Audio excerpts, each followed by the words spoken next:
Greetings and good evening. Or good day, depending upon where you are. Welcome in. Hi, Roguish Delay. Lizard indeed. So, we did a poll this past week to see what we would be playing, since we had just finished Morrowind, which was quite an adventure and was very enjoyable. And let's go gambling! Oh, I'll wait for the gambling to finish. Well, there is going to be some gambling in this game because this game is a CRPG. And for those who do not know what that is, a CRPG, I don't know if it's computer or classic RPG. Oh, thank you so much for subscribing with the Prime. Much appreciated. Thank you very much. And welcome in. I appreciate it a lot. So yeah, basically, if you have seen Baldur's Gate, this is vaguely in the same vein as Baldur's Gate, although it's a little bit more grid-based. And Rogue Trader, currently changing keycaps on my keyboard. Hell yeah. What kind of keycaps do you have?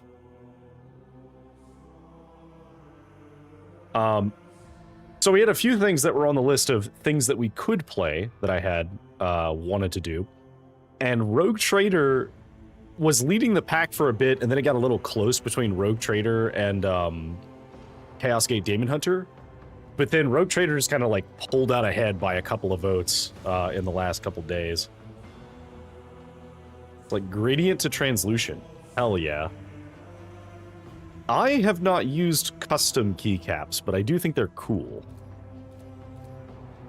So, Rogue Trader is based on a tabletop game for Warhammer 40k.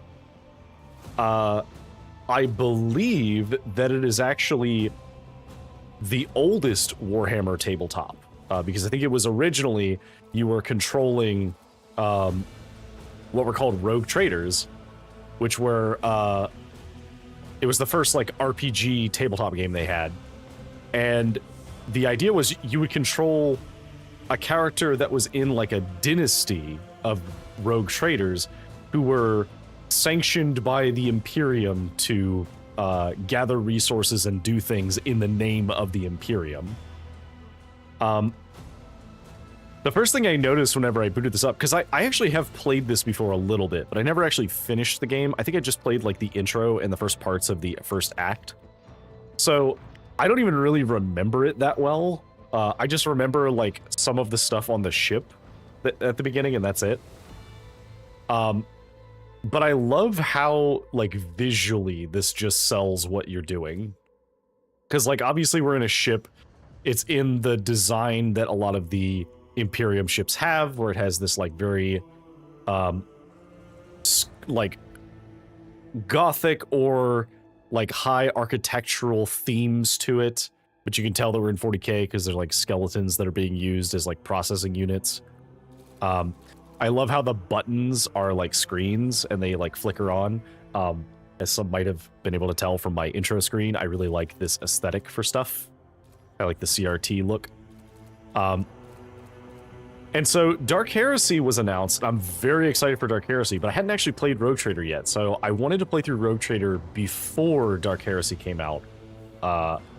Which I don't know if it comes out this year or next year. I have to check the date on that. But anyway, so we're going to hop into it. We are going to use the DLCs. I do have both of them because they were on sale at one point and I picked them up in case I ever played it. So we have two of them. Obviously we have the main story, which has, you know, a bunch of fun characters in it. But then we also have Void Shadows, which adds I think one of the Death Cult assassins. Yeah, Kibella, the Death Cult assassin.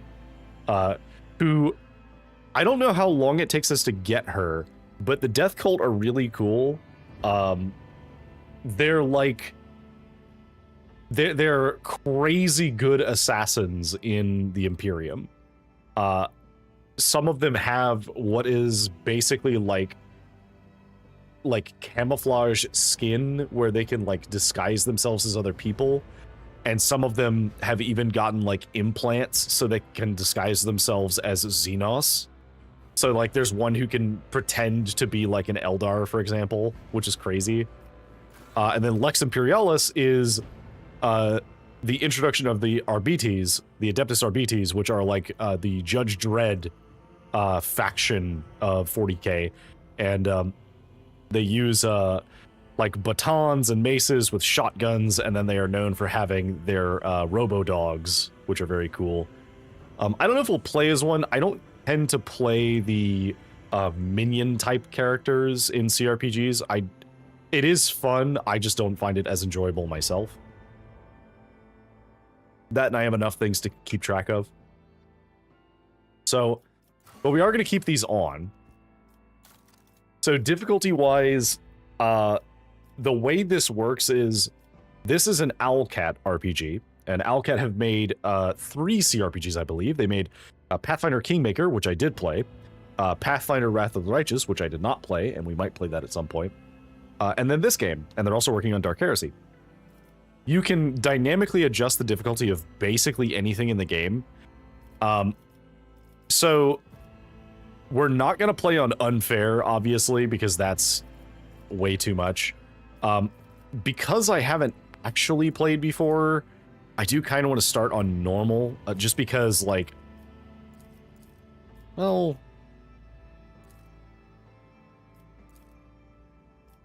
we might play on Normal, but I know that you can change it to Daring later, I believe.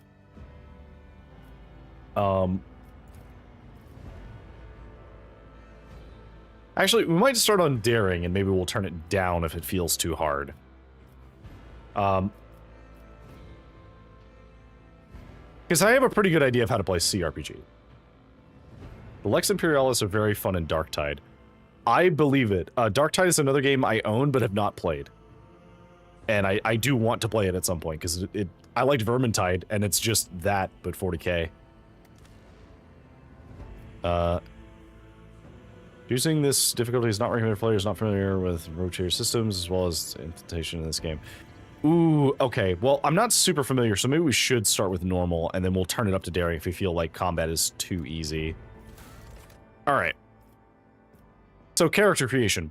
Now, we have the option to pick one of these default characters, and they are pretty cool, but obviously we're playing an RPG, so we want to make our own character. So, we're going to make our own. And one of the things I really like about this is they have these portraits, and the portraits just default to what that character should look like based on what the portrait is. And you can kind of tell the vibe that this has based on, like, oh, we have, like, clearly this high society type character. Although I am surprised they didn't give him any augmentations, because there are some augmentations for that. We have a lot of options, though. There's a lot of very good options. However, I like the default one, because this is like the generic rogue trader character. But, like, I don't know, is this the portrait we want for the whole game? It's missing something.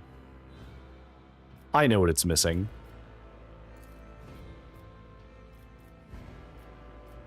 There we go. Perfect. Just what we needed. So we'll adjust the appearance a little bit to match our dashing good looks. Let's see. I think maybe this one probably fits better. We'll do like a... Let's see, we need like a... That kind of works, I think. It's not quite, but it's good enough. We need some, like, bushy eyebrows.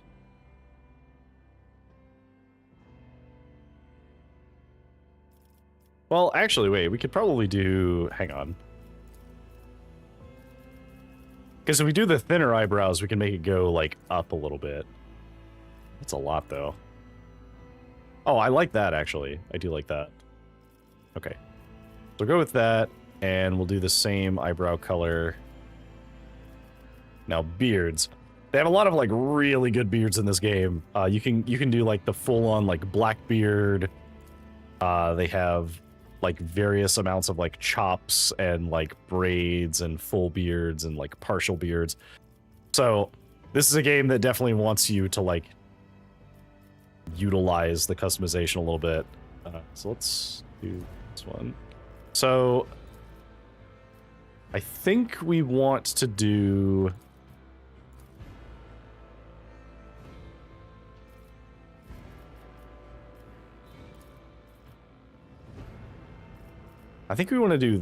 that.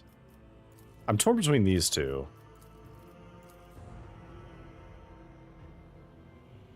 Let's do that. I do like that. All right. That's the hair.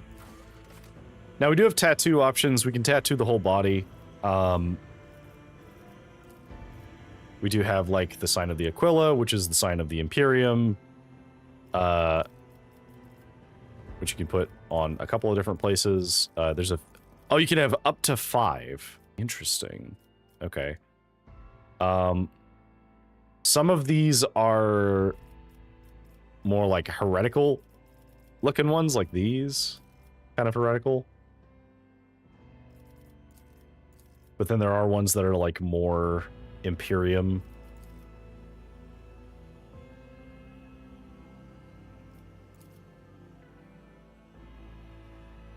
Oh, I do like the Mortis one.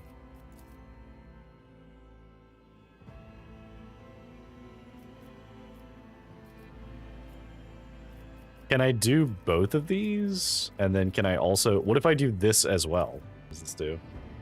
Oh, that overlaps really bad. I like Mortis because that's a thing that's on a lot of the Grey Knights stuff, and I am a dirty Grey Knights player. I'm surprised there's not like a chest tattoo. Oh, we have scars. That's right.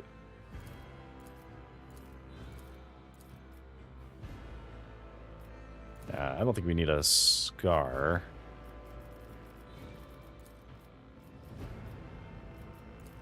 We do, like...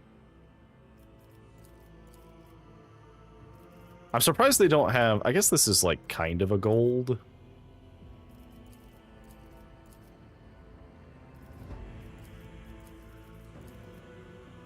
Let's do it in black. Fine. Alright, so... This is the, like, augmentations, like, cybernetics. So we could do, like... Could have, like, the hoses that, like, feed some data in through your nose. There's, like, the metal skull. Like, the metal jaw. Which I do think looks kind of funny with the beard. Because, like, the beard is, like, attached to the jaw. I think if we're going to have anything, we should have... like the side ports on the head. I do like that.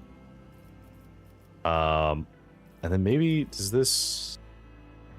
No, that doesn't really work that well. If there was something... Because like this on the forehead's kind of absurd. I don't really need that much. Maybe just like...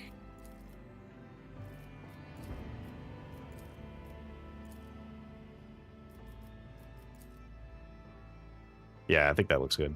Realizing the hypermobility in my fingers only serves to hurt me when I've changed the keycaps on my keyboard. Oh no! Oh, truly tragic. Okay, so now we get to pick our voice. So, so you can pick male or female for any model, doesn't matter.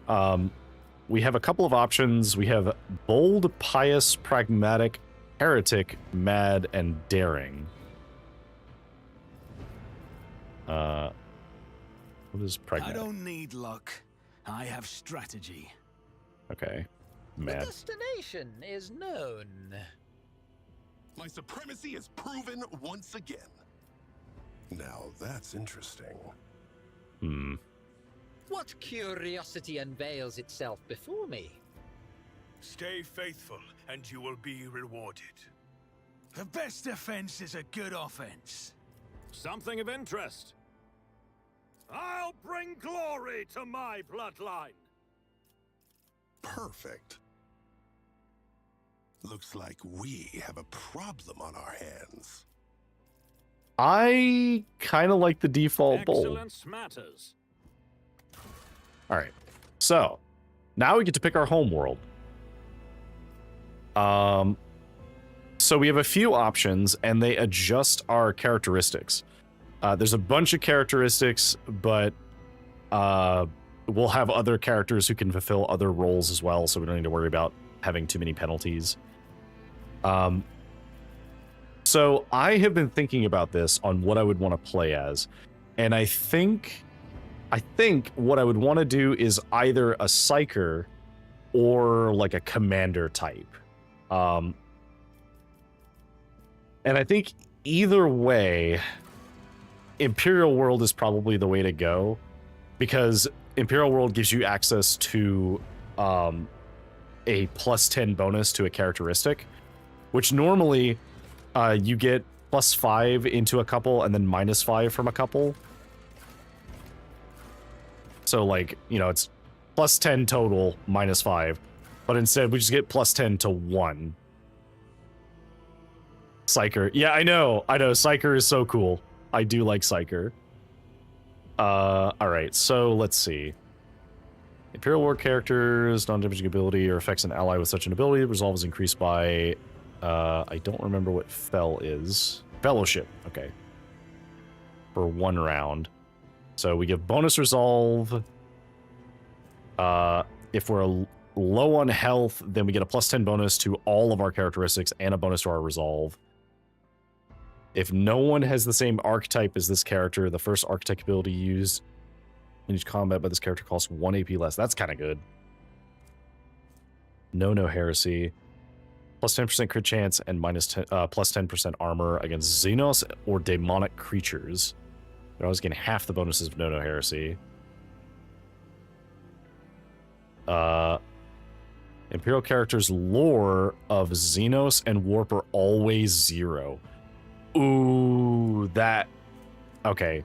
So the problem is, if we pick Imperial World, that does mean that we can't take any of the lore stuff, which would suck as a Psyker, because Psykers are like the ones who are most likely to have Warp lore.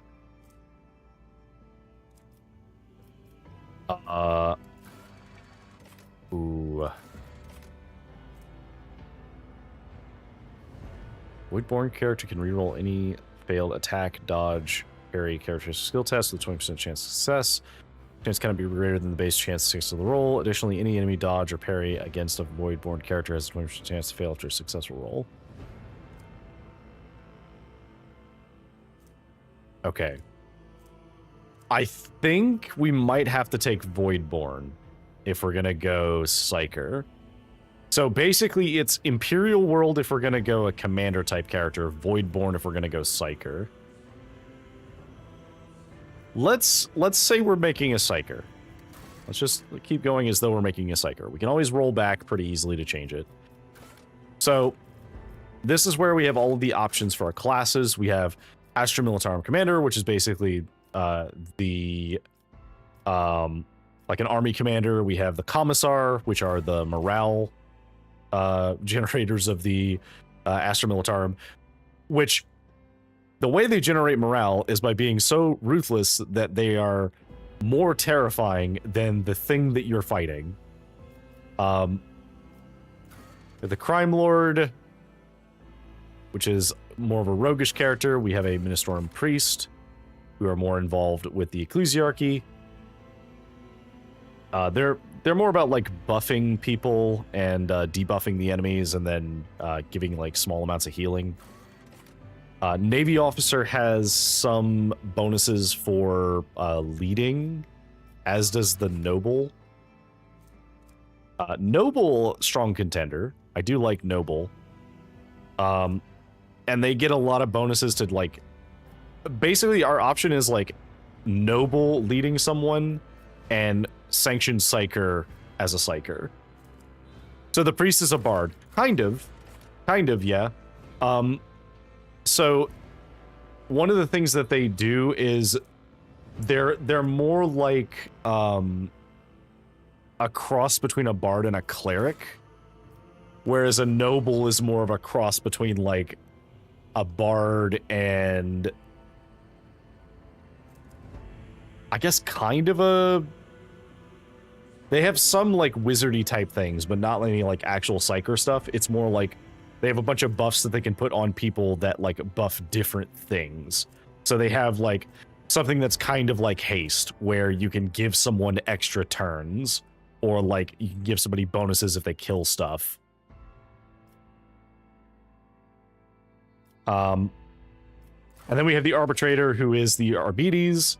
They are the ones who get the doggo, and they also get like shotgun bonuses and like heavy armor plating and all kinds of other cool stuff. Which the Arbites, like, they have the drip. They look absolutely amazing. Love this armor. It's so cool. However, I don't want to play an Arbites for my first time actually playing through the game. I think a Psyker is probably more my speed. I do really like how the Psyker looks, and also, like, I just love the concept of the Psyker. I mean, I play an army of like Psyker knights in 40k. So, all right. So, Psykers are feared and distrusted, but are nonetheless valuable assets to the Imperium. The role of the Adeptus Astra Telepathica is to recruit, identify, and classify those found to possess psychic abilities. The most powerful, who somehow survive the rigorous sanctioning rituals, are selected to serve on the battlefield. The mind of a sanctioned Psyker is steeled against the manifold dangers risked by wielders of warp powers. You are one of those found worthy to serve humanity and have miraculously survived the perils of the warp. Damaging Psyker powers count as weapon attacks, counting towards the normal attack limit per turn and gaining all the benefits, abilities, and sounds, including the damage increase. For example, a soldier using the run and gun ability will be able to use damaging Psyker powers twice per turn, and an operative's analyze enemies ability affects the damage of damaging Psyker powers. So we have reduced chances to generate psychic phenomena, which, by the way, is important.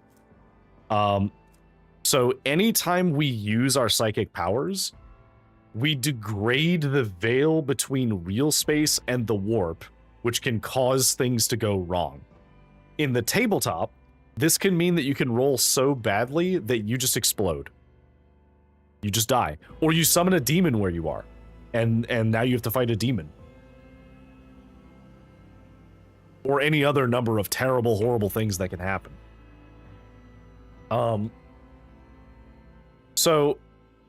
But because we are a sanctioned Psyker, we have lowered problems of this.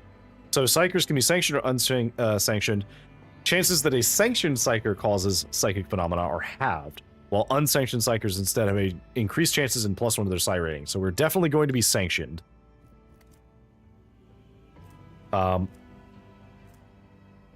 This character is a Psyker, albeit quite a weak one. Wow, rude.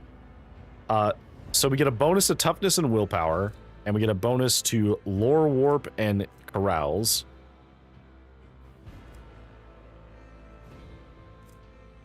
And then we also get some other bonuses. So we get another bonus from our origin. Does that come from our homeworld?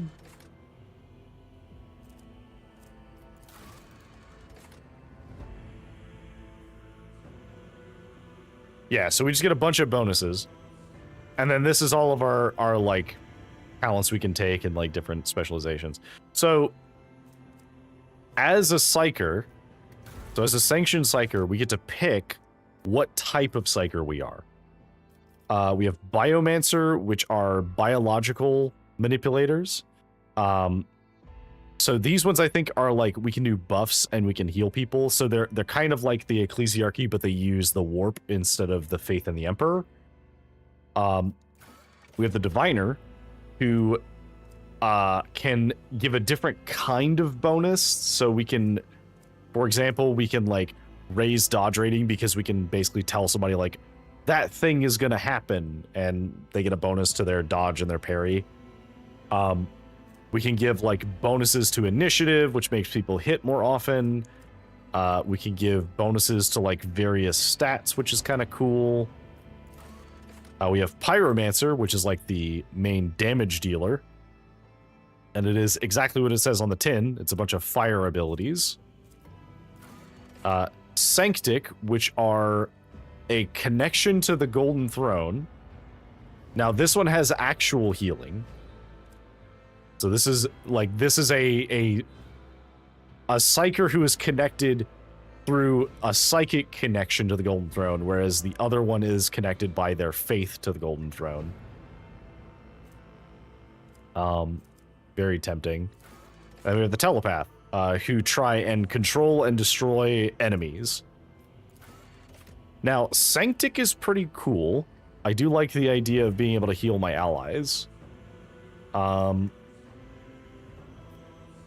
But I'm kind of drawn to Biomancer and Pyromancer.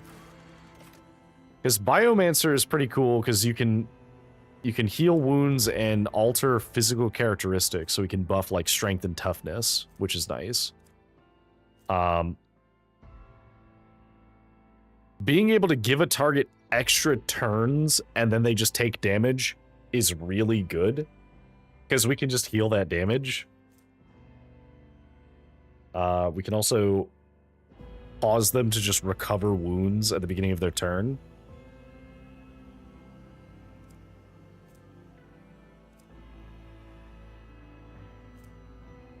I'm kind of leaning towards Biomancer. I was initially thinking Pyromancer because I really do like the idea of like just absolutely wrecking people with fire. But like as a character, studying my allies and then bolstering them by like picking the things that they're good at and then making them better at it just fits far too well. Let's see, each time the Psyker deals damage, they gain +1 stack of the Sanguine Siphon. Damage dealt to a target adjacent to the Psyker, they gain 2 stacks instead. When the Psyker suffers lethal damage, the stacks of the Sanguine Siphon are removed to reduce this damage by -1 for each stack. All the stack. Okay, so basically we can just stack up a bonus. Okay, that is kind of cool. Okay, so I think we are actually going to go Biomancer. I think Biomancer will be fun. Okay, so now we get to pick a Triumph. So, Apex of Brilliance. Upon solving the mystery of a powerful cyclically active Xeno artifact, you manage to destroy the creation of countless enemies of humanity. Illustrious Glory. You single-handedly saved a pilgrim ship by stopping a warp breach while traveling through the Immaterium, which gives a bonus to Persuasion. And then Feat of Greatness. The power of your sorcery crushed a daemon of the archenemy and drove it back into the warp. Ooh, I do like that. And Coercion is like intimidation and pressure, which could be useful. Oh, ad is starting in about 20-ish seconds here, so we're not going to be doing too much more beyond just character creation, so you're not going to miss much. And I'll give a summary at the end, because we have the end result anyway. I do think I'm going to take Feat of Greatness. Okay, Grim... Okay, so Darkest Hour is now we take a penalty. So, Grim Portents, you were accused of being possessed by a warp entity and forced in exile, leaving your soul forever scarred, which gives us a penalty to logic. Brand of Shame, your sorcery caused a warp manifestation aboard a void ship, claiming thousands of lives in the end, so we lose -5 awareness. Or Shadow of Torment, an error during the sanctioning process brought you many hours of agony, which nearly cost you your life. I kinda like that. And it's pretty easy to offset the -5 penalty to warp lore, given how much we know about the warp otherwise. I think we're going to take that. All right. So, now we get to the real hard part, which is picking our archetype. So, in Rogue Trader, you have 3 tiers of your like leveling career. So you can think of these as your classes, but then each class has like subclasses that it turns into. So like Blade Dancer, for example, can be an assassin, or you could be a master tactician, or an arch militant, or an executioner. Each of these has like its own pros and cons. You can see like all of the different like abilities that you have available to you. So let's see. So warriors are melee combatants, capable of dealing high damage in close quarters combat and withstanding heavy amounts of damage, excel at drawing enemies' attention from less defended allies. That could be useful.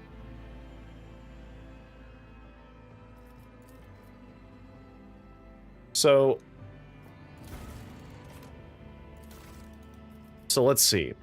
So warrior would use weapon skill and toughness, and then corrals and athletics. I don't think we're gonna have a lot of points on those, so I don't think that's gonna be that valuable to us. Officer could be good because it's willpower and fellowship, and we're gonna have a lot of intelligence and willpower. Persuasion and commerce could be useful. Operative is intelligence and perception to find and exploit weaknesses in an enemy's defenses. None can withstand an attack from an operative. Intelligence, perception, tech use, and logic. Soldiers, a master of all ranged weapons, quickly able to assume an advantageous position. Well trained in a highly diverse range of arms. A soldier is particularly proficient at blasting the targets with burst fire and area weapons. Okay, so demolition and awareness, and then ballistic skill and agility. And then Blade Dancer is like the melee, like parry and dodge character. I'm a little bit interested in doing maybe operative and into grand strategist.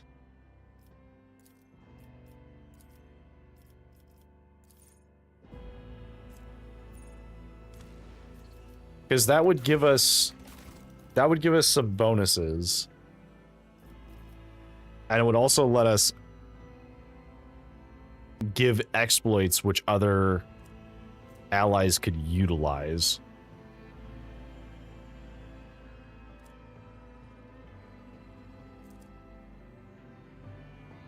Now the downside is that we're not using tech use that much, so that would not be that helpful here.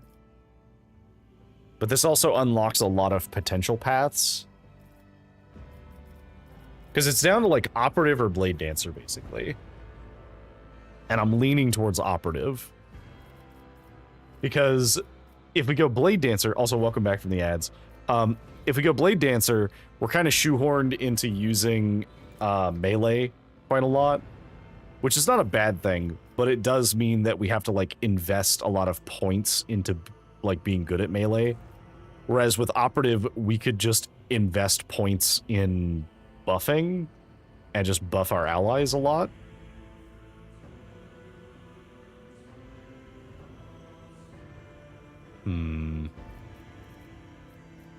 Because the psyker that we are, we're gonna buff our allies and debuff our enemies. Oh, but we do have to be hitting things because we have to do damage. Maybe we do go Blade Dancer, and we just go Blade Dancer and focus, like, defensively being a Psyker in melee.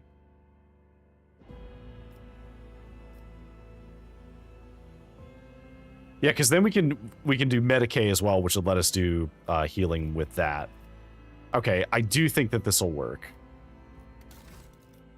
All right. So now we have some points to spend. So for Blade Dancer, we know we need weapon skill and agility. So I do think we need to put points in both of those. Which means we have 10 points left over. So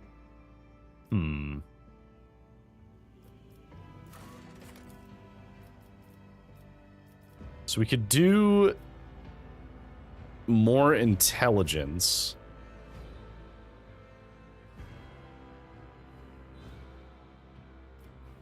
With non-burst ranged area attacks.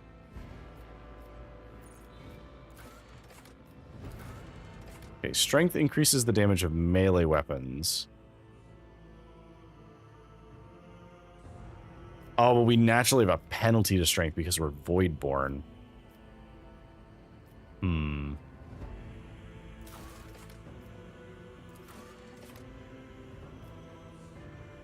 We could have been on a death world instead.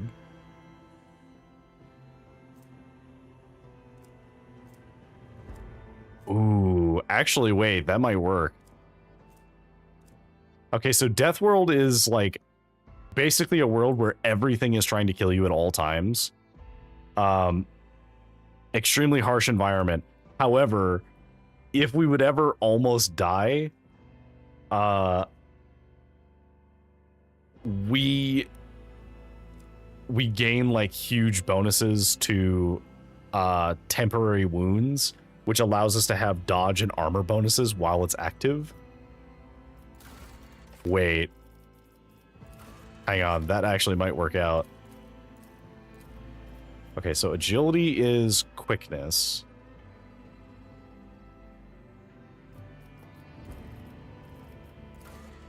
Okay, so weapon skill for sure, because weapon skill is like melee hit chance and parry. So let's get strength up. And then we'll counterbalance the loss of intelligence. And then raise our toughness?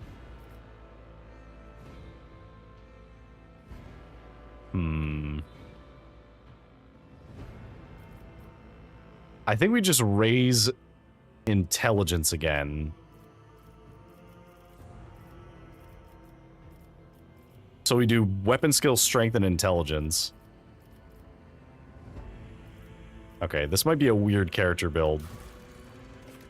Oh, okay. And then we get to pick our flagship.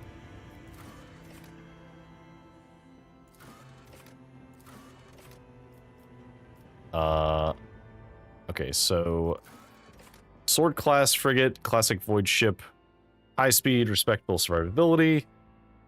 The Fon Valencia flagship is the mightiest void ship belonging to the Fon Valencia dynasty.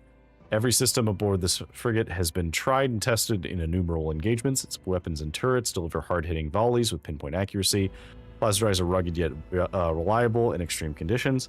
Flagship size and maneuverability are perfect for pursuing smaller, faster raiders and for hunting the countless pirates, Xenos, and heretics in the Cornus Expanse.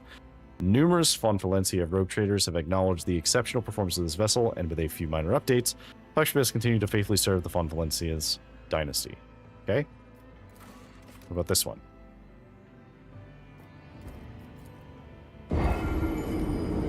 Oh. Hi, Senri. Thank you. I've not died yet.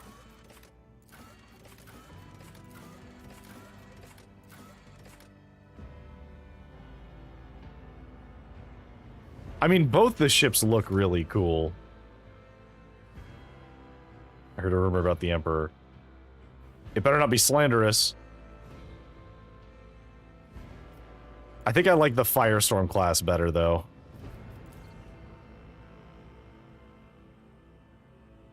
I hear his sword is a lamp. I mean, kind of.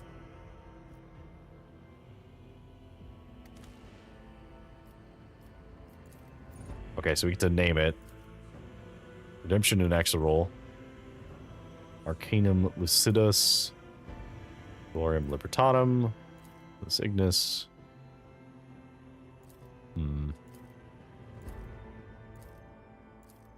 Trailblazer, Void Treader. Mercy of the Stars goes kind of hard. Unleashes the Moth Space Marines. What are these, some kind of moth mutants?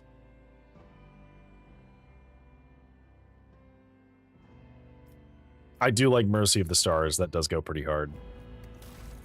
Alright. So, we would be Deckard. So, we have our overall is we can buff somebody to give them a bonus to strength and toughness until end of turn.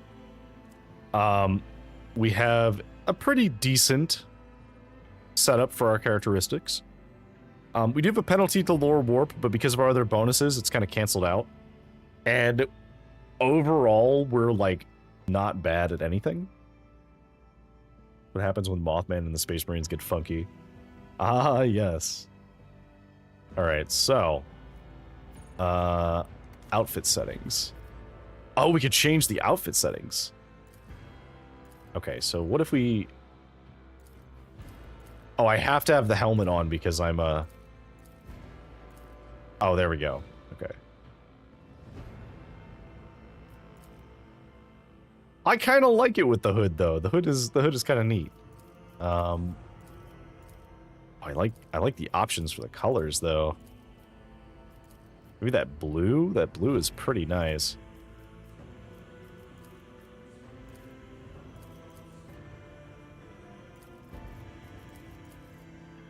I do like this blue. I think we're gonna have to go with that. Yeah, that looks pretty good. Alright. So, we are a sanctioned psyker, which means that we get some bonuses to being a psyker. And so here's the thing. Our triumph was going to be Feat of Greatness, which would give us a bonus to coercion. No, I think we still do it, because even though we're probably not going to need coercion that much, at least for our character, because we don't have a huge, like, fellowship bonus, it's still nice to have, at least a little bit. So Death World gives us a bunch of bonuses, and all we have to give up for it is intelligence and fellowship, which we get back from our points anyway. Death World characters suffer toughness bonus, less damage from fire, toxic damage, and bleeding effects. That's kind of crazy. That just means that, like, we just take 40 less damage from anything that is like a passive, like, environment effect. All right, go ahead and apply that.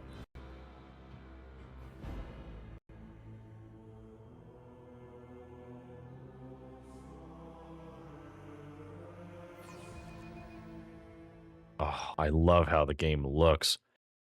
Look at how pretty this world is. All right, get into it.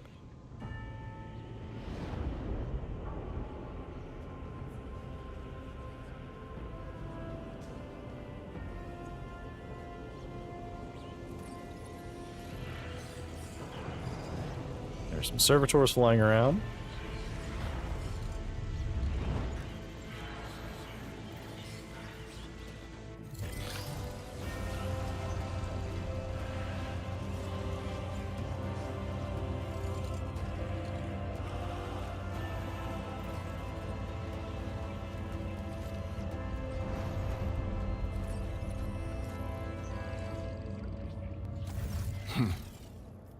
An excellent place for contemplation.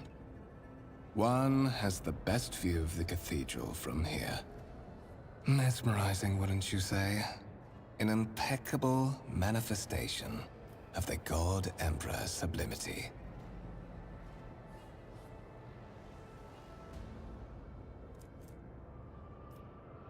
Ah, yes. The Emperor of Mankind, the guide, the ruler, and the higher power in which humanity offers their prayers for aid and deliverance. Most would be driven mad with despair if they knew the truth. When you say the truth, what do you mean? What did it mean by this? The divine presence who sits on the golden throne of Terra in the heart of the Imperium, towering over his willing servants as their rightful master. He is depicted and worshipped in myriad of forms by souls beyond counting. Through his Imperium, humankind is united and remains one of the most powerful intelligent species in the galaxy. Okay, so... I see. So we get to pick what we're going to say. Really an awe-inspiring sight. Such excess can be tiring. Ostentatious luxury, blah, blah, blah. Yeah, I'll be honest. Frankly, such excess can be tiring at times. I believe there are those among us who share that sentiment. But such is our duty, is it not? To overcome base weaknesses and desires, so as to excel in our service to the God Emperor, the master of humanity. Okay. Allow me to introduce myself. Kunrad Voigtveer, Master of Whispers. in the employ of her ladyship rogue trader Theodora von Valencias. At your service. I haven't had the pleasure of speaking with you in person before. So yeah, rogue traders are members of the Imperium who have a hereditary title. They explore and exploit the still uncharted regions of the galaxy for the benefit of mankind. And they tend to have like a pretty crazy amount of control over what they can do. I don't really have a good place for me. Maybe like right here? No, because it's going to be blocking text.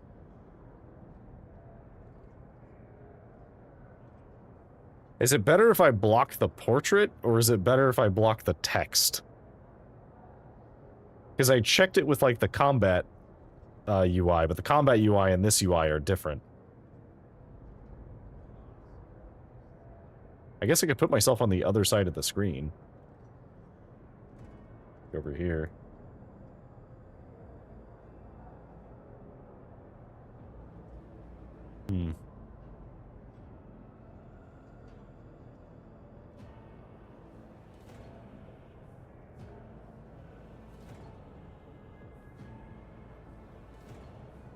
No, I think I like it where it is. We'll just block the portraits. I'll move it out of the way if we have to show the portrait for any reason.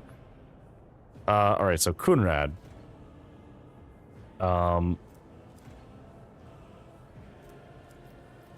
So I think we should probably be honest and just say, hey, by the way, I'm a sanctioned psyker.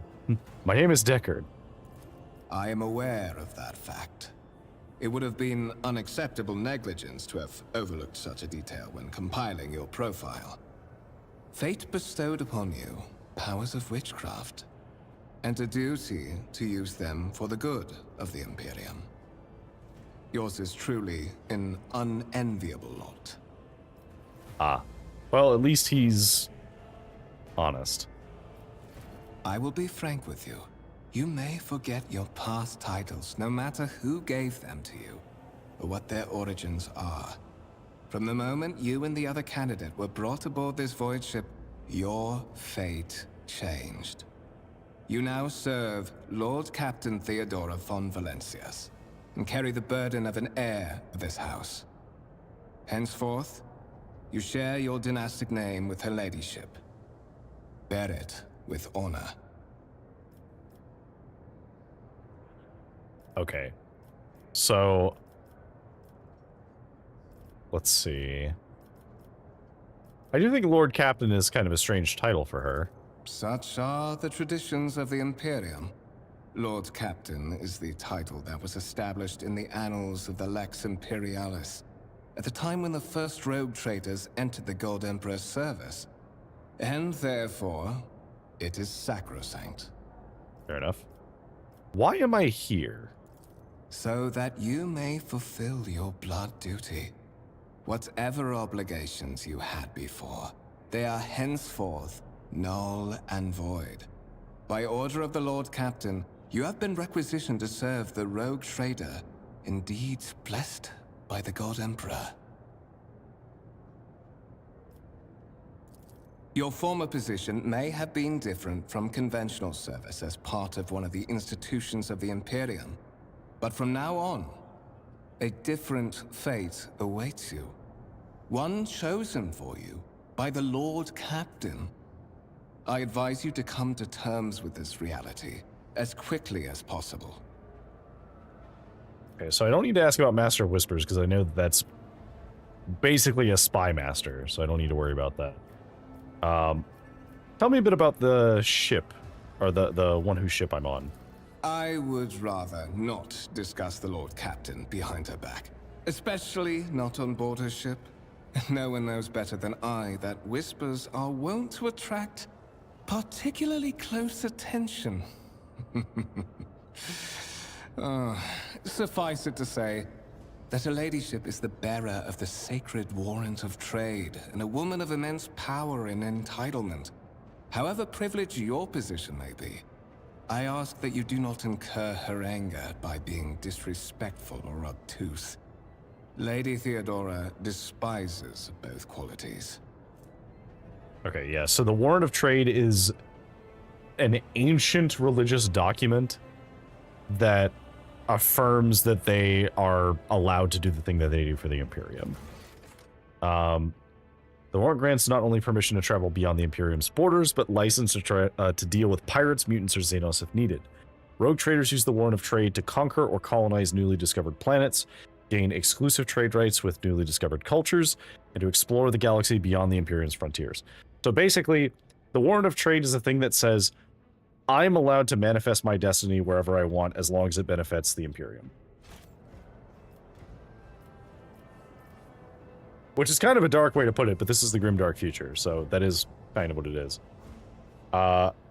Okay, so who is the other candidate? There is. And you will meet him soon enough. Okay.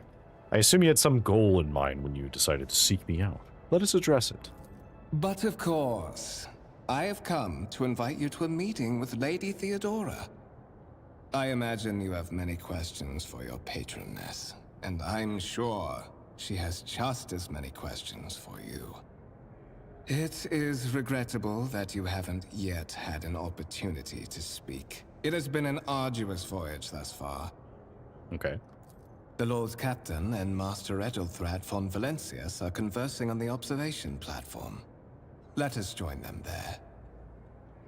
I do like that we can just look around and see all of, like, the crazy architecture in this place. Like, the scale of the buildings in 40K always blow my mind because it just looks so cool. All right.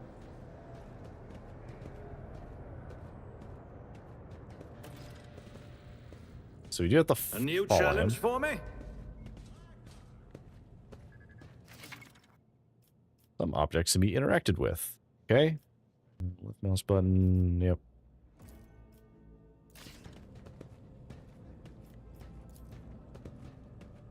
Massive conference table crafted from real wood, a resource of incredible value aboard a void ship. Yeah. An actual wooden table would be very, very hard to come by. The mechanism is interfered with without due reference. The duration of the data processing cycle is tripled.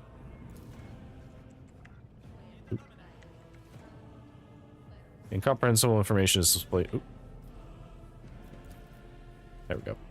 Incomprehensible information is displayed on a large screen above the cogitators. You can make out a reference to unfamiliar systems and worlds among the numbers and logisticar symbols. Leave people interfering in the operation of the sacred mechanisms disturbs the machine spirits. In the name of the Omnisire, refrain from any further acts. Okay, fine.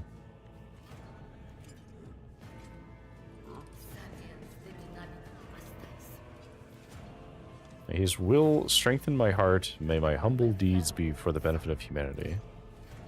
The Candlelit Altar with a copy of the 2348th volume of the Lex Imperialis, the Codex of the Sacred Laws of the Imperium.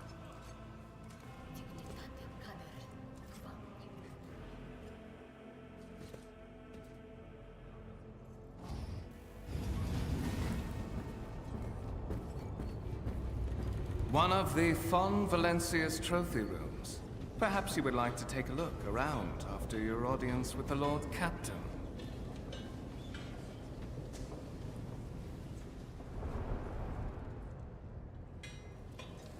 Hell yeah. What's happening? Uh-oh.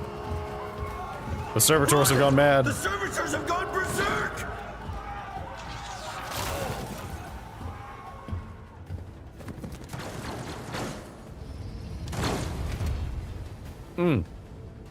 I see. Battle has started.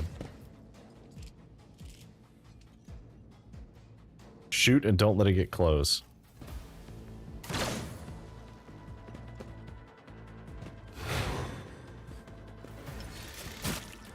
What does Frenzy do?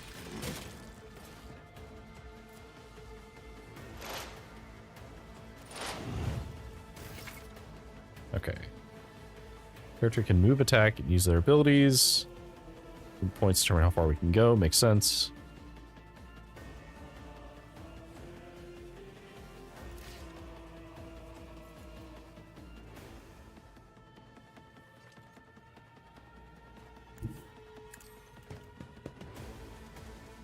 Okay.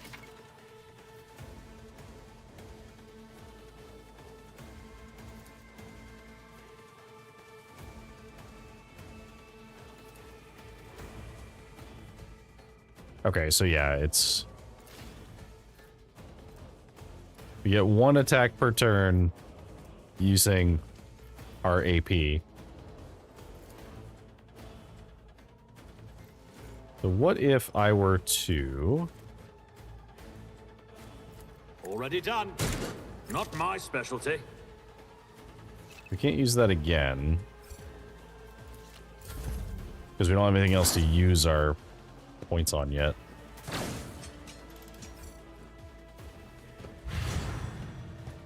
Do we have a sword?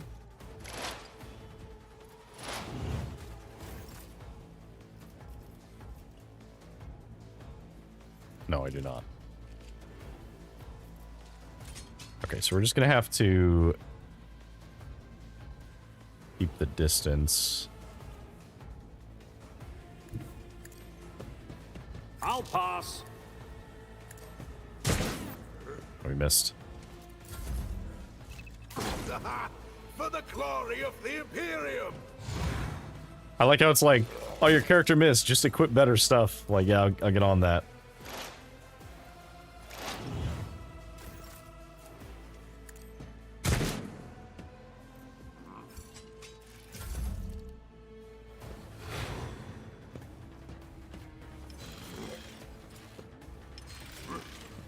Okay, so he's just gonna dodge.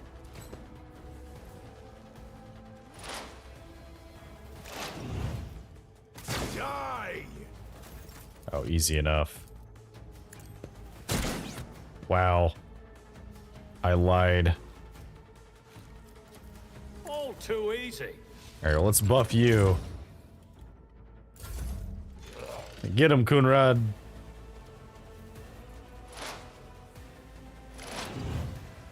Death to the heretics!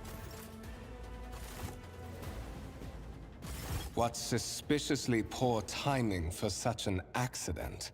Servitors malfunction on the officer's deck at exactly the same moment when the rogue trader and her heirs are gathered here. I have blocked all passages between the upper and lower sectors of the residential decks. If this is a deliberate attack, it should stop the culprits from advancing their plan. Okay, so the Voxcaster is basically like a walkie-talkie of sorts.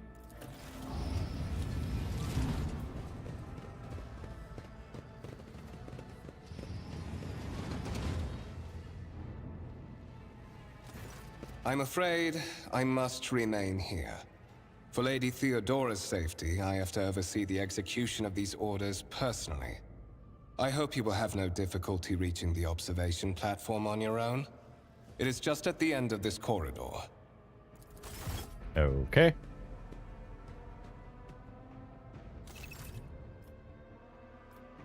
We can now open the map. Okay, None shall stand in my way. Tarantula sentry gun constructed with the blessing of the Adeptus Mechanicus using a standard template construct. Wow, is there a way to make that last longer?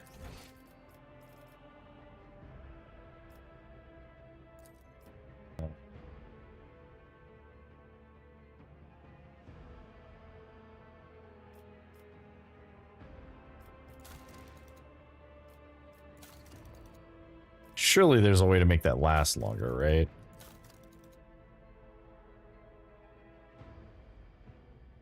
Because that goes away really fast.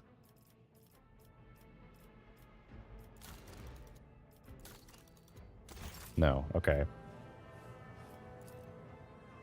The Human Rust battle tank reclaimed and restored by the grace of the God Emperor, first to breach the capital walls during the pacification of Vortes Chon.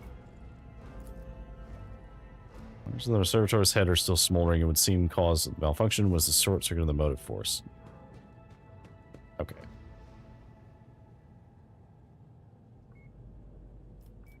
Okay, so we do have a lot of relics that are just kind of sitting here. Massive gold amalgam interspectral with sparkling particles. No doubt solid, but its surface shimmers and changes hue as if someone has captured a piece of the sea in this turbulent rock. Strange object that resembles sea coral. The porous surface is pitted, a sign that it has been underwater.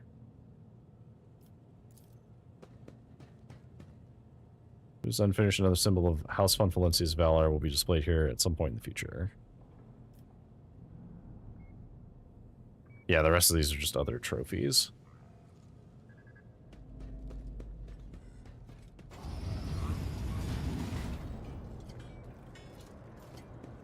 Oh, hey, Tech Priest. Hello. Technology for machine placidity is required. Vox casting to initiate the consecration of onions and the preparation of technomats.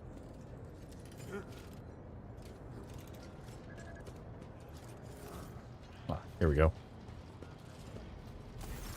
That is simply irrational, Lady Theodora.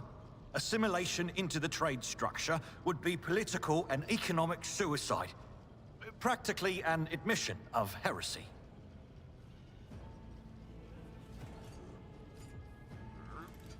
Okay. Then suggest an alternative that will satisfy me. I have described the situation. No worse than my seneschal could have done. Make a decision. What will you do with Ion 6, Edelthrad?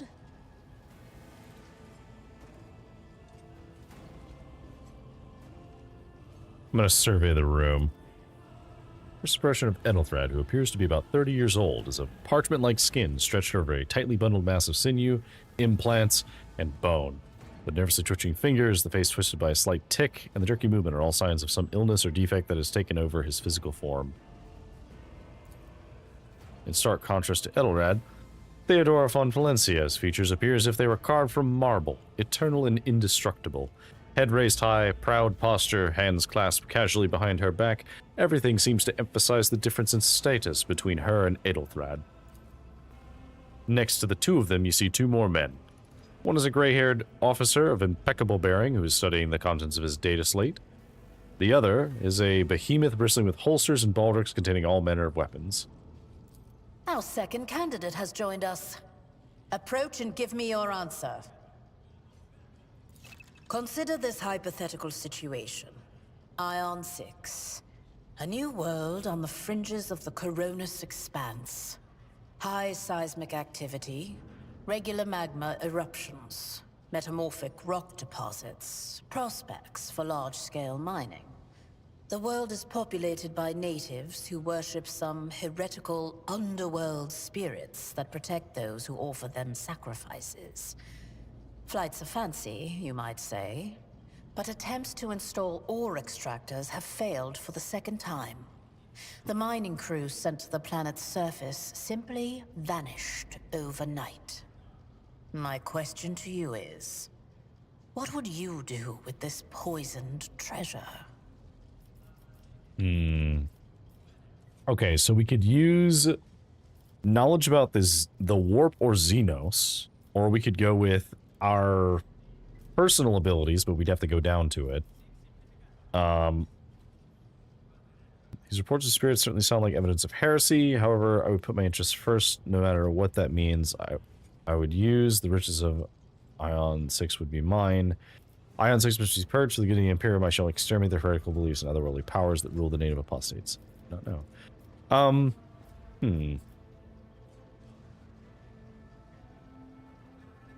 The thing is, psychers are expensive.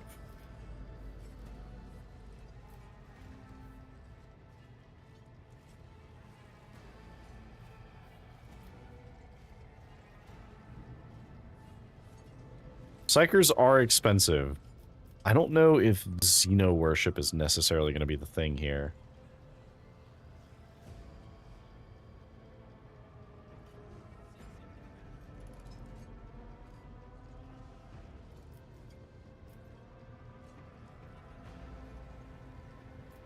I'm leaning towards figuring out if it's Xenos.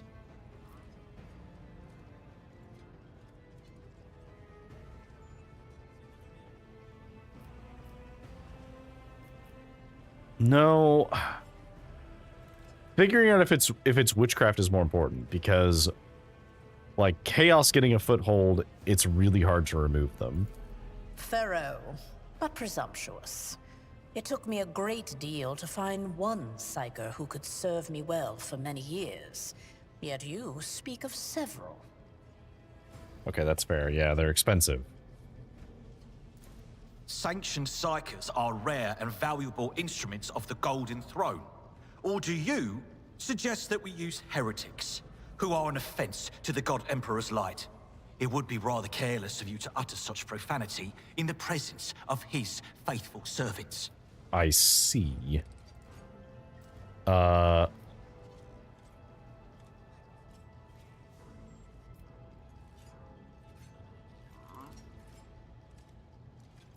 Ooh. I do kind of want to backsass him. Because the thing is, I did give an answer and he did not. I find your tone most disagreeable, Ethelthred. You will kindly alter the manner in which you address me, or you will live to regret the consequences. Well, I find your company disagreeable, and yet I'm forced to endure such. Ethelthred, I believe I gave you an assignment on this ship. Explain to me then why my senior congregator is still dawdling about the officers' deck, instead of proceeding to the middle decks to commence the inspection of the compartments in his purview. I beg your forgiveness, Lady Theodora. Your presence has such a profound effect on me that I well forgot the time. I see. So, why are you here? Was it not you who sent for me? You have seeded the opening that was offered to you in a woeful display of meekness.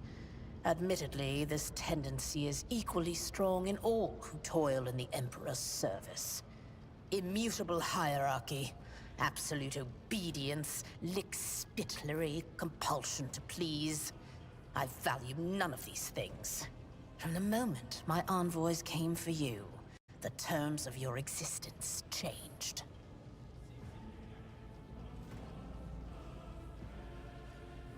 Okay, there we go. I can lower myself down a little bit, and maybe that's... I guess most of the time I'm gonna be over here, so maybe I could just hang on. Let me try something.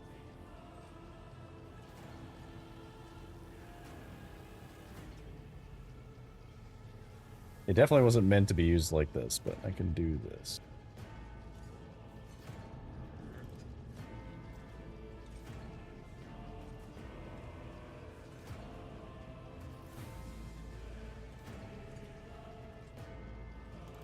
That'll do. It'll do for now until I figure out something else.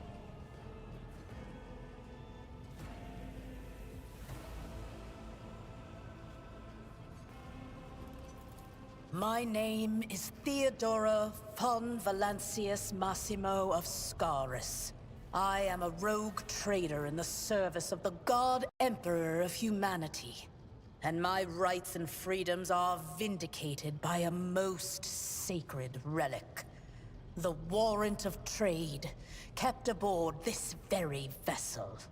Mine is the honor to venture into the darkness, beyond the Imperium, and carry humanity's light where powers wicked and heretical reign, and bow death and ruin to us all.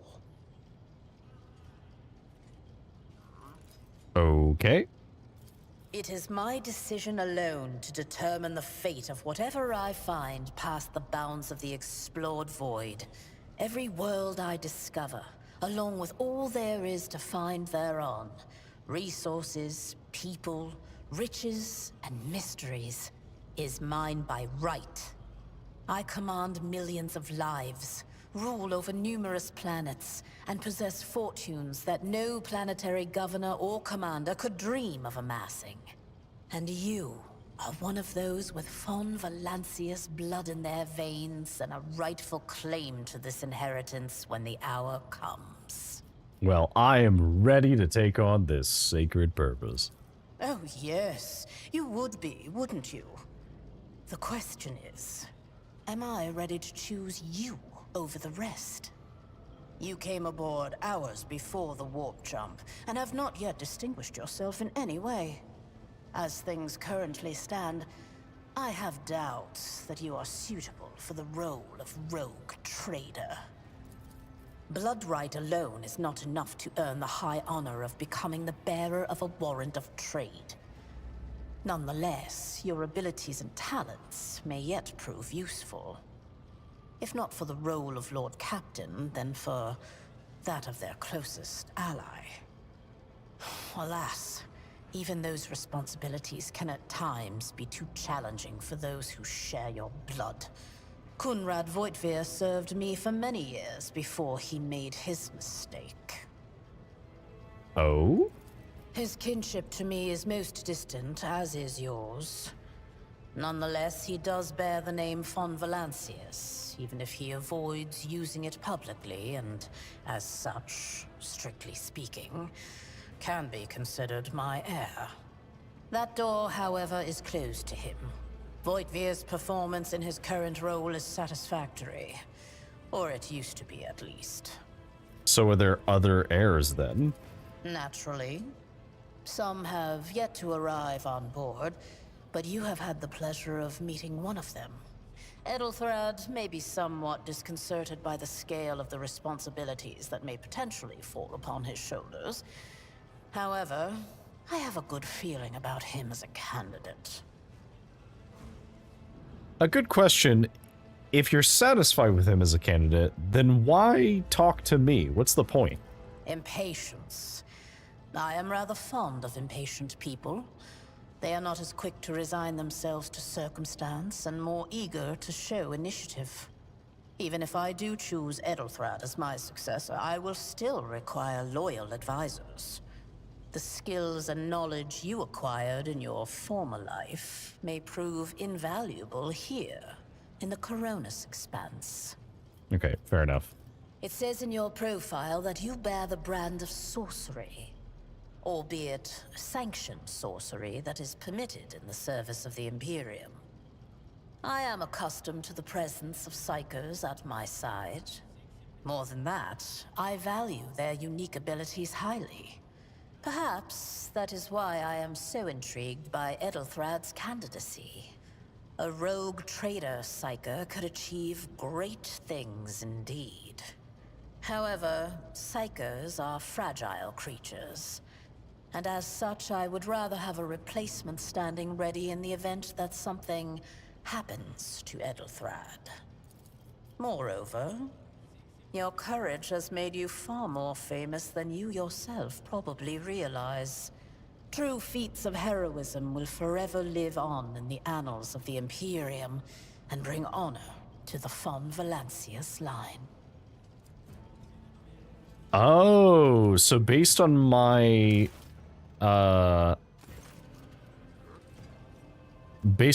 background, because I had like banished a daemon, and that was considered a courageous act, and so she like has some preference for me because of that. Well, thank you for clarifying. May I ask my questions now?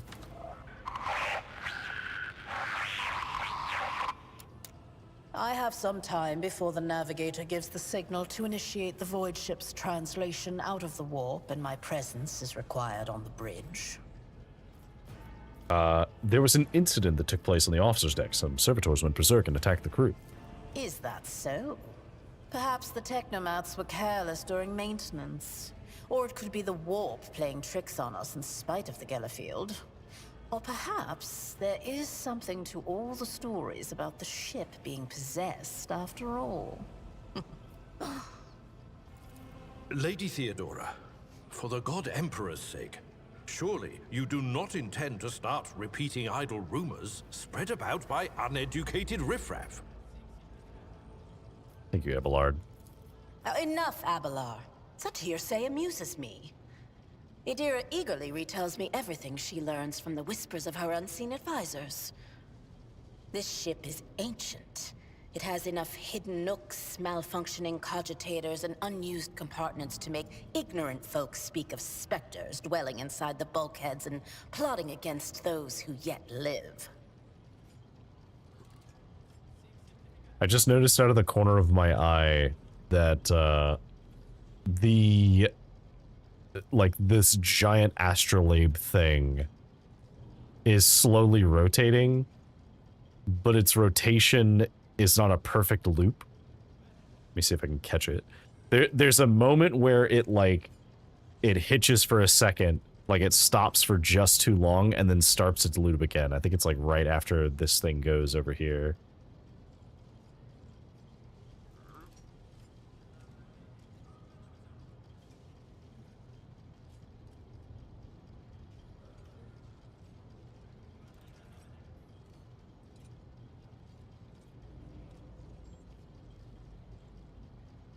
Maybe. Maybe not. Oh, yep, there it is. Yeah, so for just a brief moment, it pauses because the loop animation for this is not a perfect loop. Cogitator, any type of digital computer in the Imperium of Man.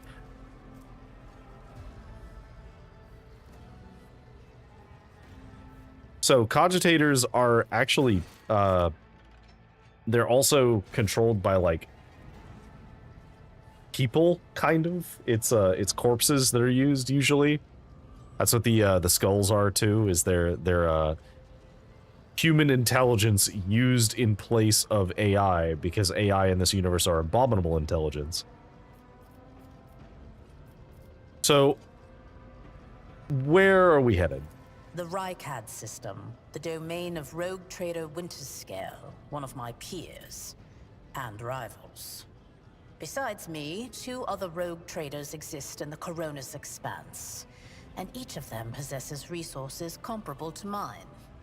Perhaps you will one day assist House von Valancius in surpassing both of them in affluence and splendor. Oh, wouldn't that be fancy? I set the course for Rykad on the demand for a very specific reason. Perhaps I shall yet apprise you of the purpose for this voyage, but now is not the time. What are my responsibilities? Observe, learn, absorb. It will take time for you to find your bearings aboard this vessel and in your new position. Eventually, I will find a post that suits you as I did for Edelthrad. Until that time comes, consider yourself my aide. Fair enough.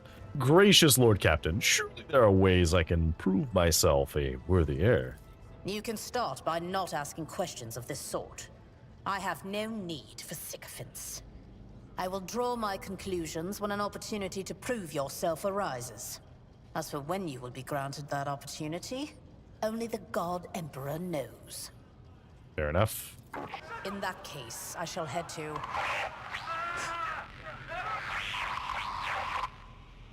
Disturbances reported on the adjacent decks. Seneschal, if the need arises, protect the new blood. It is possible that the chance to prove your worth may present itself sooner than you may have anticipated. I see.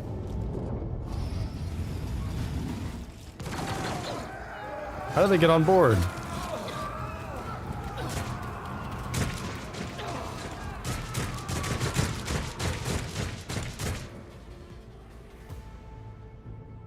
Submit, and you'll die quickly.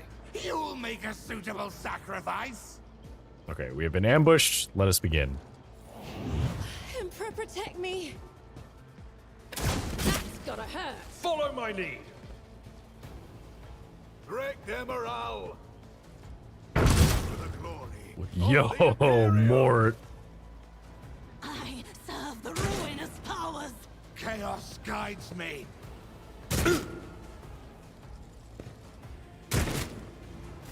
How rude. Okay, so yeah, we can use cover. Will not receive a bonus if attack from our side. Does not protect from the current cover. Makes sense. Okay, so let's take... We're not surrounded. Oh, hang on. I need to actually... I hadn't done any testing of the graphic settings, so let's go down to high. See if that's any better. Oh, much better. Okay, cool. So we'll just keep it on high. Okay, how far can I shoot?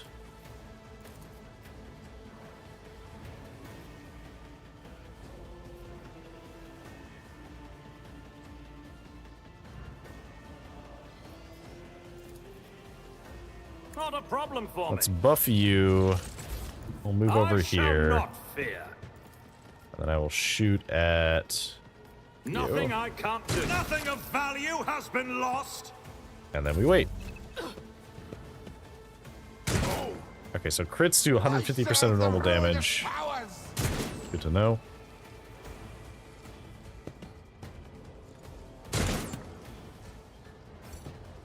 No mercy for I've seen heretics. worse battles. Oh, that must have been than a this, plasma pistol? Get him, Abelard. Weapon at the ready. Get him, Mort.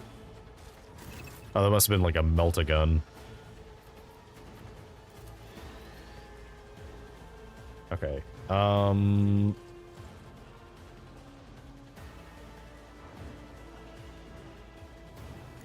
Never wavered in the face of adversity. Go over here. Can we actually shoot Suits you? my purposes. We can dodge. Let's just buff myself then.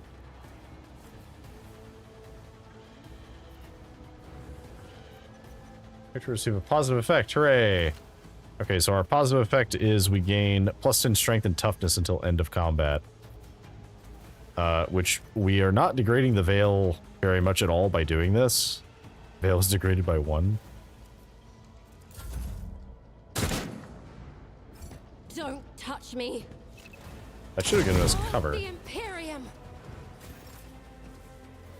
Oh, that was a burst attack, but it didn't matter. Mort, take a team with you and clear a path to the transport line. Do not let a single whoreson survive. Fair enough. Didn't bat an eye when that scum burst onto the deck, huh? Not bad. I have seen many an officer who panicked at the sight of combat on the upper decks. The false sense of security offered by their position makes them that much more vulnerable to the harsh realities of warp travel. Alright, what are your orders? Mort has gone on ahead to clear a path for us. If you want to make yourself useful, go after him and see if the Arch-Militant requires aid. And be quick about it. I think we'll just put ourselves, like, here and see how that looks in combat. Alright, we need to find the Arch-Militant. I'll lay claim to the stars. Presumably it's going to be this way.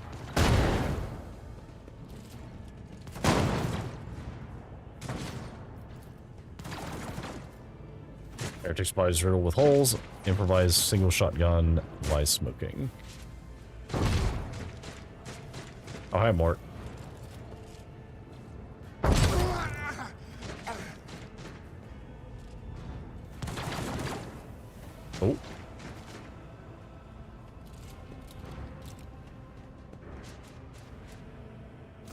Oh.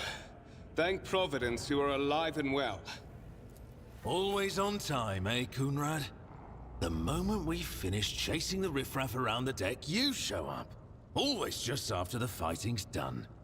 You could set your chrono by it. Mort, pull yourself together. What, did the Lord Captain send you to chivvy us along? We're all done here. I'll report right away. I suspect Conrad.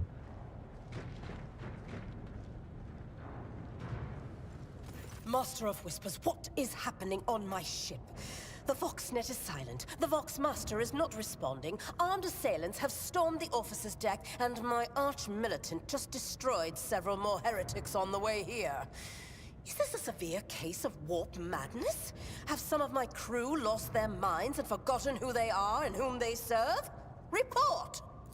I have not yet received word from the Engineerium regarding any Gellerfield failures, but communications were already unstable half an hour ago, and now they have ceased altogether. Whatever the cause may be, the consequences are spreading fast. I am receiving scattered reports from the middle decks, and the only Voxcasts from the lower bays are one-way heretical gibberish.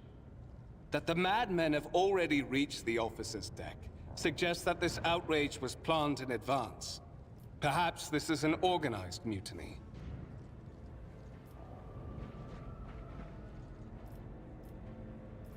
Okay, so...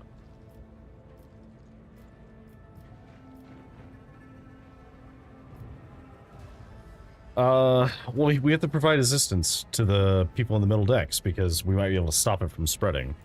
First, we have to confirm that the bridge and the Navigator's Sanctum are secure. And I have the means to do both things at once. Edelthrad, where is he? I must know if he is unharmed. A psyker aboard a ship that is potentially being assailed by the warp could pose a greater threat to himself and others than a whole army of madmen with improvised weapons. I tried to locate him, but the last thing known about his movements is that he arrived on Transitional Deck 18. Blast it! Master of Whispers, find Edelthrad immediately. Seneschal, locate Tlas and the Sister of Battle. Both are to remain at my side. Arch-Militant, with me. I must go to my study. And it appears we might encounter heretics along the way. If I may, Lord Captain. Transitional Deck 18 is at the heart of the disturbance, and if our goal is to bring Edelthrad back, I could use some support. After all, I'm not as adept at directly confronting enemies of the House as the esteemed Arch-Militant, and taking into consideration Edelthrad's psychic powers. Okay. Then it's settled. Find Edelthrad and bring him here. In whatever state you find him. This elevator leads to restricted compartments such as my personal chambers and the bridge. Do not let me down. I require you both. Do you understand?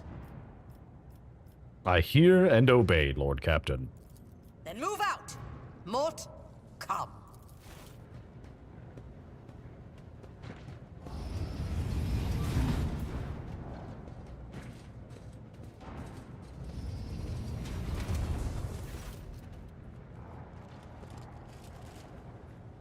Are you ready to head to 18? It is a long walk, and you do not even have proper gear.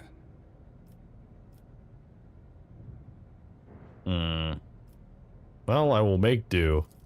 Of course you will. Lady Theodora would never have someone she couldn't rely on as one of her heirs. But that is no longer relevant. You son of a bitch.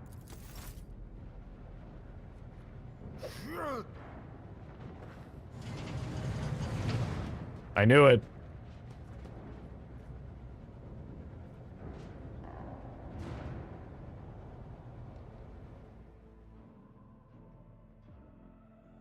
That traitor. Alright, we have the ad starting soon, so I do think that we're going to go ahead and take this moment to stand up and stretch my legs a little bit, because we've been playing for an hour already, hour and a half already, so good time to stand up. I will be right back.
I'm back. Looks like the ads are almost over. Wait another 30 seconds or so for the ads to end.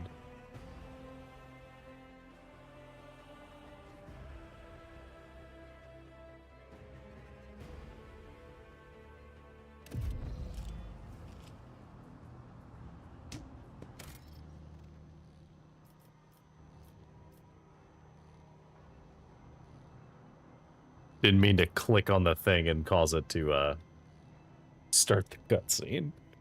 It's fine though. This is fine.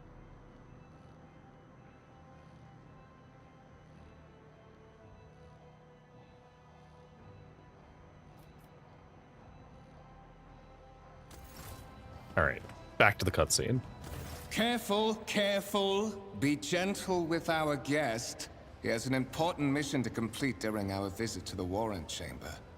And for that, I need him breathing. Oh, you are back with us, I see. Delightful. Voidbeer, you two-faced scum. You're the one behind this mayhem. How perceptive of you. I'll help you with the next insight. I need you here for your blood. You have the option to share it voluntarily, or I will squeeze it out of you myself. We are in the anteroom of the Warrant Chamber, this void ship's most hallowed vault. There, beyond those gates, lies the relic that gives Theodora all of her power, the sacred Warrant of Trade. Only one obstacle remains on my path to obtaining it. The gates to the chamber are guarded by the Sentinel, an ancient device that will only open the door to a true heir of the dynasty. I expected to do this part myself, but never mind. You will offer your blood to the Sentinel. Ooh, we could try and use psychic powers against him, but I feel like that's not going to work. I do like it. I like taunting him. What is it, inbred? Is your blood too thin for the Sentinel? On the contrary, the Warp's blessing has raised me too much above your kind, Fon Valencius. The Sentinel refused to submit to me. But you can help. After all, isn't that what family is for? Ah, I see. So you're so far gone that you're not even considered part of the bloodline anymore. What sorry, pathetic excuse do you even have for your apostasy, you sordid, wretched piece of grog shit? Wretched? What do you know about wretchedness? Theodora's cur. Are you hoping to buy a grain of her indulgence with your blind loyalty? Oh, I know this delusion. But thank the gods it no longer has power over me. Humanity can rot. I no longer serve mortal kind. I see. Once my work is done, I'll make that pompous wench Fon Valencius watch as I sacrifice her entire dynasty and commit their fate to the gods. And you will be the instrument by which I will accomplish this righteous act. I see. The blade flashes in the dim light, and drops of blood appear on your palm. For a brief moment you feel nauseous. Your head is spinning, and then quiet whispers begin to flood your mind. More and more, sourceless voices echo each other, drowning out your own thoughts, replacing them with a singular urge. Go to the gate. Go to the gate. Go to the gate.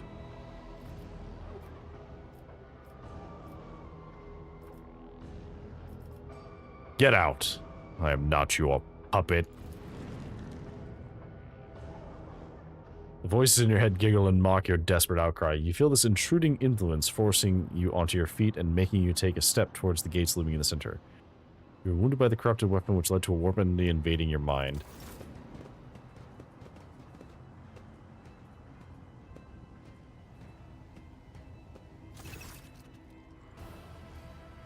Ooh, we have a high-tech use here. So you have a 100% chance to make this. In the gateway arch, you see a cogitator with human-like likeness built into the front of the panel. As you approach, the torso twitches slightly. This is a servitor, an obedient automaton created from the lobotomized human being. The sentinel turns its head to you, one of its eye sockets lighting up with two ember-like irises. Okay. Examine the device. You carefully inspect the design of the gate cogitator. What immediately catches your eye is the strange alloy that was used as a material from the gate's components, some of which are unfamiliar to you. You suspect this might be some kind of archaeotech relic. The servitor on the gate begins to move. With the screeching and groaning of metal, it leans forward, closer to you. Its lower jaw opens with a drawn-out shriek, much wider than the jaw of a living human could. The servitor's mouth is filled with sharp metallic fangs that glint in the dim light. The vid screen to the right of you lights up, showing streams of mysterious symbols on a green screen. A whisper runs through your consciousness, insisting, demanding sacrifice. The voices that filled your head after Voigtvier wounded you with this blade did not go away. On the contrary, their source coiled itself into a tight knot somewhere in the depths of your mind. Examine the sentinel. The servitor looks noticeably different from the ones you're used to. Its skin covering it stitched together with copper thread, and it has metal hinges in place of standard joints. It seems that the creators of the Sentinel did everything to ensure that the service life of this unit would be much longer than that of the ordinary automaton. Well, look for anything that could be used as a weapon. You're trying in hopes of finding at least something that could work as a weapon. Your search is in vain. The chamber anteroom is completely empty and in perfect working condition. Nary a broken panel or a protruding piece of rebar in sight. Well, I guess we put our hand in the Sentinel's maw. Sentinel's jaw clamps around your hand, puncturing your skin and sinking into your flesh. A few dark drops fall into the servitor's throat, and immediately you hear humming as the servo motors start up and the pumps stir into motion. The vid screen of the cogitator flickers. Several long minutes passed. The Sentinel's jaws remain closed, and you're beginning to feel sick. Perhaps you were to lean against the gate, you can catch your breath. Maybe you can close your eyes and pretend none of this ever happened. High levels of caustic humus. The subject is in a state of heightened stress. Do you require assistance? You don't understand where this quiet voice is coming from, cracking like static. Is it the Sentinel, the cogitator? Is it a figment of your weary mind? Whichever it is, you can clearly hear every word. Yes. Yes, I do require assistance. Pain shoots through your head and subsides just as quickly. It would seem the entity coiled in your consciousness does not have the ability to do you any real harm. Request accepted. Initiating defense protocol. Yeah, get fucked, cultists.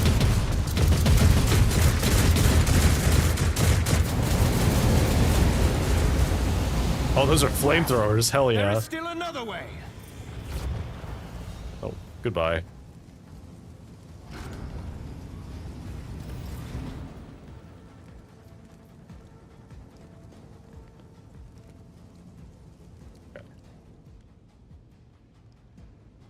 Yo, oh, this area looks sick.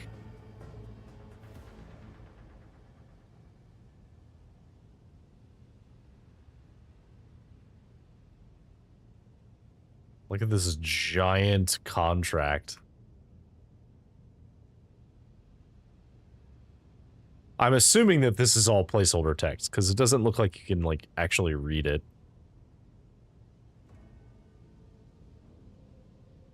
I see golden doors per top. The obsidian.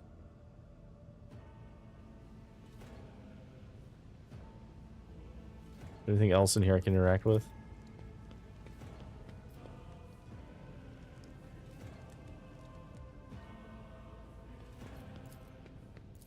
Look at the warrant of trade. Let it be known that by my will and by the words of this document, I appoint this person to be the bearer of the warrant of trade and bestow upon them their dynasty. Be the paragon of humanity, unbroken by adversity, to walk bravely first into darkness, to unite and reclaim what was lost, to triumph over nightmares untold, to hold boldly the reins of fate, to walk steadily the road of thorns through pain and greatness. Escort the child of the house to safety. I need a weapon. I am utterly defenseless. Distance from the current location situational calculations. I see. What madness is happening here? Who are you? Who addresses me? Temporary obnubilation following acute stress. Mobile unit of the Warren Sentinel standing by. I need to contact someone, preferably Theodora. Voxcast frequencies disrupted. Initiating setup. Establishing connection. Voxmaster, restore communication with the navigator's sanctum. I am trying to contact the bridge. If anyone can hear me on this frequency, regroup all available forces and head to the upper decks at once. I repeat, regroup all available forces and head... I see. Communication protocols breached. Signal latency assessment unavailable. Unable to establish two-way connection. You the Warren Sentinel? Mobile unit of the Warren Sentinel, designed as a personal escort of the child of the house and a means of communicating with the rogue trader's subjects. Mobile unit standing by. Lead me away. Upper decks. Assuming the probability of safe placement in areas of concentration of armed units. Calculating. To prevent unauthorized units from breaching the warrant chamber, preemptive sealing must be initiated. The mobile unit will start executing the received order immediately after the safety of the warrant is secured. Notifications, journal entries, rumors and contracts, such all can about them later. Okay, so our current journal, no one must reach the warrant. A simple order Dodger will lock the chamber.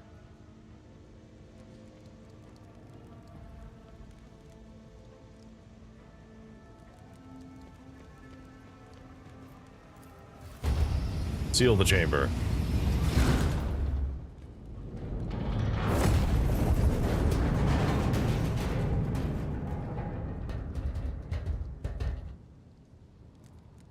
Hello there.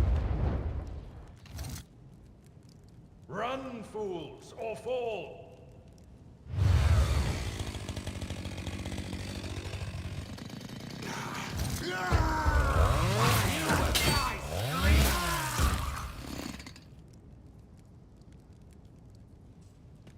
Adeldar, is that you? Master! Whatever are you doing in the Warren Chamber? How did you... Throne preserve me, what is the meaning of this? Kunrad Boyder is a traitor. When we parted ways on the officer's deck, he stunned me somehow and brought me here. What? He intended to take revenge on Theodora for something, and trying to reach the warrant was somehow part of that plan. Oh, holy God, Emperor. I presume he is the one responsible for the mutiny. And, Master, I wish to remind you that you are to refer to the Lord Captain as Lady Theodora.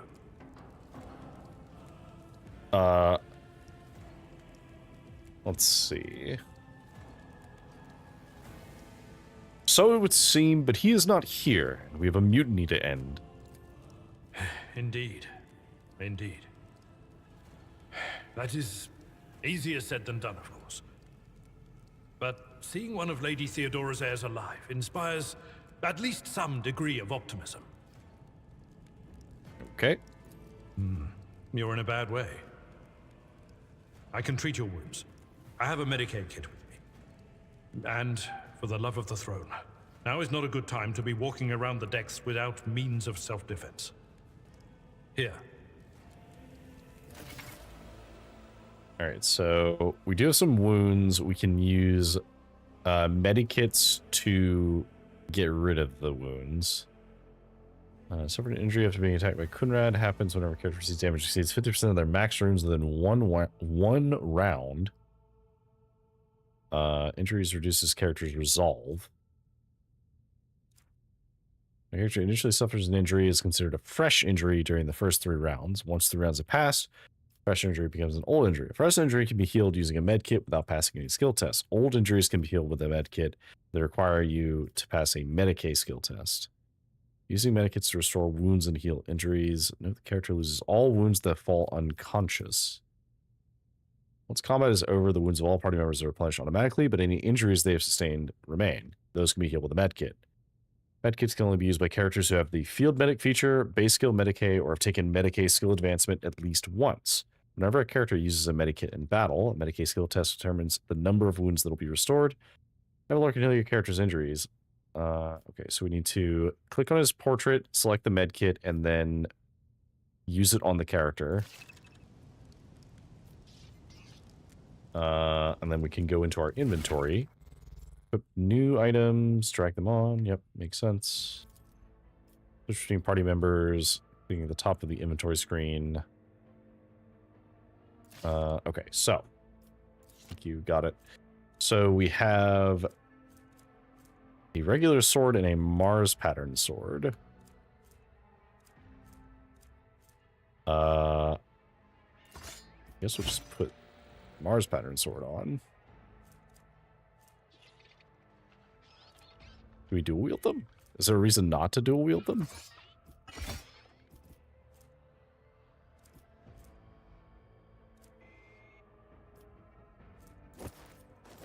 And we'll put on our body glove. So we can't equip it, but he can. So, and then we'll switch to Sometimes you consult the appropriate treaties on Tactica Imperialis and weigh every step. Sometimes, though, Thank you. that is a noticeable improvement. Now you're prepared for the trials ahead. The lower decks are teeming with heretics instigating the rabble to revolt. But that is the least of our problems. The ship's enforcers are rounding up the scoundrels and suppressing the resistance. The situation on the middle decks is much worse, although strike teams have already been dispatched there. All communication with the bridge and the engineering bay was lost. So, apart from scattered voxcasts, we have no information to go on. Okay. But that is not the worst of it all. All these jolts and shaking are most alarming. These are signs that the navigator and the master helmsman are having difficulty translating the ship out of the warp and into real space. I fear that they may have already lost control. We must reach the navigator's sanctum and get a handle on the situation. If we can manage that, some aboard this vessel may yet survive. Yeah, so we need a navigator to, well, navigate a void ship through the warp, because the warp is basically super hell, and we have the Geller field to protect us, but we need the navigator to be able to, like, chart the correct course through the warp so we don't, you know, get torn apart. I heard one of Theodora's voxcasts. Lady Theodora's. Which one? The last one I received was about the navigator's sanctum, and that was a good while ago. In any case, let us hope that the Lord Captain is well and safely in charge of the ship's defense. In the meantime, we must do all we can to prevent the ship from veering off course. Okay. What can we expect to find? During warp transit, the sanctum is closed to all who are not involved in traversing the Empyrean. And for good reason. For the navigator to open their third eye and perceive the way, the sanctum must be bathed in the energies of the immaterium. Only a navigator can withstand such an ordeal. For the rest of us, any contact with the warp is fraught with perils such as loss of sanity, spontaneous mutations, and death. Yeah, so the immaterium, the Empyrean, the Aether, Sea of Souls, warp space, the warp, it's all the same thing. Basically, traversing through the warp is dangerous. Okay, so Navigator Sanctum, lead the way. Absolutely. Let us proceed.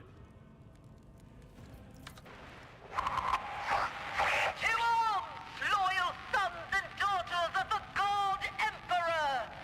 Fight the heresy and corruption that threatens to consume our home, and with all your might, destroy those who have dared! The Lord Captain is calling her crew to battle, which means the Vox networks are set up for broadcast transmission, not message exchange. Splendid. While the rogue trader inspires proper resolve to fight in her subjects, you and I shall prove that her trust in us is well deserved. Onward! Alright, let's go. Oh, hey, cultists. The Emperor is with us!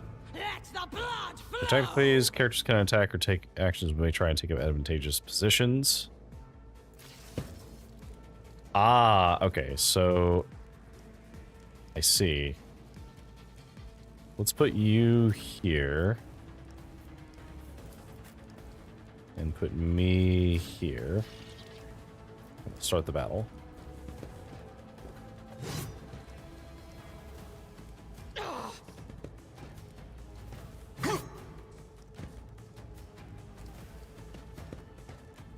Okay, so we can see the order in which we are going to get to go, so Abelard has to go after this person. I'll live another day. Abelard specialist in melee combat. Charge only works when using melee weapon, not considered an action. No.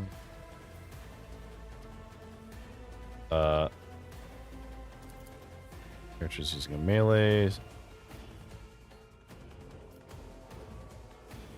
Okay, that's fine. So, let's see.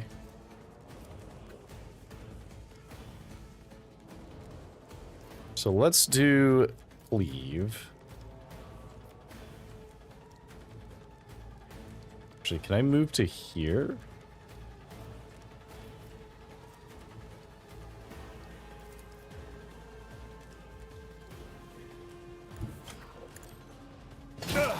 You're gonna get no attack. That's fine.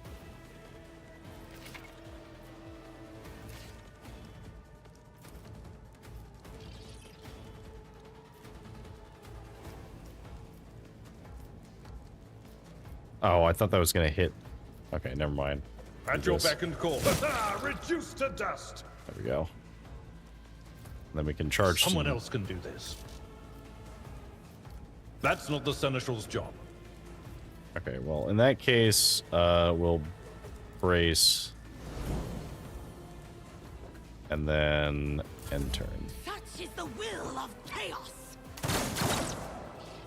Not even close. Okay, so I have Blade Dance, but what we're going to do before we do that is we are going to Oh, too easy. use this ability. Now we could cleave you guys. What if we were to just do this? Oh, it uses all of our movement points, though. That's probably fine. I think we just lead with this. Yeah, that's fine.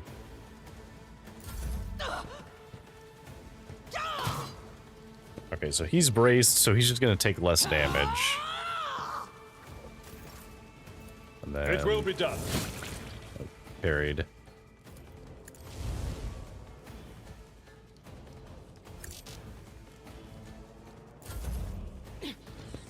So you're gonna run away. Wow, rude.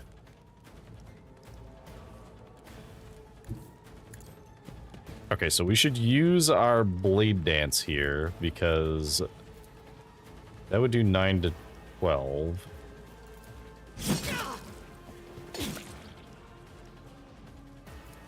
Now we can definitely kill you.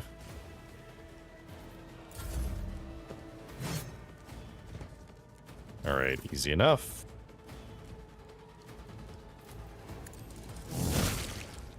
And then you're dead. All right, so we gained level up. Prevailing battle, exploring the Coronis Expanse. Complete quest earns experience points, which you have enough. Character gains a level. Commands gain new levels at the same time as your character, even if they are not included in the active party. Okay, so that's good. That means we don't have to bring characters with us to level them up. All right. So our next rank is we have to pick a skill. Now, I think we take Medicae so that we can actually use health kits. I do think that that's important. And then for you,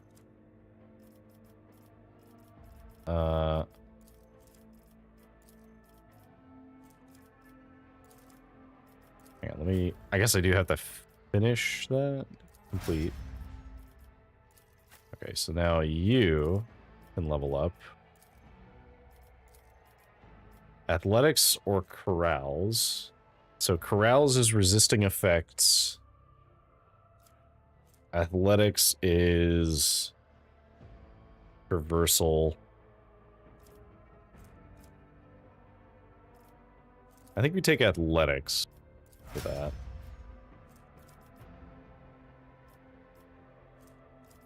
Okay. It's fine. Victory awaits! Okay, so how are we leveled up, so we're at full health. Here's a map of the Void Ship. Consists of several parts, some of which you can travel, some parts are not available yet. Okay, so we can go to the Navigator's Sanctorum.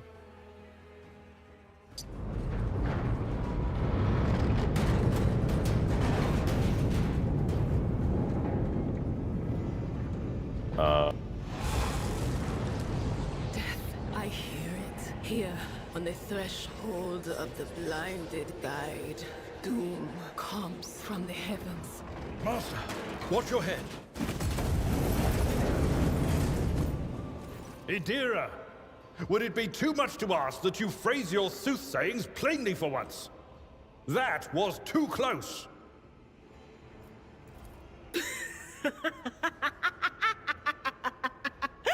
Sorry, old man. The voices are so loud I can't even hear myself. They shriek, they sing, they... Oh, Abala, how they sing. Oh. Oh, she's that kind of crazy. This is Idira Tlas, personal psyker and diviner of Her Ladyship Theodora von Valancius. Idira? I'm not drunk, old man. I'm suffering the effects of the warp that is seeping through these walls. I see the ship's fate. To die in the waves of the Immaterium, fall under the burning rays of the final dawn. And in the roaring blaze, I see a figure standing. Who is it? I have no answer. I see. The entity in your consciousness shrinks and crawls in deeper, its claws scraping against the walls of your mind, as if the presence is trying to hide from the seer standing before you. A diviner, are you? The voices from beyond the threshold whisper to me. Sometimes their murmurs are clear, they grant insight. Sometimes they drive me mad. But I am patient. I know how to listen and discern. But now, with this clamor around me, too many voices, too loud. That is fair. Like, you're inside the Immaterium. It's kind of turned everything up to 11 for you. And you, von Valancius, are a sorcerer too. Just like the other one. Lady Theodora must have grown so fond of psychers she wants one to replace her. Okay, so she comments on the fact that we are a psyker. Officer's frequency. To all who can hear me, those with a weapon in their hands are to gather on the officer's deck at once. I repeat, gather on the officer's deck at once and prepare to launch a counterattack. That's Edelthrat. Oh, Emperor's Providence. The other heir lives as well. Quickly, we must head to... There's like tendrils at the edges of our vision. Not so fast, old man. If we drown in the warp, Lady Theodora's heirs won't be any good to us. If Edelthrad's like me and hasn't yet surrendered his mind or body to the mercy of the warp, then he can still hold on a little longer without us. She makes a good point. We do kind of need to, like, make sure that the ship can make it. Blast it. You're right. First, we need to deal with what is happening here. How do you know who I am? What? You think Lady Theodora didn't ask me to peek into the darkness behind the backs of those she sees as her prospective heirs? I have seen you. I have seen the footsteps of your past and the wounds of your heart. I see. You flinch at the seer's words. No doubt she's referring to the nightmares, the tortures inflicted upon your body and mind. Your muscles contract involuntarily, as if steeling themselves once more for the inevitable pain. You lived through torture sometime in your distant past lives. What are you doing here? The whispers called me. The ones I could make out among all the screams and screeches. Those who are rocking this boat hit us where it hurt. They went after the navigator, our guide through the warp. Other whispers called me to the engineerium, but it was too late. I heard the cry of our master Cog, and the silence that followed. Ooh, that's not good. What? You don't mean the Enginseer Prime is... Said, without a doubt. And the voices wail, heralding countless nightmares, cackling at each soul among the hundreds that are now joining the warp. The shriek from the Navigator's sanctum was louder than the rest. And it's better that we saved the Navigator than some lever puller from a cooling module or a cook from the middle decks. Oh no. No. Nothing is well about him. Can't you feel the chill crawling on your skin? The eyes watching you? The warp ice has already encased the bulkheads. What follows is calamity. Yeah, I suspect the Navigator's not doing too great. But we're not just going to stand here and take it, are we? The state of things in here suggests there's a navigator around. Maybe one who's crippled or at death's door, but still kicking. And since our skin hasn't peeled off our faces just yet, his third eye must be closed. At worst, it's a little roughed up. So what are we moping around for? Let's go protect that noble mutant while we're still alive. Fair enough. Okay, so we have a deer in the party now. We can select multiple characters by dragging left mouse button. Yep, makes sense.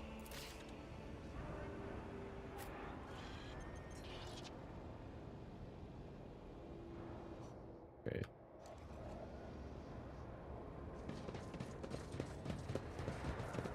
Follow my lead.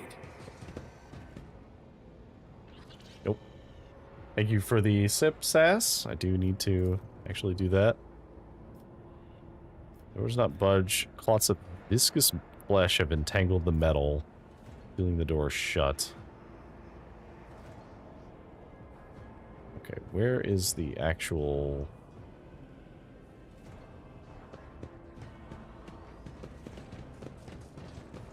Go into this door.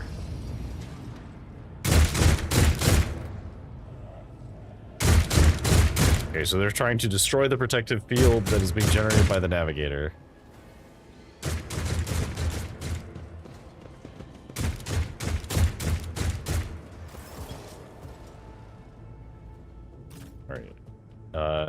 Adira, I'll put you over here.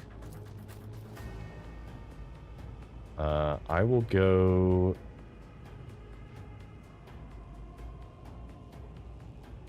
Guess... here? And then Abelard, you can go... here. So, she is an operative.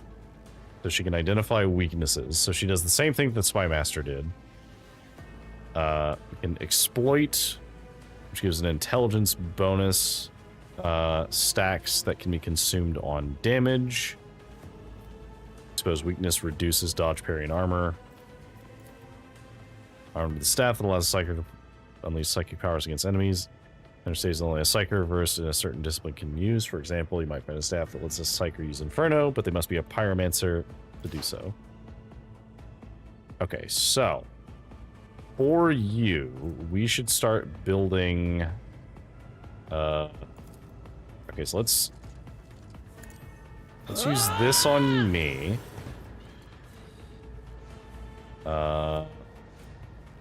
And then...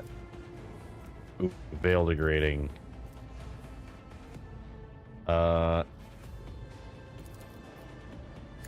Let's start building stacks on you.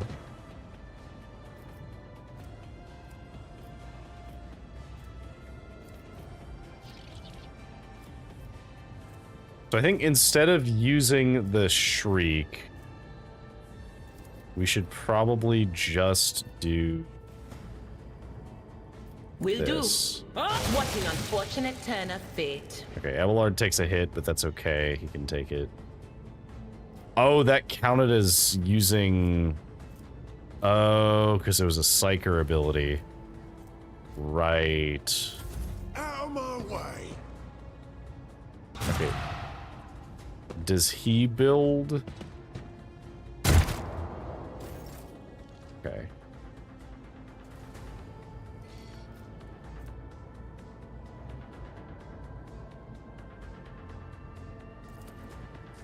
So I'm gonna brace. I will do my duty. Charge to you. At your beck and call. Alright, easy enough.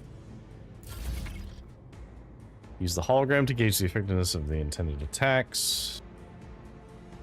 Let's capture the hologram there. Select ability, see the expected outcome. Okay, so yeah, let's say we wanted to... I guess we're gonna do this.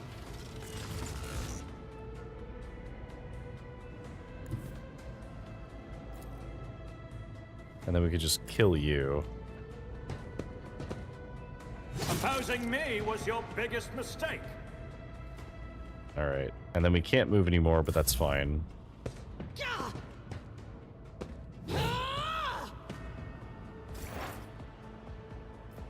Alright. We need to be careful because we're really close to degrading the warp.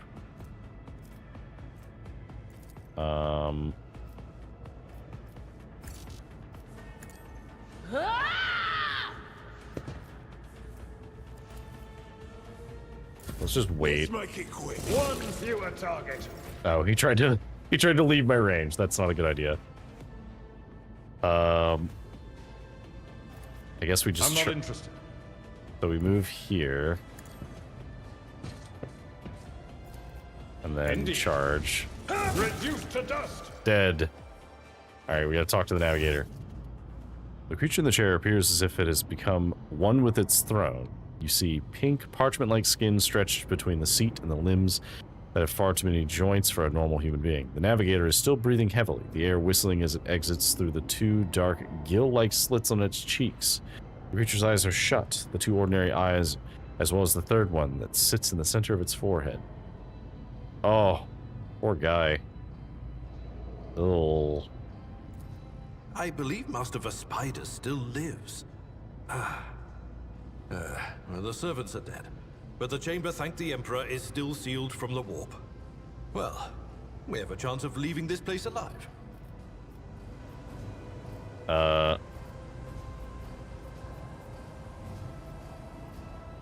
Let's address the navigator if he's alive. Your time is short. Okay, so the navigator barely able to lift his head and half open his normal eyes. The dark drop rolls from under the closed lid of the third eye and down his face, leaving behind a black trail. The voice is coming from the Vox grill at the base of the bizarre chair. It's unclear how the navigator is able to produce human speech. Okay, our time is short to do what? Fall to your knees, mortals, and behold the final dawn. The navigator's body starts thrashing in place, it lurches forward, then falls back onto the seat, then thrusts forward again as its bones crack and its skin tears open. However, the fusion between the body and the chair appears to be stronger than these wild impetuses. The mutant remains seated, but leans as far forward as he can, his layered raiment slowly turning crimson. The gill slits burst open, forming two hideous screaming mouth-like pits. Ah! It came from beyond! His body is not his! Your scream is echoed by the silent cries in your head. The unseen creature triumphs at the sight of the navigator, succumbing to the paroxysms of corruption. Its march thunders under the burden of hopes. Unseal your hearts, and I will flood your souls with myriads of words and meanings. each one a portent of salvation within me. Navigator continues to convulse violently in his seat, shrieking and cackling, but then his fits stop abruptly. His face is drenched in black and crimson. The dark ooze from under his third eyelid is turned from a trickle into a stream mixed with the blood coming out of his nose. There's a purple swelling around the eye. Run. Flee from this place while I still have the strength. I can contain the intrusion, but not for long. We must begin the translation. Leave the warp. But it can't be done without the Master Helmsman's help. Okay. Avalor, the Navigator's alive, but barely so. What do we do? The ship can only begin the translation with the assistance of the Master Helmsman, if he is still alive. It is worth a try. We must get to the bridge, but we will need support. Our only option is to fight our way to the officer's deck and join forces with Edelthrad and his people. I believe we will also find Lady Theodora there. She must have heard the call to arms that the servos relayed to us earlier. Right. Okay, let's go. Vespidas, good luck. And thank you. The Navigator does not give her a response. Black tears mixed with the blood are streaming from under the closed eyelids, and the Vox at the base of the chair is bellowing out static interspersed with distant echoes of otherworldly laughter. Navigator appears dead. Only the slight movement of his chest and the twitching of his eyelids let you know that he is still clinging to life. Alright.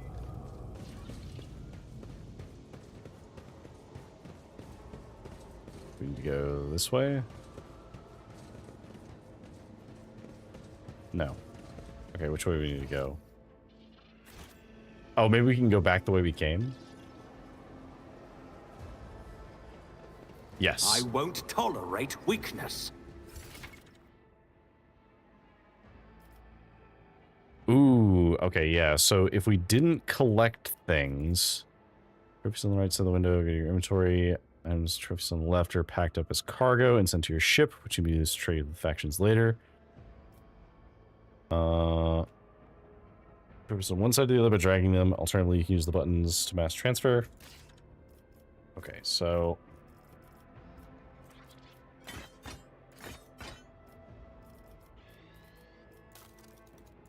yeah, I guess let's just collect all. Alright, to the officer's deck we go.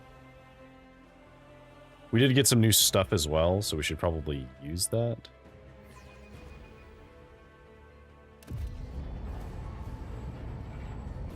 I'll wait until we're in control again.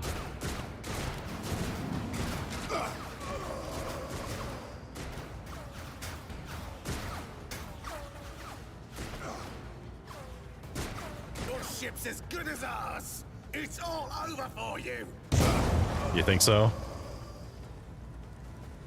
I shall pity not your enemies. Oh, hell yes. I shall heed not their pleas. Somebody shoot these men. I shall betray not your tenets, nor stray one step from them. Take not your gaze from me. Leave me not without your grace. I told you he would protect us. My God, my light, my Emperor. Hell yes. One of the Sisters of Battle. The white-haired warrior turns to face you, her dark eyes blazing. The weapon quivers in her hands, and for a brief moment it seems she is not going to stop, and will instead continue eliminating every target she sees, starting with you. Sister Argenta!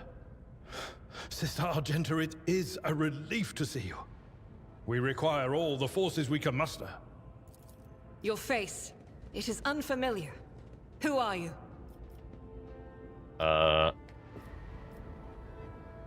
Deckard von Valancius, the Lord Captain's heir. The hour is dark and daunting. Ship abounds with corruption.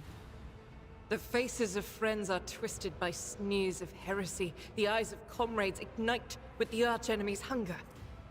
I will do what I must to halt the advance of the dark forces. But in these dire moments, little can be trusted. So I must know, why are you here?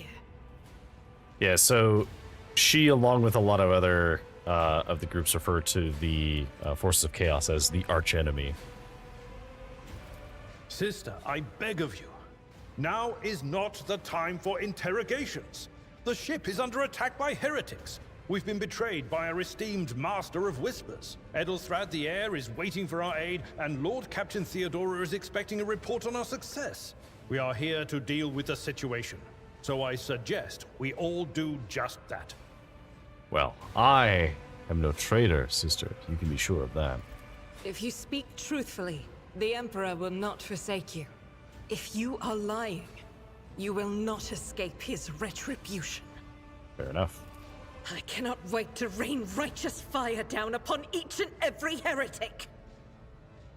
Ooh, we have a lore traitor. What is a warrior of the Adeptus Sororitas doing aboard a rogue trader ship? In order to serve the ecclesiarchy, did they not? Sister Argenta is a guest of the Lord Captain. And that story deserves its own time and conversation. Under more appropriate circumstances. Enough idle chatter. I am where I must be, and that will suffice. Alright, we must get to the main hull of the deck. Through this door. I shall join you, for it is my duty to the God Emperor to destroy this heresy. We will follow. For now, we will hold off any heretics who might try to crawl in through the cracks to join the main assault. And we'll take a look at the generators while we're at it. Those villains made a mess of the cables. Oh, I wish we had a Tectomat with us. But we'll see what we can do without one. Good to hear it. Sister? Ready. May Terra's light illuminate our path through fire and darkness. In combat, a character may need to use different kinds of weapons, which can be prepared in advance. Okay, so yeah, we can have different sets of weapons. That's fine. Does not cost action points. Good to know. So. Scrappy autogun. Psychic staff. So we'll give ourselves the staff, which is a lightning staff. It's pretty cool. We'll hold on to these. Actually, yes, there we go. We have a higher armor penetration, and then we also have a bleeding attack.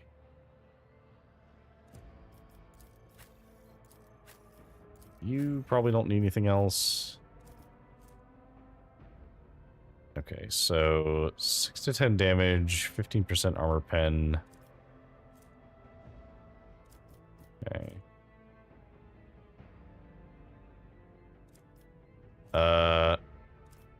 I think this auto pistol is kind of crap. We should probably switch it for this thing, maybe.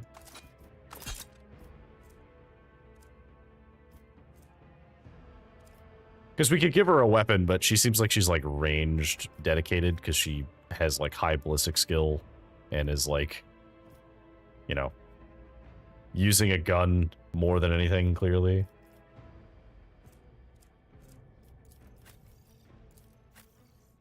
Okay, and then for you, I guess we'll give you...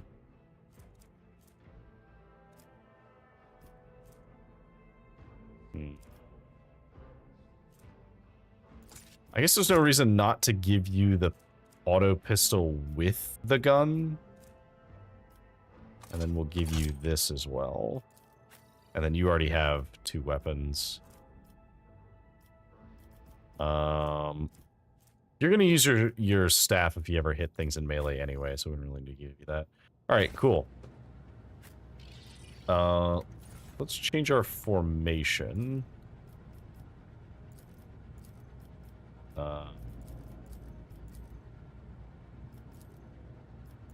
Put Evelyn in the front. Actually, I think we could do this, and that would work fine. A new challenge for me. There we go. Goods. Who's in here? Mizoa pattern, you say? You more efficient weapon for your character.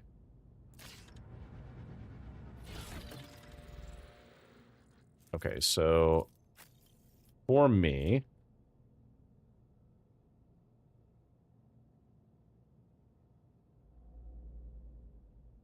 okay, so this is just a better version of the sword that I'm already wielding. Good enough for me. All right, let's go. Check here. Select everything else. Anything else to loot? No.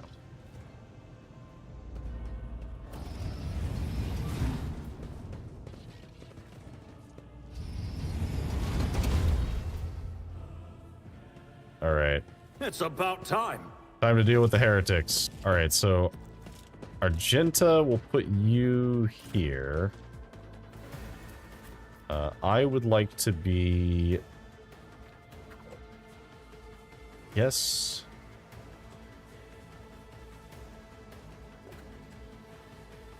Here. You we can put here. And then you we can put here. And here we go. Death to non-believers!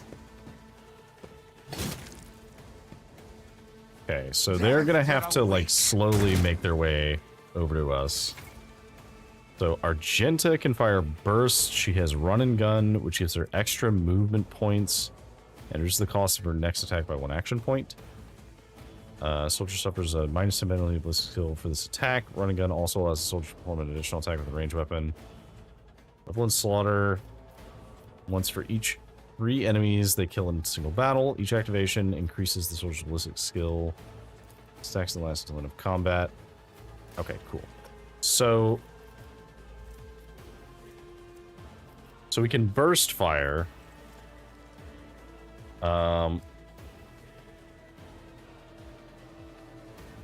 We can reach anybody though, right? Let's say we wanted to shoot. So we could just shoot there, right?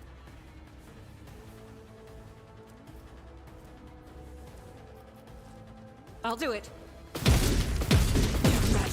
Oh, easy. All right, well.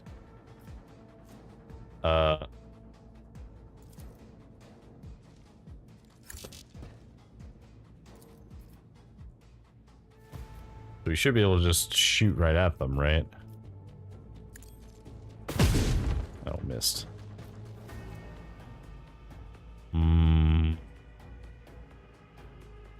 Faith without deeds is worthless. I refuse. This is unacceptable. Okay, so we can't do anything else right now. That's Out fine. of my way. 2 people in 1 shot's pretty good. Alright. Full cover gives 60% chance reduction to be hit. Partial gives 35%. Full cover can be destroyed. Destructible cover has a durability bar over it. Okay, so what I think we do here is we could potentially move. So let's say we move to here and then we did this. Let's see how they respond to this. And then we do this. Oh, apparently Blade Dance will just automatically target allies too. So good to know. Did not notice that before. Okay.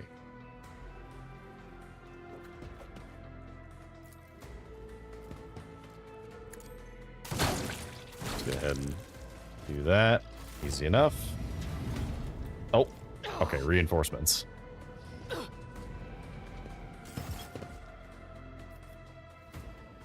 Let's analyze, I guess, you. And then we'll just move on. Your doom.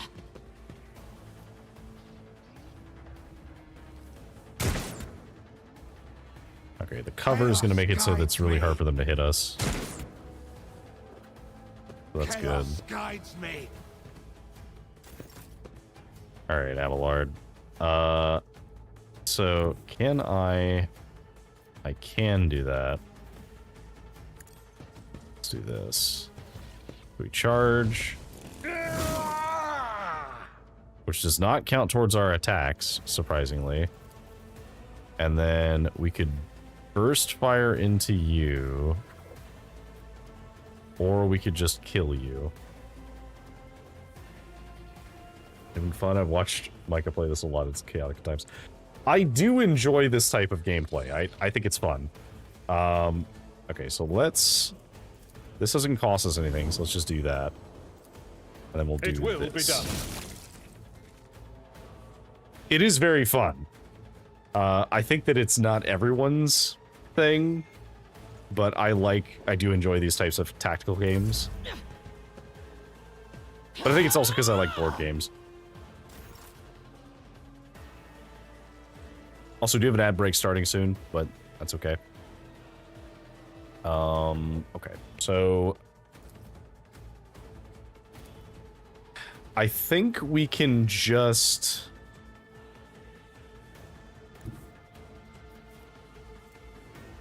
Okay, maybe we move to here. And then we burst fire you. There we go.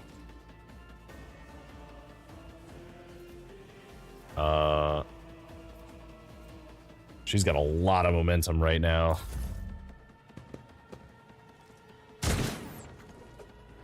Okay, so he is pretty safe because he's braced. Oh, you're still over there. All right. So I guess what we do is let's buff myself. For me. And then we'll go over here. And I guess we'll just attack you. My tactics are flawless.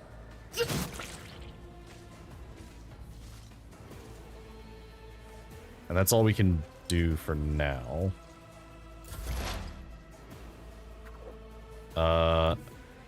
So with this, we can... Anything else? Do this. Farewell. Easy kill. And then... let's do a little bit more analyzing. All right, Abelard. Gonna be our best bet here. I'd rather not. Ooh, he can't use these. I think because he's too close. Yeah, because he's in melee. I will do my duty. Reposition.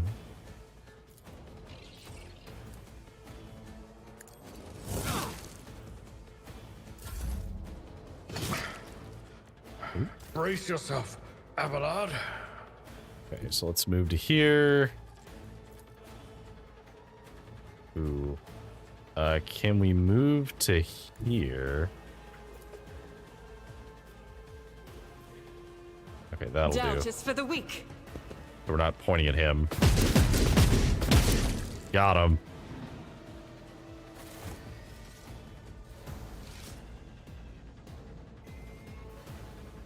All right.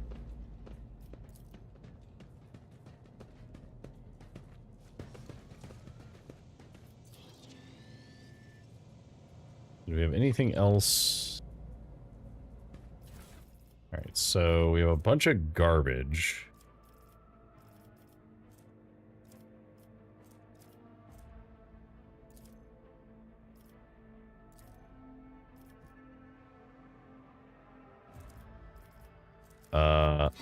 I guess let's just send all of that to cargo.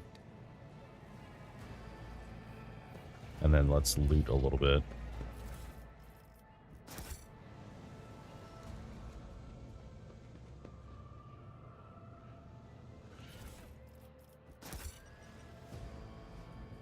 There's some more goods over here.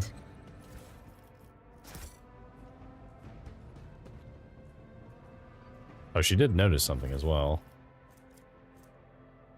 Universal lockpick provides an additional opportunity to open a lock. Set of sacred oils and cogitagrams that can be used to appease. Provides an additional opportunity to call out a machine spirit and interact with. Okay, very useful. What about this thing? Machine spirit vaultlet. Okay.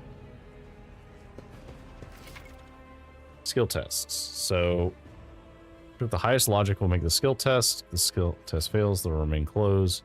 If the bad result can cause the door to permanently be stuck. Okay, well, let's open the door. I can literally just use my logic to open it. I rise to the occasion. So we made a logic test. We rolled a 100-sided die, but because of our logic skill, we had a very high chance of succeeding, which in this case was 100%. I'll lay claim to the star. Me on you. I guess I'll give you this glove for now, and that should give us some tech use bonus.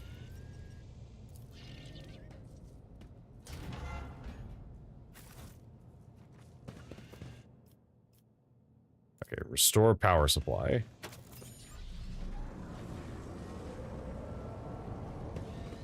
Everything is back on. I did fine. Some more loot. Some more melta charges and some med kits. All right. Done. And then some more multi-keys and a shotgun. Okay, shotgun.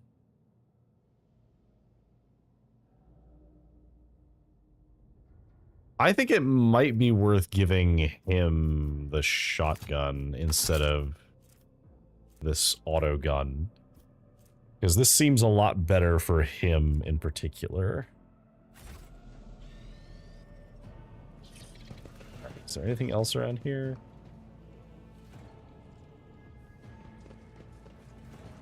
I don't think so.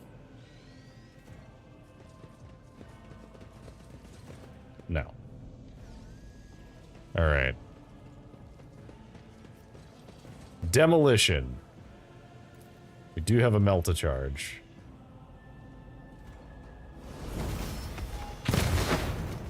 Nice. And we got a level up. All right, so let's use our level up. So, we get death from above. So we leap into the air and land on the selected cell. We deal 7 damage to all adjacent enemies. Use any unoccupied 3-cell radius in their line of sight. Does not provoke attacks of opportunities. Cannot jump to a cell that is inaccessible in combat.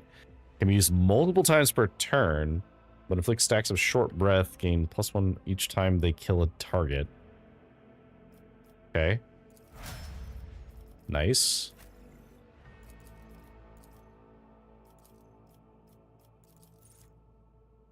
Until the warrior's next turn, they gain +2 deflection, +10 temp wounds. Hell yes. You get expose weakness, so we can actually use those stacks that we put on people. And then you gain access to Revel in Slaughter, which removes the winded effect, and then until end of turn we gain bonuses. And these bonuses stack. Alright, cool.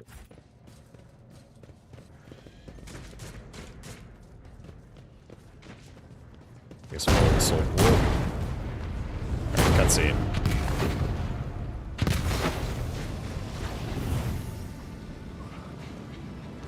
Ooh. Some fire. The roar of the flames rings in your ears, and the choking smoke makes you cough and gasp for air. You instinctively recoil from the scorching heat, wiping your face. A moment later, a hazy silhouette forms in the raging wall of fire. You're surrounded by ear-splitting noise and screaming, yet you distinctly hear the sound of footsteps, and you see the figure walk out of the fire towards you. It is Theodora von Valencia. Are you lost, my heir? Her expression is calm, terrifyingly so for someone whose body is engulfed in an inferno. One of her hands is resting on the hilt of her power sword, the other is raised in an inviting gesture. An apparition. A sorceress. Apparition. Trickery of the warp. Sister, you will lower your weapon. Threatening the Lord Captain is outrageous. Let me see. This is impossible. I doubt you are aware of the limits of what is possible. For your worldview is but an iota of what a rogue trader knows and sees. But I can tell that you would like me to share that knowledge with you. That power over reality. Yes, I see. I can lead you out of these flames, show you a path, rid you of pain, and give you a weapon so that you may defeat your enemies. Decide. So it describes her as having snake-like gaze. Your mouth begins to salivate. Each word Theodora speaks is like music to your ears. The entity that now dwells in the deepest recesses of your mind is pleading, begging, demanding that you give it an immediate answer. That answer can be nothing but acceptance. Do not listen to this abomination. If there is naught but his light in your heart, if you are resolute in your faith, then step into the flames. The Emperor protects. His faithful will not be deterred by either darkness or deceitful promises. Nor will the fire burn those who carry the torch of faith in their soul. To the void with you. We need to follow Lady Theodora before we suffocate in this furnace. The people! The survivors from the middle decks! We must help the crew! Lead them out! Find a way around! Then we'll miss our chance to meet up with Edel.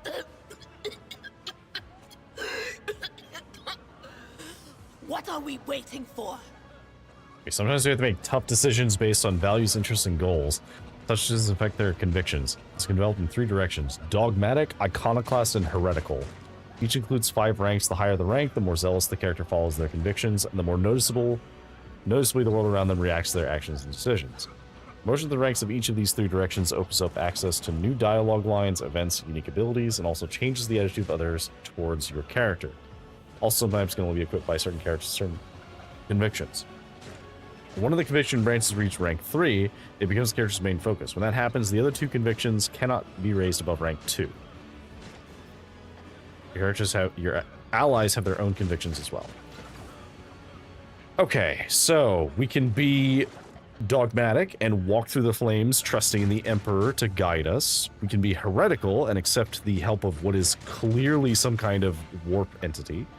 Or we can be the iconoclast, who is basically just trying to lead their people to safety.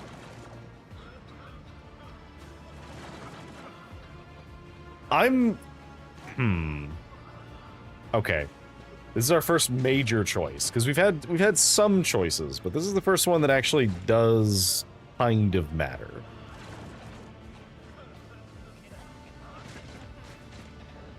So, I'm leaning towards dogmatic.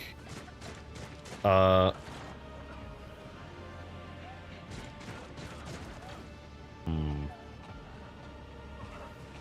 thing is, I think dogmatic is the way most people in the Imperium would be, but I think iconoclast is probably the most accurate for a rogue trader, because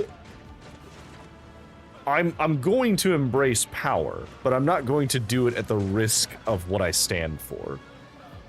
So yeah, I will not leave my people in harm's way. You look away and the illusion breaks. The unbearable heat instantly makes your skin burn, and the voices of the people beyond the shroud of smoke grow stronger and hopeful once you and your companions rush back, barking orders and guiding the survivors. In your determination, you completely forget about Theodora, and when you turn your head, you see nothing but the bellowing flames.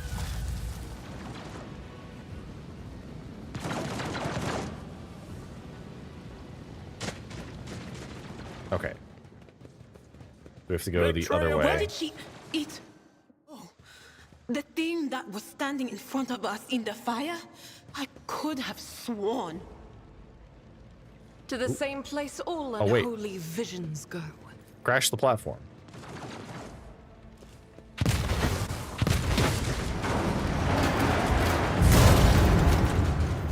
Okay, that made a new bridge. But we are gonna loot.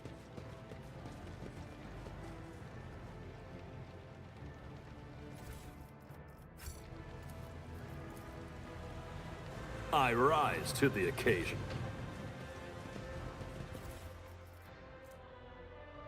Oh, a helmet. We should probably put that helmet on ourselves. Oh, we are definitely gonna hide that helmet.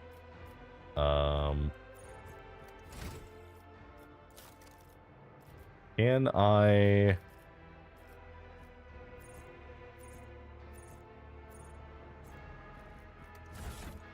Can I hide how this helmet looks? Is that an option?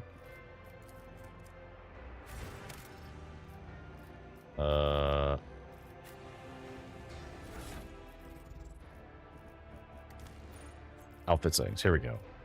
Yeah, do not show helmet. Maybe we'll have a helmet that we want to show at some point, but not that one.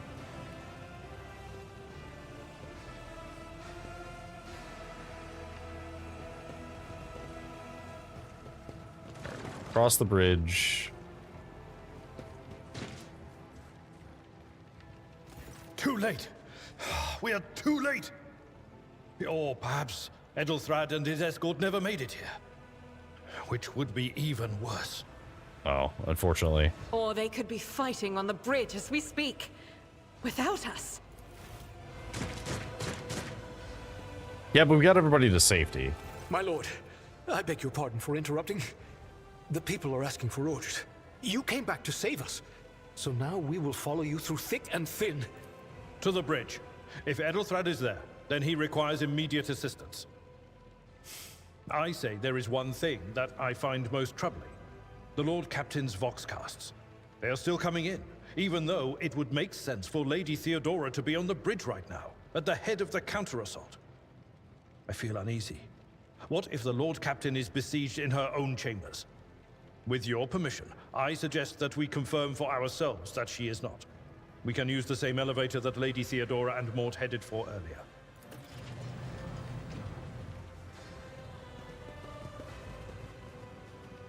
Okay. Let me grab this. Follow my lead.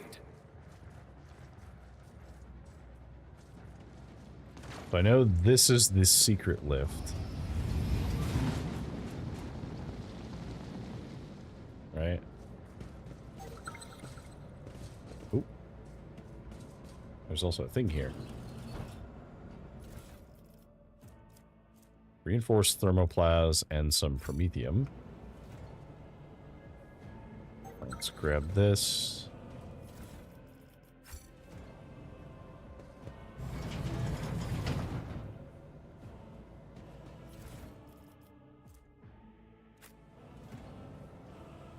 Okay, so we did just get some goggles, which give us logic. Would we prefer the logic, or would we prefer the armor? That is the question. I think we prefer the logic. Because we could give you the helmet. which we want to disable the helmet on you. But I think armor's more valuable for you than it is for me. And then everything else we don't need. Clearly does not serve as a stateroom. The generators, machines, and crude wall paneling indicates that it's a maintenance area. Okay. Into the elevator we go.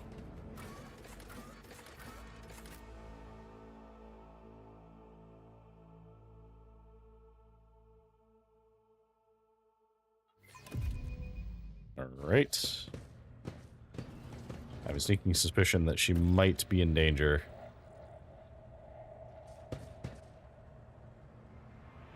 Yep, there's the warp. Oh, she's dead.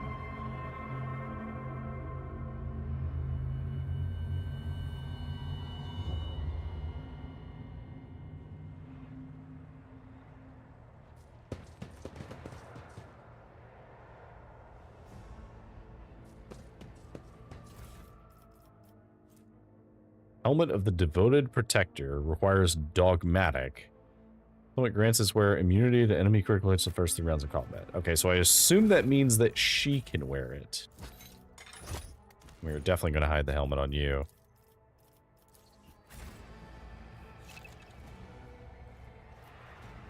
Open the character menu. Yep, got it.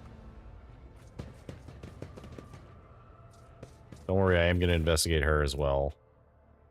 Theodora's Rosary gives a bonus to Commerce and Lore Imperium. I tire of idleness. Let's move. Okay, so what does that classify as? Jewelry. Okay.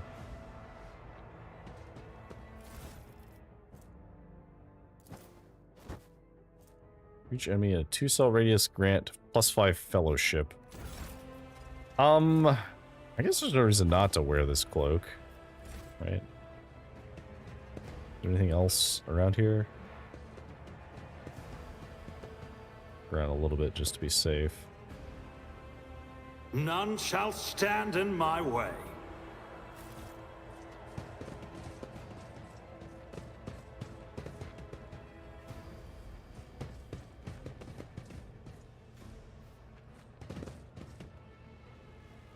I have suspicion that there's nobody in here.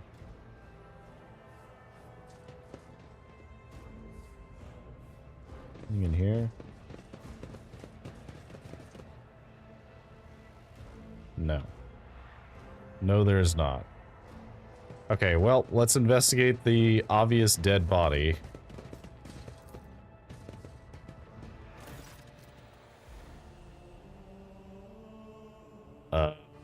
Theodora von Valencia's body is sprawled on the large, blood-drenched desk. The Archmilitan's corpse, still clutching her weapon, is slumped against one of the bulkheads. Emperor, accept thy faithful souls. No! Lord Captain, I didn't hear a thing. Not a whisper, not a breath. It was so loud. Why didn't I foresee this? That was a hell of a good scream.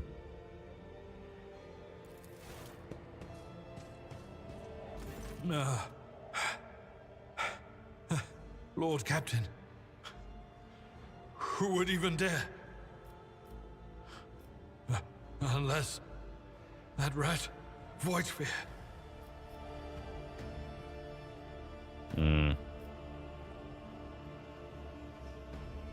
I don't think it was Voidsphere, though. Voidsphere wished humiliation and suffering upon Theodora, not a swift death. It could have happened in the heat of battle. Not to mention that Mort was here, and he would have protected Lady Theodora to the last. How could Mort have failed her so terribly? The Archmilitant was born on a death world. He had lightning-fast reflexes.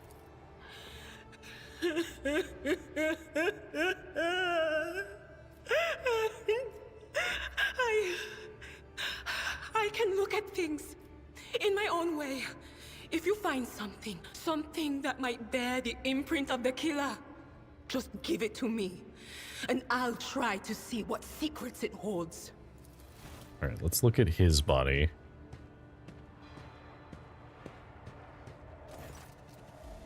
An auto pistol shot went through Mort's forehead, spraying the floor and the furniture around it with blood, brain matter, and shards of his skull.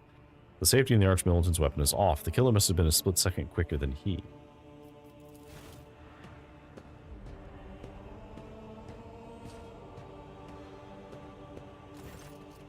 You lean close to the body. The cause of death is apparent. The rogue trader's life was ended by an auto pistol shot. An extraordinarily accurate one at that.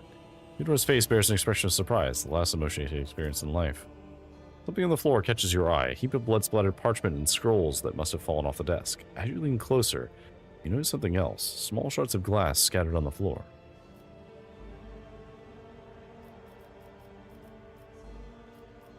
Pick the shards by the desk. It's difficult to say what exactly was broken. The object fell on the floor. That is as much as you can ascertain. Upon closer examination, the shards appear iridescent rather than completely transparent, as if they'd been submerged in promethium. It's a type of combustible fuel.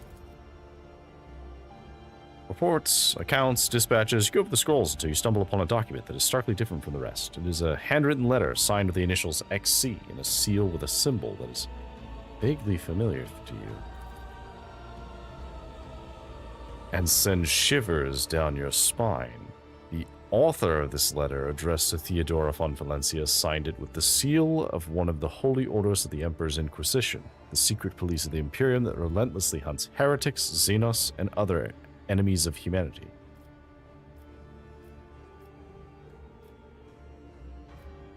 Idira, what do these shards tell you? I see streaks of color, luminescence, blue lights, faces drawing closer. Lady Theodora and Conrad and what is that? Ah! Something dark, enormous. Oh, this glass thing was something foul, that's for sure. Tainted witchcraft.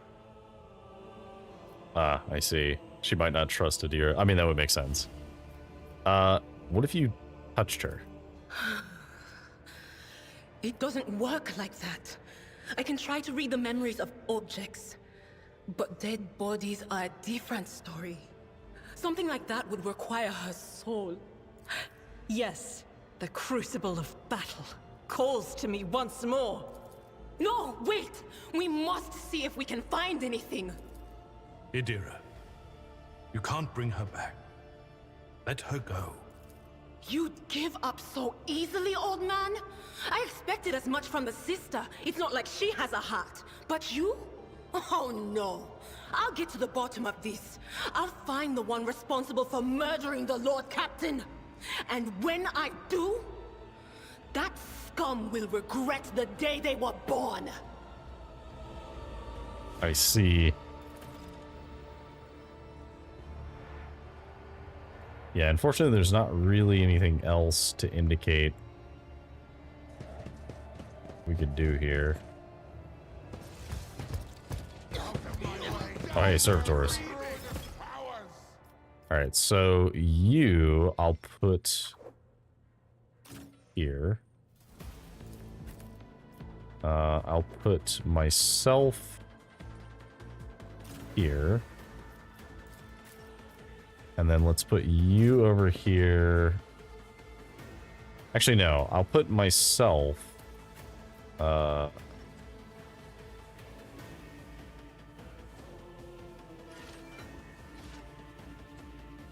here so that I can put you here. I'll put you here. Light and medium armor types. Armor type indicates the percentage of incoming damage that it can absorb. Makes sense. And then heavier armors have a dodge penalty.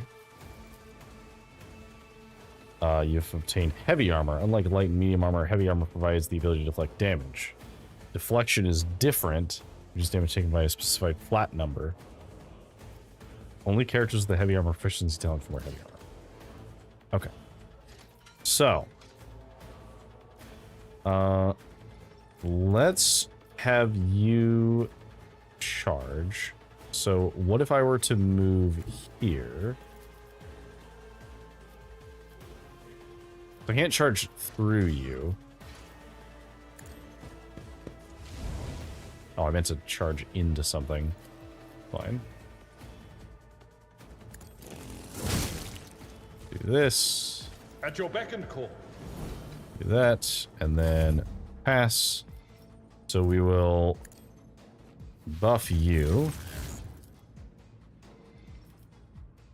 Suits my purpose. Nothing of value has been This. Get that. And then we can leap over here. You didn't stand a chance. And I guess we will do that. Oh, I'm loving this already. And then we can leap over here. Which finally leaves us to be safe. Icon on an enemy's fortune indicates they're under the influence of some kind of effect. Okay, so we can... So you are currently heavily damaged. Damage, hit chance, and wounds are greatly reduced. Oh, hi Delver. Welcome in. Okay, let's do this. How exactly does this work? Rejoice in battle!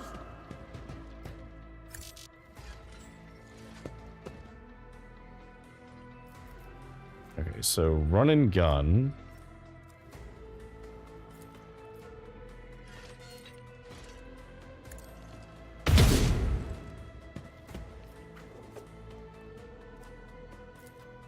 Do it again. And all for me.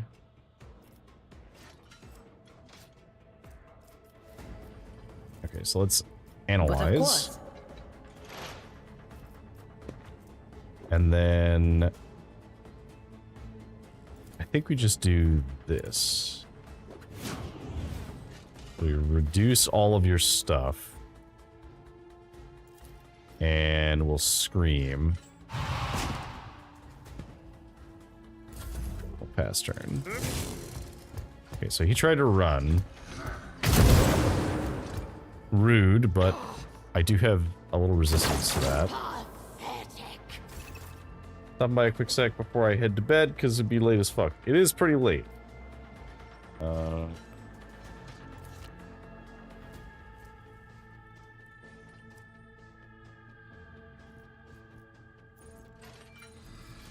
Okay, so I think what we need to do here is have Abelard just keep going at this guy.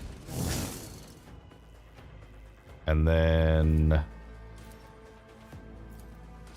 could shoot. I think the shotgun blast might actually be the correct answer here. Yeah, because now we knocked him down.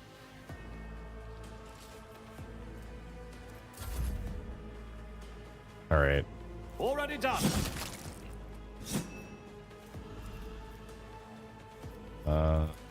Oh, I didn't mean to do it that way. Oh well. Ripperino, that's okay. Damage. Alright, in that case, we'll just buff you. Enjoy the bit I sent you. Thought you'd find it funny. I'll check it out after stream. Alright, so for you...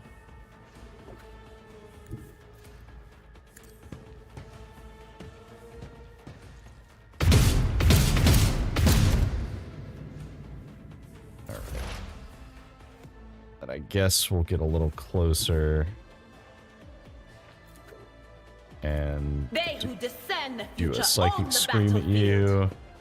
Die. Be gone.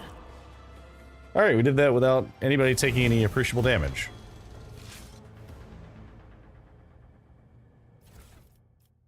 Alright. Las pistol. Okay, las pistols are pretty useful. Effective against targets with cover and with high dodge. Gains +5 toughness if their intelligence is less than 35. Interesting. Okay, so let's do our level up. This is our first, like, choice node. So we get Death Waltz automatically. Blade Dancer uses Death from above against the target enemy without spending a charge, immediately making a melee attack against that enemy. Produces a combination of 3 times against random available targets. If it's impossible to use Death from above, Blade Dancer only makes a melee target against a random enemy available. Okay, so Death Waltz is, I guess, our ultimate. But that's pretty good. Alright, so now we get to pick our talent. And there's a lot of them. Let's do recommended. Any Blade Dancer attacks made with a sword deal agility bonus damage. Our agility's not that good. Blade Dancers have their weapon skill, ballistic skill, and perception reduced by 10 plus Blade Dancer's weapon skill until the start of the Blade Dancer's next turn. Penalties do not stack. Medicae is now determined by weapon skill instead of intelligence if their weapon skill is higher. Blade Dancer deals 5 plus Medicae divided by 10% critical damage and can use medkits as if having Medicae skill advancement. Death Warden seems pretty good. Now, that won't affect our... Well, I guess weapon skill is technically higher than intelligence. So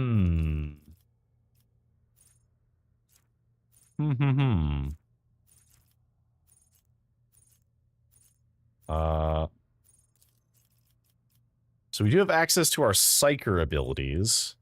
The Psyker uses damaging psychic power on a target that are 6 cells or farther. Do bonus damage. Each level of Psi rating provides the Psyker access to new psychic powers. Also strengthens damaging psychic abilities. Okay, so this would just be raising our Psi rating. We don't have any damaging psychic abilities right now. Psyker's psychic powers have a range of 2 cells or more, have their range increased by +3. First psychic power used each turn increases veil duration by 2 points less. If this talent reduces the effect on the veil duration is instead decreased by 1. Stabilizing factor might be really good, actually. Subtle manipulation. Psychic can use damaging psychic power while being threatened by enemies in melee range without provoking attacks of opportunity. We could take one of our other ones too. First round of every combat, all psychic powers of the biomancy is going to cost 1 action point. All the Psyker's attacks now poison enemies, deals 3 toxic damage at the start of each of the enemy's turns. Ooh, that's pretty good. That seems really good. When the Psyker is healed or heals an ally, if the character being healed is already at full wounds, the character instead gains temporary wounds. That's really good. When an enemy adjacent to an ally dies, that ally gains a stacking corpus conversion effect. If multiple allies are adjacent to the dead enemy, one is selected at random. Next psychic power that targets only that target with corpus conversion will work as if the Psychic rating is +2 higher. It will not degrade the veil and will not trigger psychic phenomenon or Perils of the Warp, and will remove 1 stack of corpus conversion from the target. Interesting. When effect applied by the Psyker increases the damage suffered by a target, this effect is increased by half. So it's 50% stronger if we increase damage on a target. Himself or another character with psychic power, an effect applied by a psychic power. Its healing can critically heal. Critical heals. Okay, cool. Then they deal damage, they gain 1 stack of Sanguine Siphon effect. If the damage was dealt to a target adjacent Psyker, they gain 2 stacks instead. The Psyker suffers lethal damage. The stacks of Sanguine are removed.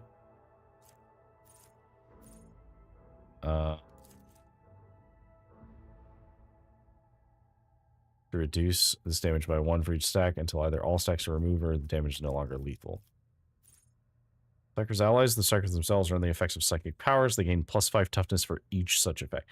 So this is also really good because when I put my buff on someone, they just naturally gain toughness. So I could give them even more toughness for just casting on them.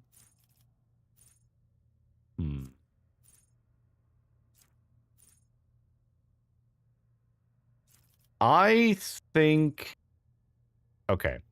This might not be great, but I do think Sanguine Siphon is pretty good.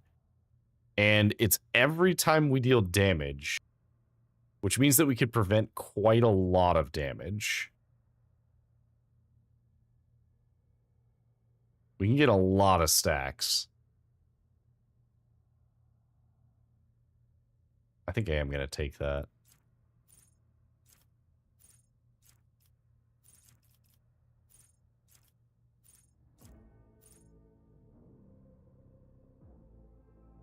Because it's either Sanguine Siphon or it's Biophysical Distortion.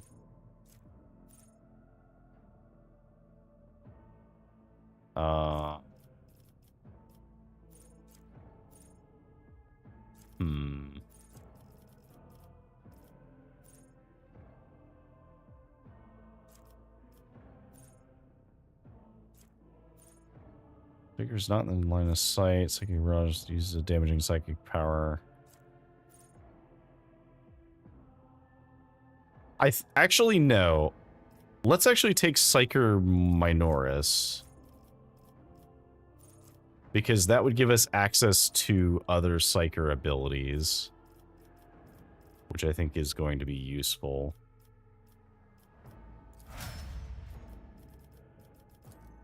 Okay. So, now that we have Psyker Minoris... so that would mean we get our next talent.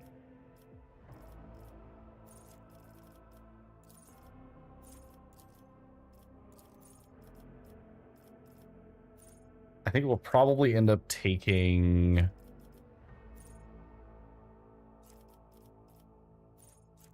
I think we'll take Biophysical Distortion as the next one. Yeah, because this, I believe this also makes our... Yeah, so our psychic powers are better. Biophysical Distortion just means that, like, regular attacks cause more damage as well. That seems pretty good. All right, so for you, you get a talent as well. So we're going to go from the recommended from you. So Contempt. When an enemy attacks, the next melee attack does bonus damage, does not stack, but can be reactivated after another attack made by either the same enemy or a different one. Okay. Melee attacks deal an additional +3 damage to enemies that have no allies. Pretty good. Crit damage increase against enemies that don't have a melee weapon. Less than half health, they gain +13% crit chance. That's pretty good. Whenever attacked, they gain +1 stack of Epicenter of Slaughter until the end of combat. At the start of their turn, they gain +1 temporary wounds for each stack. These temporary wounds cannot exceed 5. That seems very useful. Means +1 and parry chances increased by 25% of their armor. Nope. Get out of here. Get out of here, bot. Okay, so I think...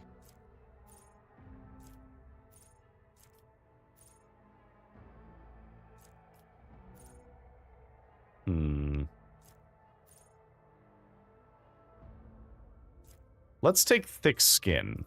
I think that's a good one.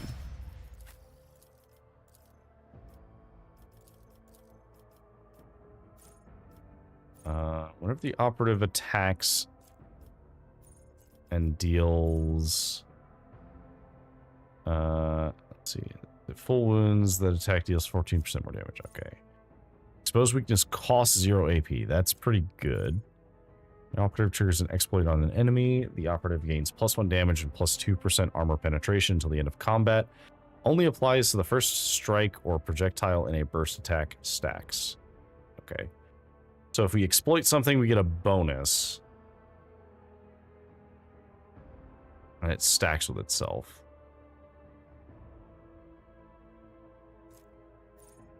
Exposed weakness also reduces enemies' toughness and willpower by -9 for 1 round. Oh. Okay. And then you have access to, at the beginning of every combat, the psyker's allies gain +50% crit chance. The first crit removes this. Okay. Allies are only affected by at least 1 psychic, gain an additional +7% armor pen.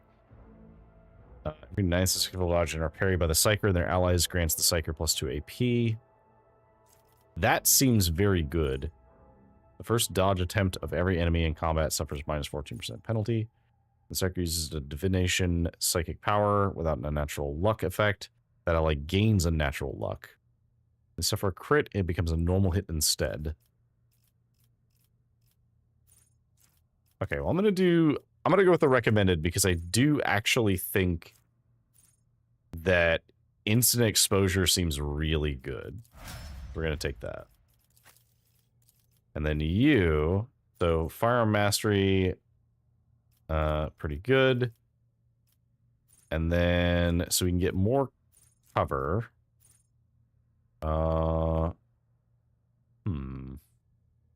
Reach adjacent ally, you deal bonus damage to enemies. Whenever the soldier deals damage, critical damage is increased. 18% more damage for the next attack in the current combat. Okay, so this is just for the next shot. Reloading costs -2 AP. The first reload in combat does not cost AP. In critical hit chance, this bonus is double against enemies from which the soldier is protected by cover.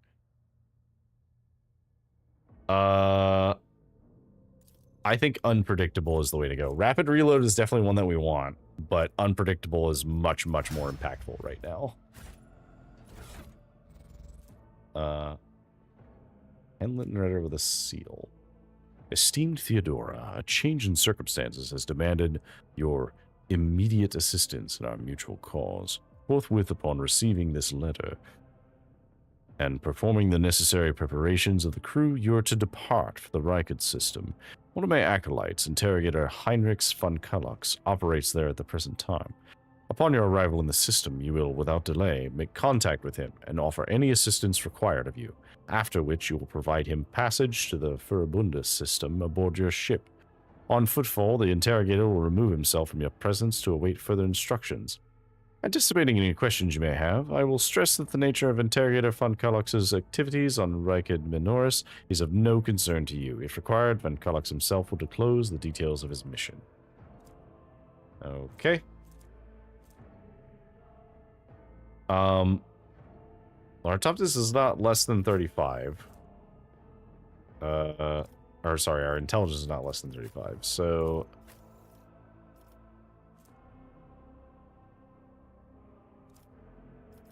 I think your toughness is fine. I think you could use a little bit, so I'll give you this. And that gives you +5 extra toughness. So is this better than one of your other things? I think it's better than the auto gun, at least. Doesn't really fire that many bullets, though. That's fine. We're going to be using Unfading Valor most of the time. So I think the las pistol's fine, because then if we have somebody who dodges a lot or is in cover, then this is going to be better than using this. Everything else can remain the same, I think. I believe I can use these kits now, so there's no reason not to have them. Okay. Everybody to the bridge. To the bridge.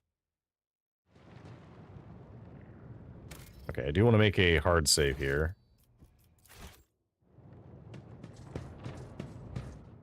What's going on? First sacrifice. opens the eye. The second sacrifice draws its gaze. Somebody shoot him, please.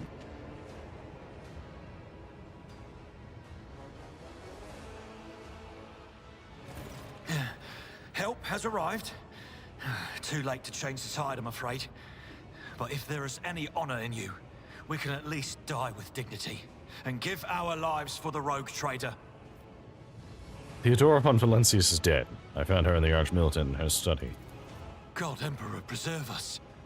The rogue traitor is dead. The ship has lost her Lord Captain, and the house its head. No matter what ritual Kunrad is performing there, the warp is too strong. I cannot withstand it. I feel my body changing with every second. The warp is ringing in the air. This is the end. We will perish in the warp, along with the Warrant and all the dynasty's heirs. The enemy of humanity has triumphed. Edelrath shudders and grabs his shoulder. As you watch, the sleeve of his jacket bursts open and 2 bone growths pierce through the fabric. I've seen it before. We'd better get away from him. The changes are already accelerating.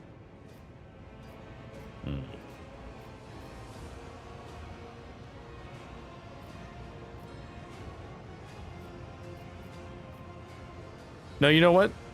I was gonna try and just talk about the thing that we could do, but instead, I forbid you the very thought of yielding. Only by resigning to your fate will you truly suffer defeat. Words worthy of a righteous soul. Save the lofty words for later, will you? The navigator's ready to take the ship out of the warp if he gets some help from the bridge.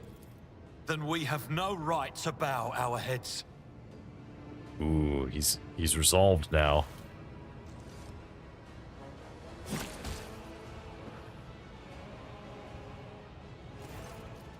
You can see Conrad Voiter clearly in the gloom of the bridge. The broken blade he is holding is stained with dark drops that seem to have a pearlescent glimmer to them.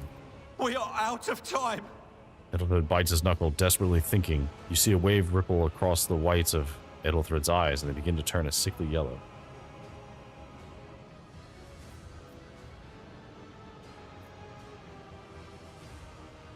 Ready your weapons. If we are to die this day, let us die with honor. No. To die altogether is to allow the flame of the dynasty to perish in the dark. No. It will not be like this. Not today. The ritual will not be completed. I'll take care of it. And you, see to it that the void ship breaks free from the warp. Watch over our realm. And farewell. Oh, I'm sorry, Edelthred. For what it's worth, I knew you weren't going to last long because you didn't actually have a special portrait or anything. Accursed traitor! A time will come when you will bleed for her ladyship Theodora's murder. Remember my words, for they are the vow of he who marches toward his death. What? Theodora is dead? No, that can't be. Not now. I still haven't. Your ritual won't be finished, heretic!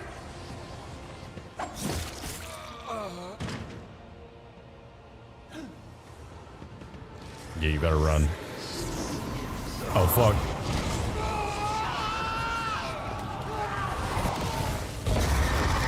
Oh, Edelthred, no.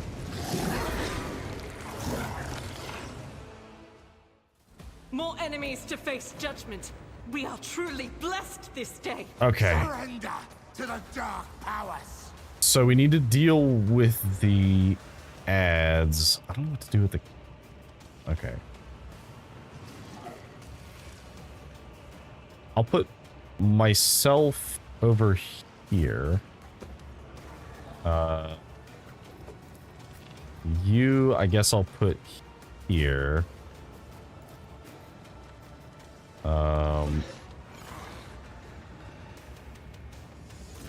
Put you here, and let's put you here. And that'll do. Alright.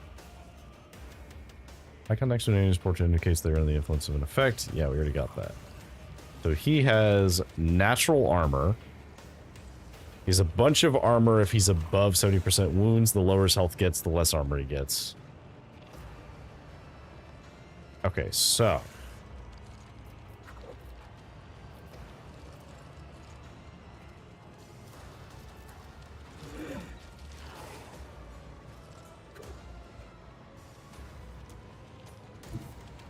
Alright, so let's jump over here. And then we can do this,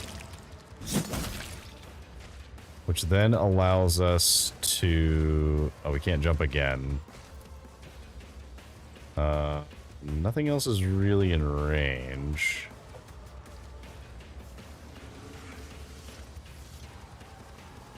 I guess I could do this.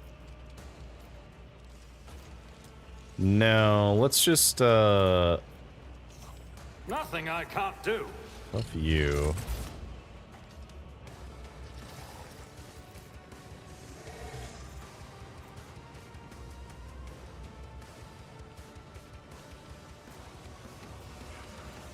Okay, so short breath. Okay.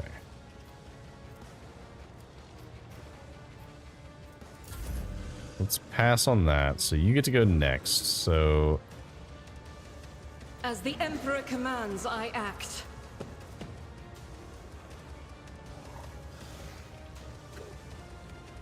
we get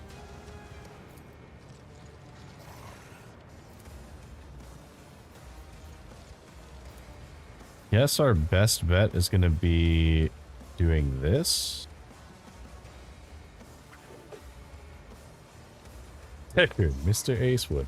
Poketate, hello. Welcome in. We're still in the prologue for Rogue Trader. Alright, yeah, let's just burst fire you. None can escape the Emperor's judgment. Alright, that one's dead. We might be able to... No, we can't see you. We just fire at you. Alright, that didn't kill you. It did a lot of damage.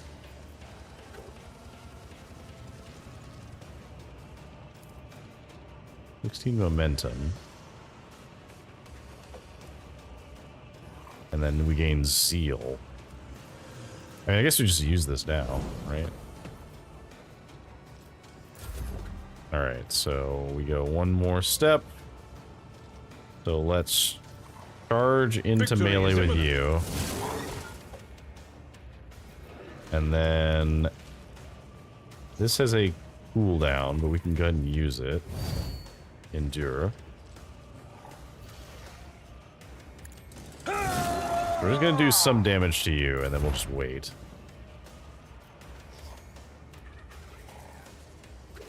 Alright, so let's do this. I don't want to use anything psychic, because I'm wary about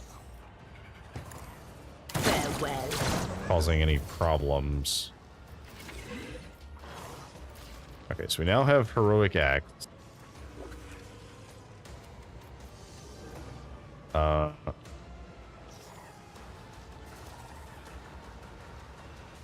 Return target of this attack suffers a 30% penalty. Ooh, okay. I think we dismantle you.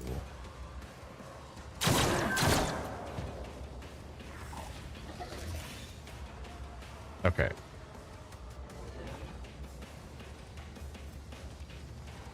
So you are now dismantled for the entire combat, so you now just take more damage and are easier to kill. Strengthens me. Oh, we have the crew helping us too, because we saved them earlier. How are you doing tonight, Poketate? Death to non-believers.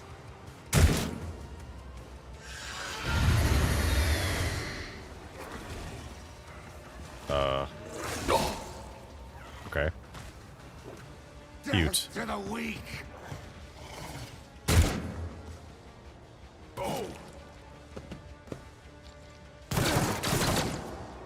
Damn. Stay vigilant. What a guy.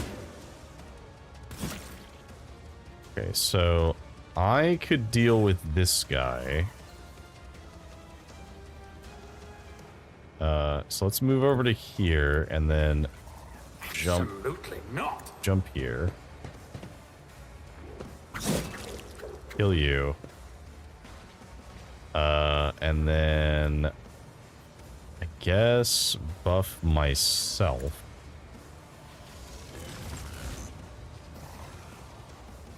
And I'll just jump back over here. There's no targets, but fine. Okay. So I think we can... I think we just shoot at you. A regular shot. We don't need to do anything else yet. I think I want to move to this side and then attack you. It will be done. All right. Yeah, and I think we just keep using Endure because we have the AP. There's no reason not to.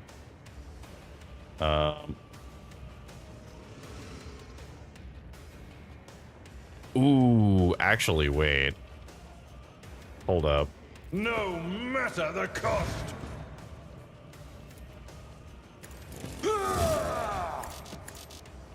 I will do. We have no limit on melee attacks, you say. What's that? Rending Scream.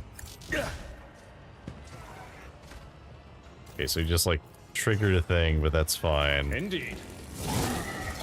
Alright, so we got a ton of damage there. I guess we'll just go ahead and brace. And then we wait.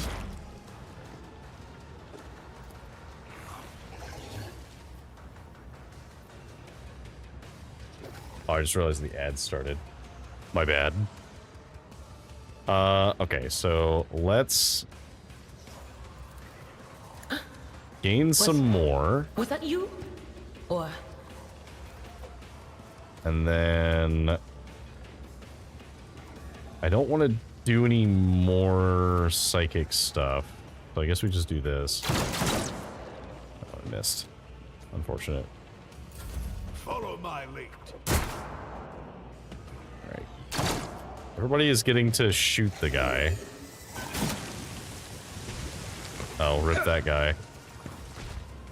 I've suffered worse. Out of my way. What a boss. Get him, Deck Enforcer.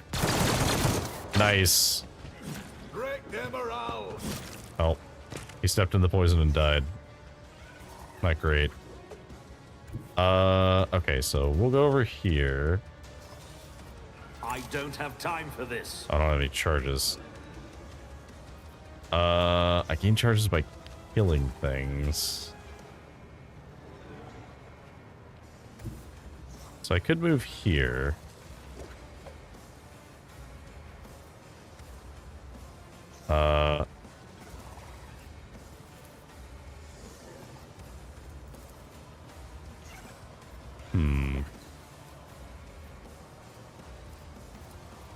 This would inflict bleeding. Let's do that. Alright, and then we'll blade dance. Because we can. And we need to not use any psyker stuff. Alright, so you need to move. I'll do it.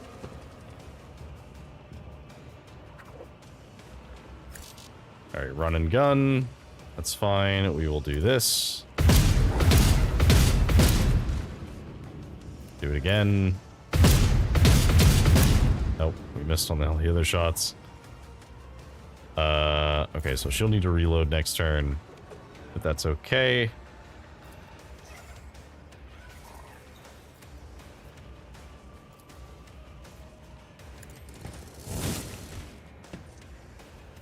Alright, endure.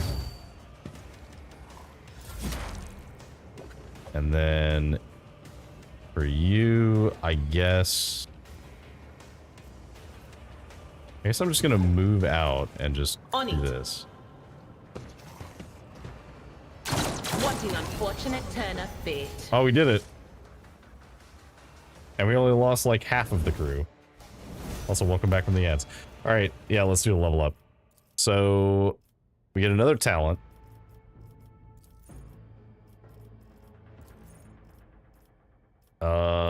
I could take one of these.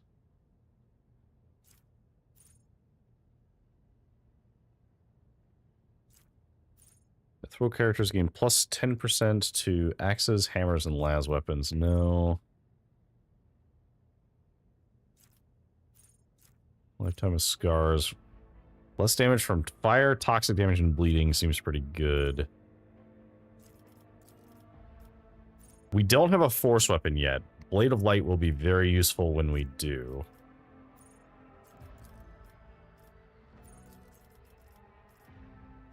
So I think we need to take biophysical distortion right now. I think that's very good. And then we get a statistic we get to level up. I think we should level up weapon skill.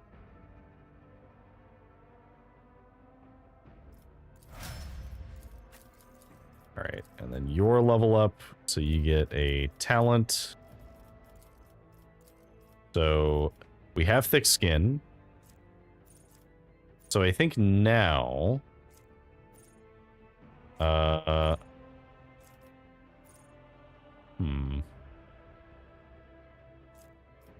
think contempt is really good. And my question is, I don't know if that works against targets who we retaliate against, but if it does, that seems crazy good. I think we do... Our toughness is already pretty high, and we're going to buff toughness even more. I think we do weapon skill for hit chance. Okay, so for you... We can raise perception or intelligence. I think we should raise intelligence. Probably. And then, let's see. What do you get access to? Aftershock. Every time the Psyker deals mental damage from any source other than Aftershock, the target suffers half as much mental damage at the start of the next turn. That seems really good. Enemies that have taken damage from the Psyker at least once suffer a minus 20 penalty to all resistance tests from the Psyker until the end of combat. Suffer 6 direct damage every time they suffer mental damage at all. Minus 5 penalty to their intelligence. The end of combat. So Mind Thief could be really good if we hit a bunch of people with different stuff. When the Psyker kills an enemy with psychic power, dealing more damage than the target's wounds, the excess damage will be dealt to the closest target. That's really good.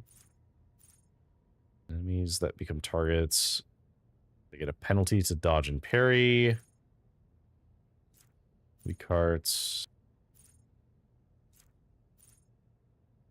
Enemies that are blinded, stunned, immobilized, or prone, inflicted by a Psyker. Okay, first time target is combat, then an ally becomes the target of Psyker's psychic power. Gain plus 10 weapon skill and ballistic.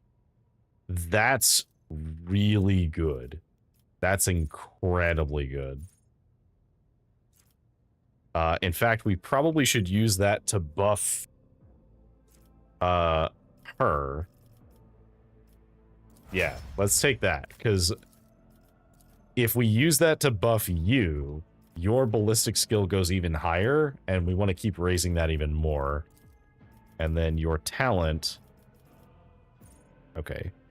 Each adjacent ally, the soldier deals 10% more damage to enemies. We probably should sit you two next to each other, actually, because then you can take camaraderie and just deal bonus damage.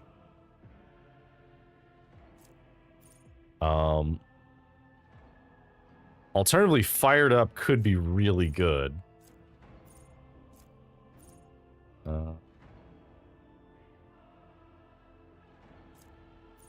No, we need to take rapid reload, because we need to make it so that we can reload for much cheaper.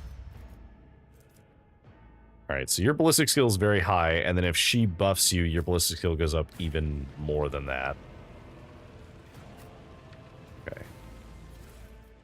Okay. Iconoclast. Ah, okay, so I can wear this because I took Iconoclast. Each heroic act used in battle increases the wearer's dodge by 20% until the end of combat. That's really good.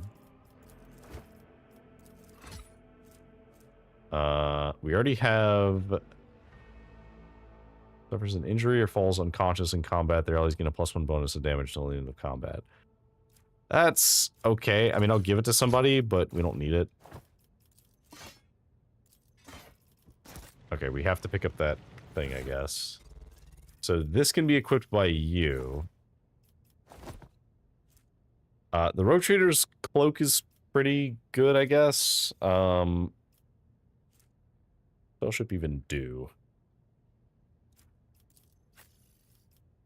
I guess we'll let you wear the cloak for now.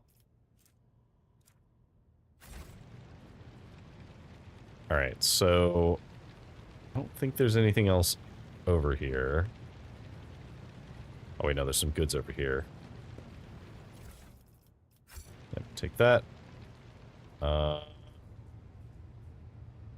else we got going on over here?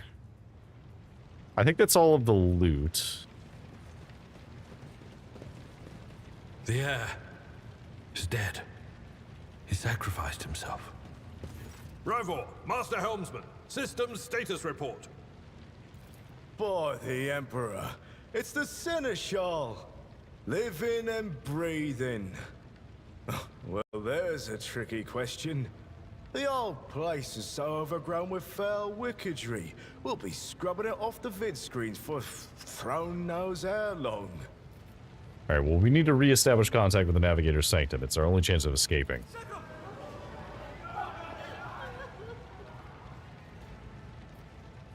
Your words seem to knock the officers out of their stupor, and the air around you fills with voices and commands being issued. You hear someone sobbing, one of the survivors buckling under the stress. Adelord cuffs the crying officer without even looking. Restore the Vox channel to the Navigator's Sanctum. Ready the crew. Prepare for translation to real space. You may call me superstitious, but translation is not a good time to disregard rules. You are the only one who speaks for House von Valancius. You may not be the Lord Captain, but you, more than anyone else, deserve to take her place in the ritual that is about to commence. How did you people survive in here? Must have been Providence. It better have been the Emperor's, not someone else's. When they barged in here, the ones with the Master of Whispers, some officers charged them, but it wasn't even a fight. I grabbed whoever I could and dragged them behind the cogitators. Then, I prayed for our rescue. Alright, well, fair enough. That actually may have saved us. What do you need me to do? Take the Lord Captain's seat. Order the final preparations. Wait for the officers to report and... blast it all to the void! Translation is a craft, not something to be explained in a tick. Just go up to the throne, Master. These people are about to do the impossible. The least they deserve is the solace of seeing a figure sitting in the usual spot. Please, hurry. Every second we waste is a terrible risk. Fair enough. Well, I am ready. Begin the ritual. I guess it makes sense because, like, a lot of tech in 40K is about, like, ritual in some way, shape, or form, so they may believe that someone sitting in the throne is necessary. Ooh. The image before you is hazy, swaying in sorcerer's currents invisible to mortal eyes, as if whatever is beneath this thin shell is constantly changing while still remaining the same. It has taken the guise of Theodora, but the false rogue trader's eyes reveal the entity's true, surreal nature. One of Theodora's eyes is engulfed in otherworldly fire, the other a vessel of ancient evil pours into you. A voice seeps directly into your brain without ever reaching your ears, and this voice booms with all the horrors of the warp, Who are you to oppose destiny itself for the sake of lives that are not your own? So many threads stretch between you and other creatures of your world. Pitiful, worthless links, ready to shatter at the slightest touch. A muddled, erratic, pointless tangle. Okay, so we got this because we chose to lead people out of the fiery trap. So we didn't get to rendezvous with Ethelthred. But I don't think rendezvousing with Ethelthred would have changed much. It resonates and merges with the voices that have already dug their foul roots into your consciousness. A moment later, you realize that all these voices are the myriad manifestations of the same call that has finally invaded your mind.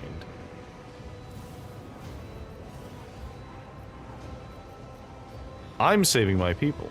Do your worst, but you cannot stop me.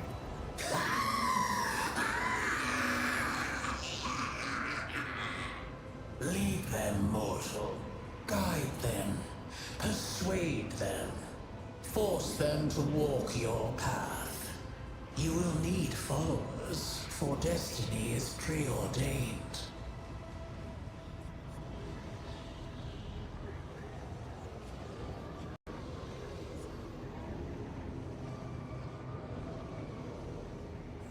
Oh, I didn't even see that I had somebody subscribe from the YouTube chat. Thank you for subscribing to the YouTube chat. Hang on, let me actually... I need to make sure that that's still working because I didn't switch over that. I usually check at the start of the stream, but I wanted to like get the character creation out of the way.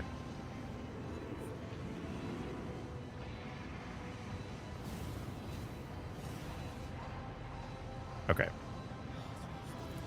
The aspirant vowed to return with a trophy, a relic that could serve the edge of daybreak.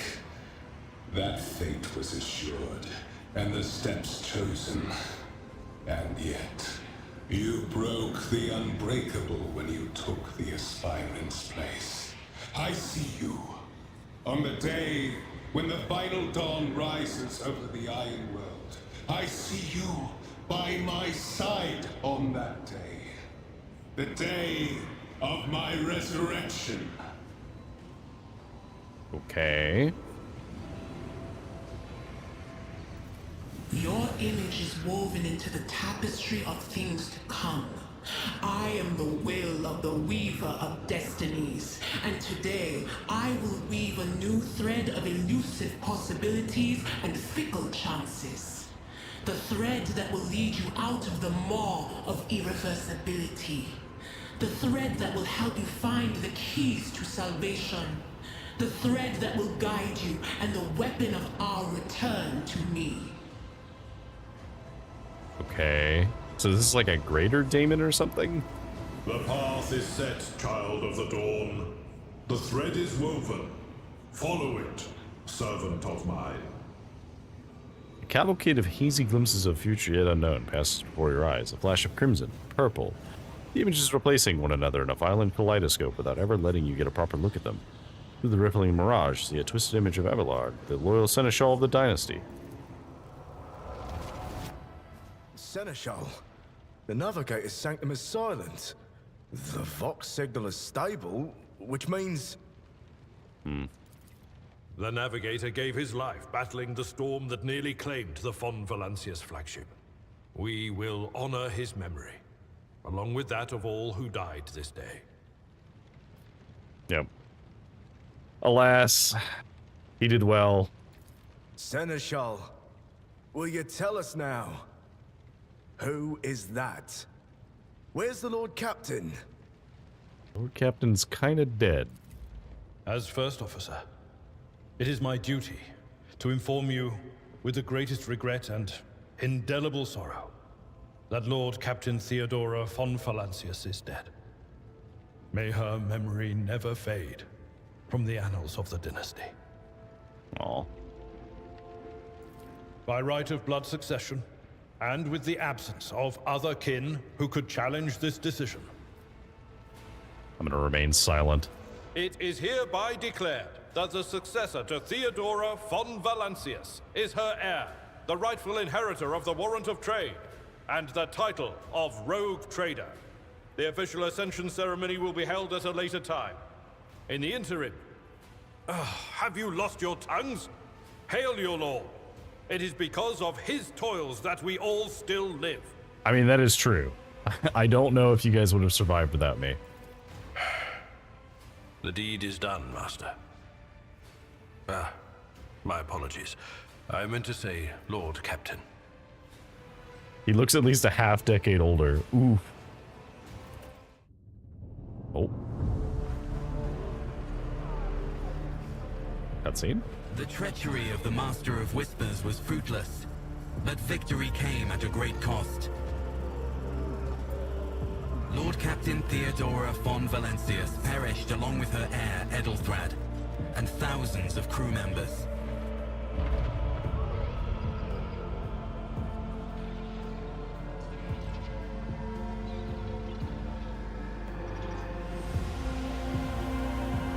Yet hope remained, for the second in line to the Rogue Trader dynasty survived, and through the strength of his resolve, saved those who were counting on him for protection.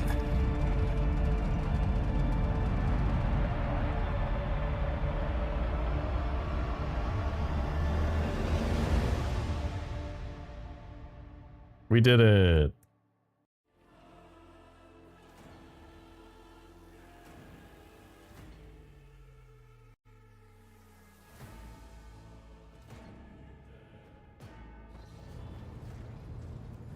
Great success. Deep shadows of weariness can be seen on Ebelard's face. The old officer's eyes are keen. They rake over you from head to toe. He frowns, mutters something, then nods to himself. Well then, your lordship. Cannot help but notice that the seneschal does not know how to talk to you or where to begin. His hesitation brings an involuntary smirk to your face, as though someone else entirely is gloating at the old officer's confusion. Seeing your smile, Blood pulls himself together. Okay, so yeah, it's still whatever this is inside of us. So, cargo management, we'll deal with that in a second. You must now hold your first officer's briefing in your new role as Lord Captain. For many of those who are about to join us on the bridge, it will also be their first briefing.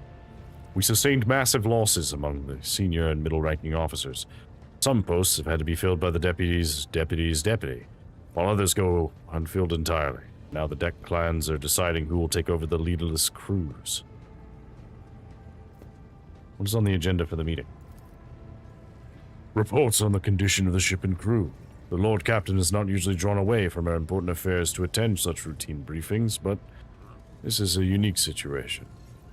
I'm still receiving updates from across the ship, and they are not encouraging.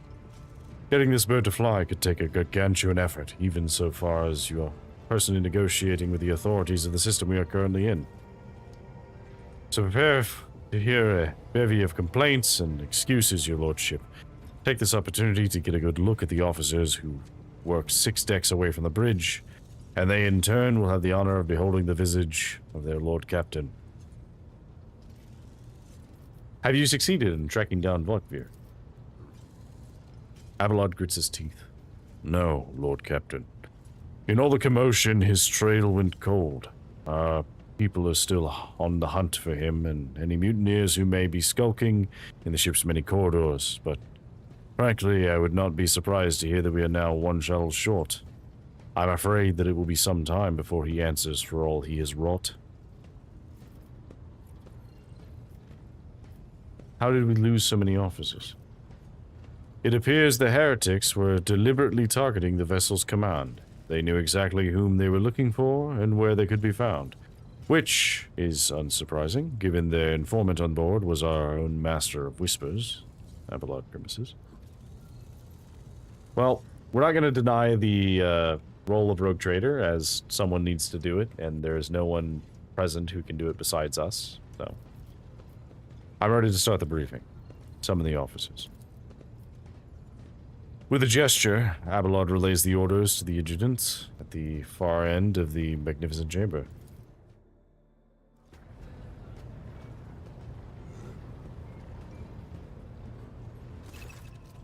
A dozen pair of eyes bore into you, the expressions revealing restraint, joy, curiosity, and wariness. Attention, officers. You've been granted an honor. Lord Captain Deckard von Valencius will personally conduct today's briefing. Our most gracious Lord Captain is ready to hear your reports. Hang on, let me read this cargo management thing so I can go away. Okay, so we can see the amount, the types, and percentage of cargo being filled up. On the cargo tab, you can see details. If you need to use an item that is already packed, you can move it back to the inventory. Cargo is new when trading with merchants, you'll meet them soon enough. Got it. Yawn? No, we're not going to do that.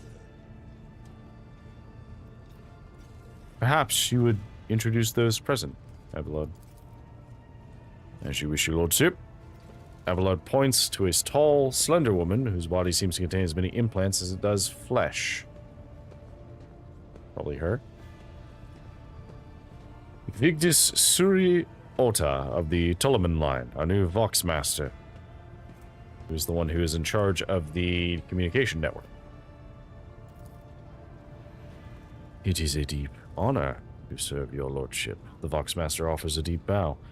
Aboard this vessel, you have at your command thousands of crew members and hundreds of officers and section chiefs.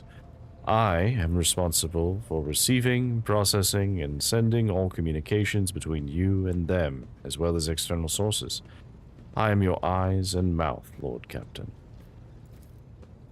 Beside her is Ravor, the Master Helmsman. He steers our ship along the course set by the Lord Captain and monitors the void around us to ensure that we do not stray into an asteroid field or a pirate trap. The bearded man with pale, almost transparent skin, large dark circles under his eyes, and a dour expression that seems hardwired into his face gives a sullen nod. Hail, Lord Captain. This here ship's as good as home to me, so rest assured she's in safe hands. I'll die before I let her come to any grief.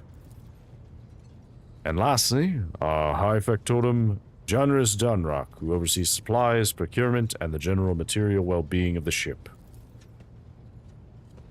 Dressed in an embroidered jacket, the heavyset man with oiled hair offers an obsequious smile and bows. It is an honor, your lordship. You may trust me with all matters concerning your comfort. Everything will be done to the highest standard. In the second row, we have 3 officers charged with overseeing the ship's vital functions. The Master of Ordnance is responsible for the artillery aboard, the Furnace Master, whose crew work to prevent and extinguish fires on the ship, and lastly, the Drives Master, servant of the Omnissiah, who is the machine god of the Deputies of Mechanicus. The 3 officers salute you. The Furnace Master does so with confidence, while the Master of Ordnance betrays nervousness. The Drives Master offers a salute resembling a dance involving the complicated manipulation of all the Tech Priest's mechadendrites. Okay, so it was you. You're the one who was the other person. Thank you, Abelard. Greetings to you all. Serve at your pleasure, Lord Captain. I wish to hear the Infernus Master's report. Yes, Lord Captain. The tall man bows his head in deference. I can report that all fires across decks have now been extinguished. The preliminary damage assessment, in terms of material losses and crew casualties, has been completed. The results have been submitted to the Seneschal and the High Factotum.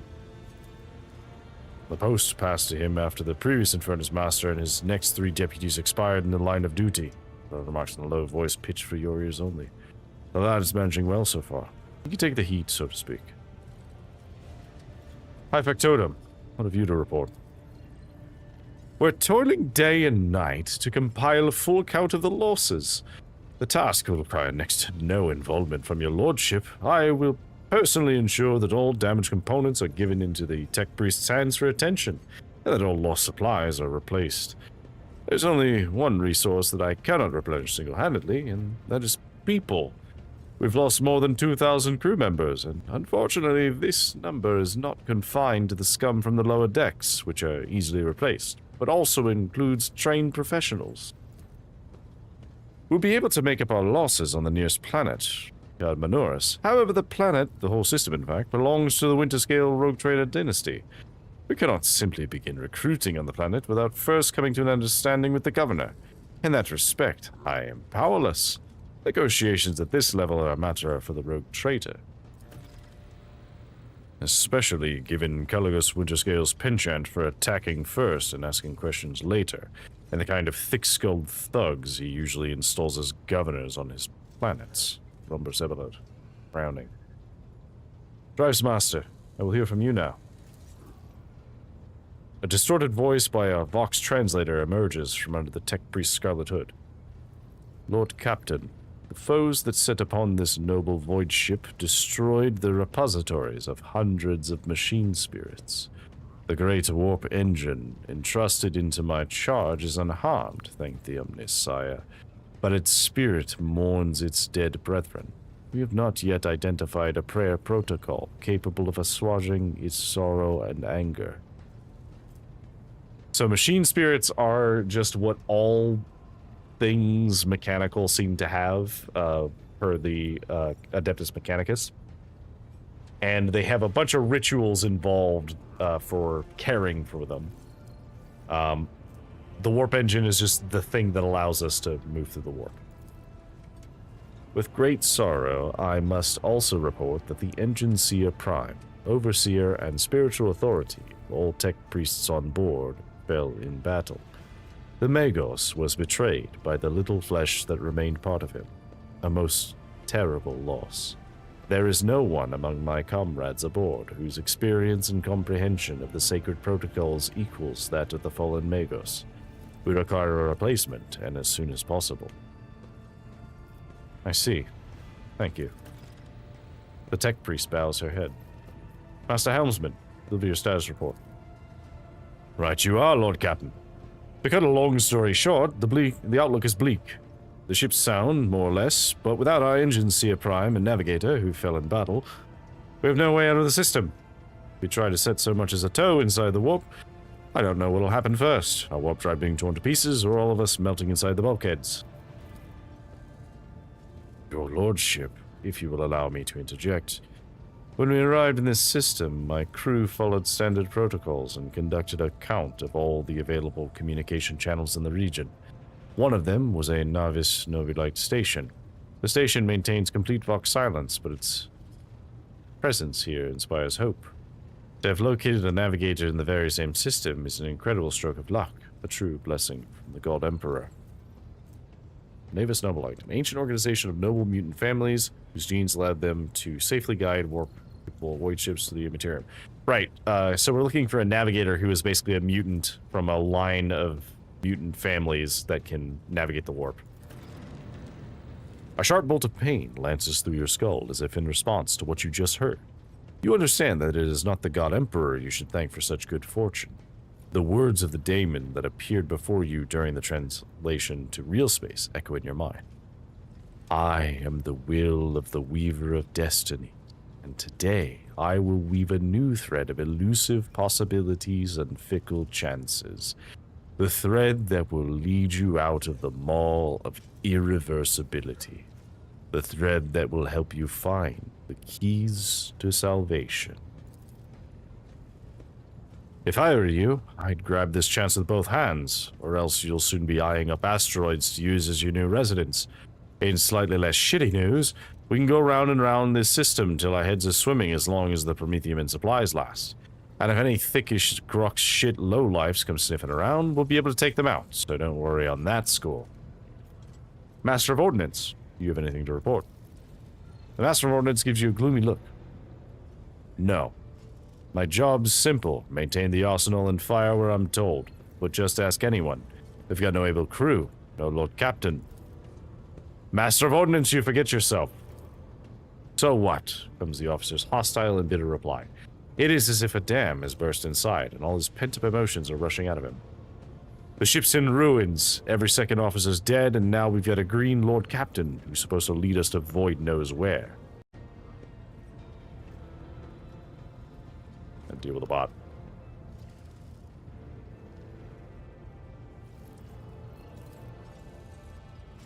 Silence! The bridge's magnificent glass planes seem to tremble under the force of Avalar's roar. Enforcers, seize this mutineer.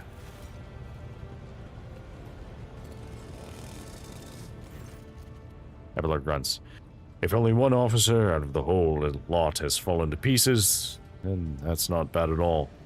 Your lordship, I do humbly apologize on behalf of the entire crew. What would you have us do with the Master of Ordnance? The former Master of Ordnance, I should say. Besides find a replacement, that is. We already have one lined up. Okay, so we can take the Iconoclast route and have him spared, basically. The Dogmatic option and execute him. Or experienced Masters of Ordinators are few and far between, so for that reason, he may remain in post. I leave his punishment at your discretion, Everlord. Let's go the Iconoclast route. Stand down. Release him. I have no intention of punishing a man for a moment of weakness, not after the terrible attack we have endured. Everlord stares unblinkingly at the Master of Ordnance. Cease your sniveling. You disgrace yourself and your entire clan. Enough. The hysterics are over. Let us resume. The Master of Ordnance stands up, wiping the blood from his broken nose. His face is the picture of shock. What just happened seems to be dawning on him only now, and the knowledge of the fate he's so narrowly escaped. To summarize, we've sustained serious losses in crew numbers, and we require a new Engineer Prime and Navigator. Is that all that is preventing us from continuing the voyage? Precisely, Lord Captain. But bear in mind that this will not be the end of our trials. The ship's systems must be properly inspected for major damage, which can only be carried out at the Footfall Station, home to the only dockyard in the sector. But we'll never reach Footfall without first solving these three immediate problems. Alright, well, what can you tell me about the system in which we currently find ourselves? I cede to the Vox Master on this point. Mr. Stolleman? We are in the Ricard system, and our voyage here was undertaken on the orders of your lordship's predecessor. There are 3 inhabited bodies in this system, and our attempts to send Vox messages have produced confounding results. The Navis Nobilite station has not simply failed to answer, it seems to be maintaining total Vox silence. However, we did receive a distress signal from the prison planetoid in the system. And Ricard Minoris itself is also not responding to our hails. But what is most alarming is that our augurs have intercepted signals from the planet that seem to indicate ongoing hostilities on the planet. Right, because we have people who can kind of scan and sense things. The situation is not very encouraging, but without a navigator, a tech priest, and new crew members, we won't be able to travel anywhere. Therefore, we must go to the planet and the Navis Nobilite station and find out what in the void is going on. Thank you all for your reports. You're dismissed. The assembled officers salute you as one. Your lordship, there's one thing. A confidential matter of the most importance. Lady Theodora, Abelard states, your eternally esteemed predecessor brought the ship here to the system for a reason. She was given a secret commission. You perhaps are wondering who has the authority to commission a rogue trader to do anything, and I shall tell you. The Lord Inquisitor, the hand of the Emperor, the chief architect of his will in the Coronis Expanse. I came across a strange handwritten letter on Theodora's desk. It was signed XC. You're referring to the contents of that note, I presume. Yes, quite right. XC. Xavier Kaukazar. Lady Theodora was to seek out the Lord Inquisitor's right-hand man, one Heinrichs von Karlox. An interrogator, you understand.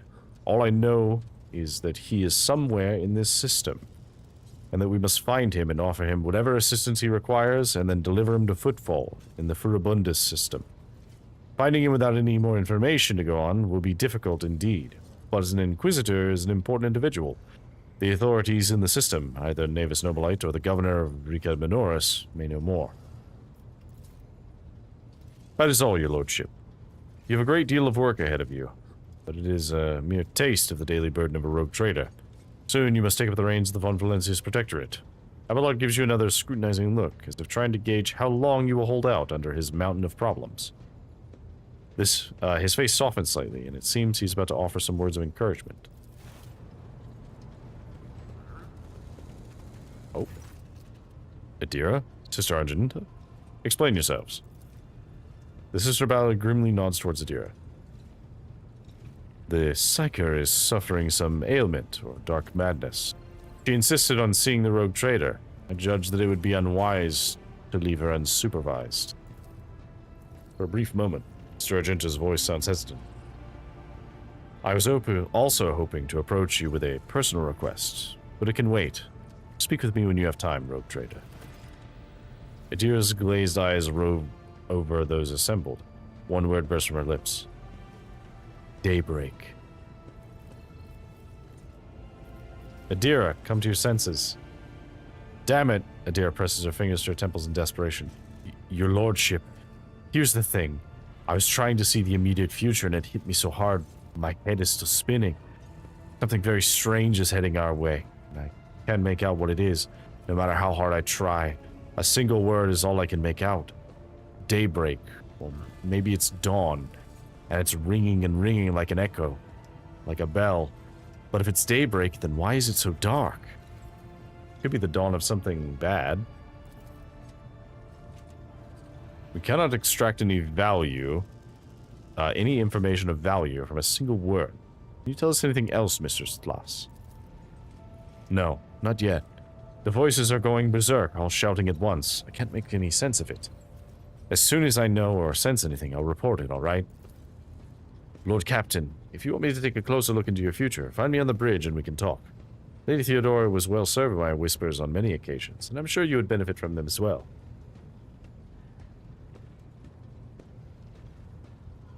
The Psyker's bitten lips stretched into a wry smile. If there's nothing else to report, I declare this briefing concluded. Time to get to work.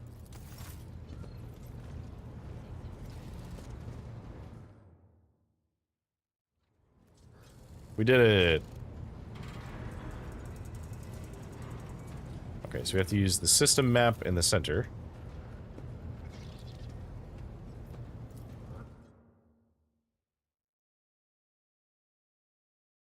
Alright, orders.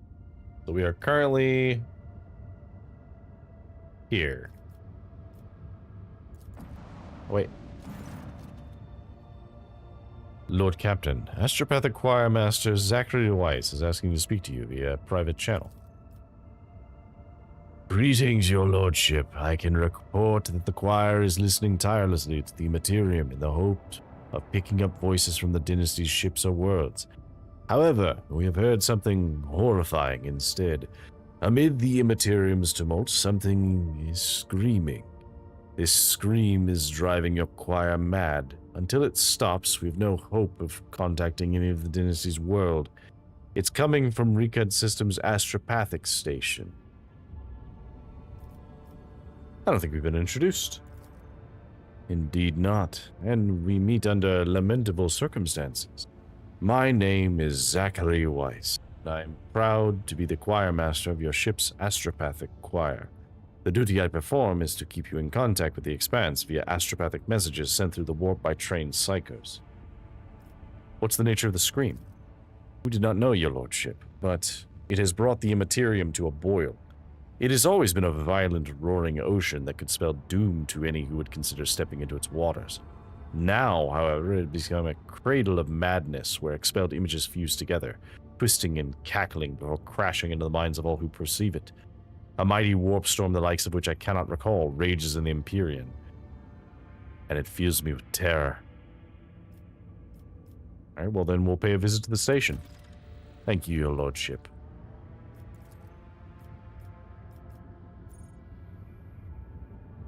Okay. So, Urac 5 is finding the Navis Nobilite system. Okay, so let's see. We have a couple things to do. So we have the guide. Void ship needs a new navigator, which we can do there. We need new crew. Okay, I would like to... Can I return to the ship? Back to the bridge. I do want to go talk to Argenta. Where is Argento?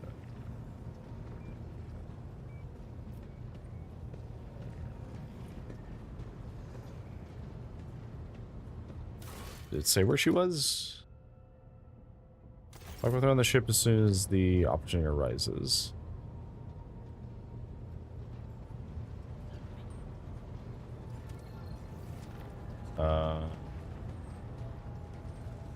I don't see her up here, so I'm gonna assume I can go to my quarters and maybe she'll be there.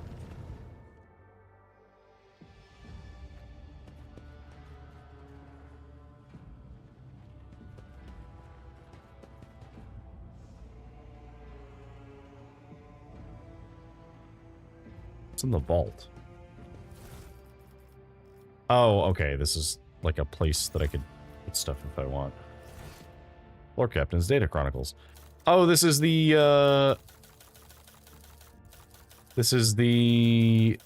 Kickstarters, because it was a Kickstarter game. Very cool. Loot these goods. Wrath of St. Drusus. Heirloom auto pistol, blast wave.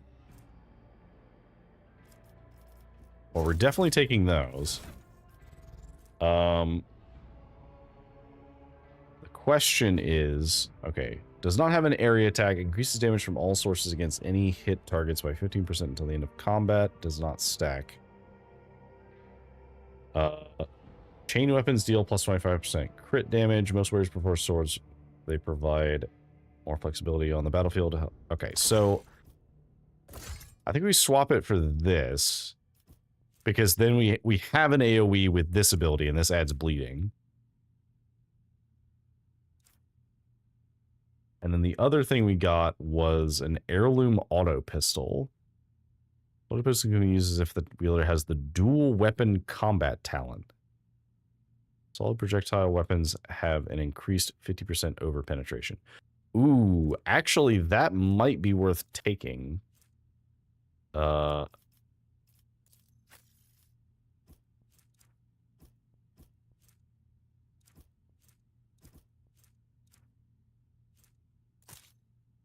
Maybe we'll give it to you for now. Yeah, because this increases your ballistic skill a little bit. And then the other weapon we have is like a very powerful shotgun. Guess we'll swap for this. Because it's the same, except it also... Oh, wait, no, it is exactly the same. Oh, but even if it misses, it still pushes them further away. That's pretty good, actually. Link your account.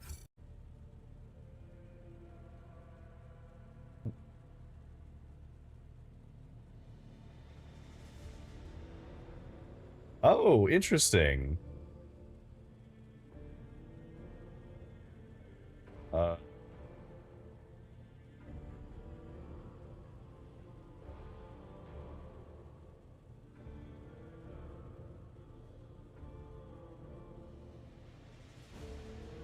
Does this still work?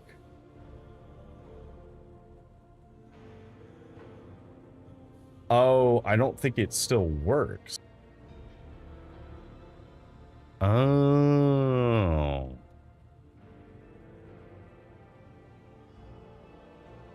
Okay, well. Neat, I guess.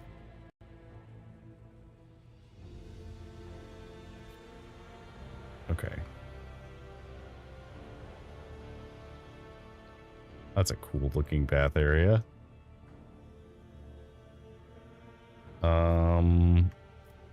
Is there anything else in here? I guess not. I'm sure eventually we'll have other stuff in here, but for now... Where is the... We need to go to the end of the room? What are you talking about? Nothing, apparently.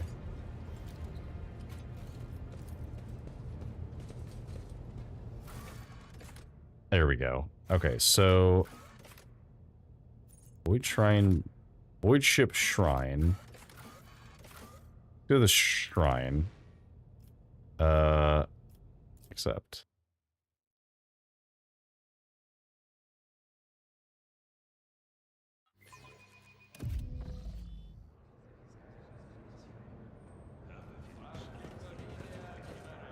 Alright, I would like to talk to Argenta. I'm restless. Sins hidden in the heart. We must act. Offer a prayer?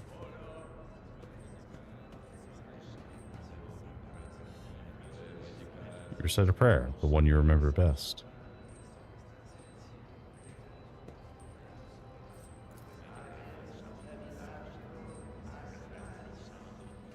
Wild. Examine commerce. That didn't go as I'd hoped. Ancient looking chainsword rests on the weapon rack. Its fuel engine is missing.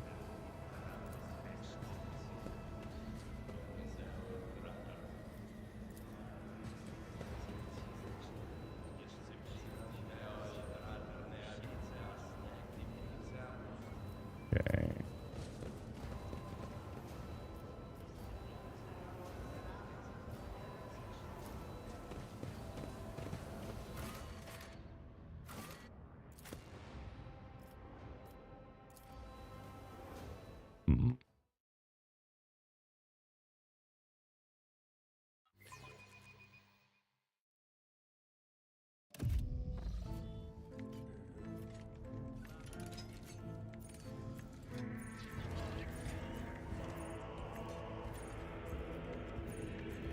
So how do I talk with my people? Oh, hello. Apparently there's stuff that I can level up in my ship too. I did not know about. Ugh, they're staring at me with their burnt eyes like I'm a leper. I'm just passing through, all right? So you lots can calm down. Logic. Did fine. The machine uses its many quills to commit the astropaths from whispers to paper, then sorts the resulting raw mental images based on their meaning.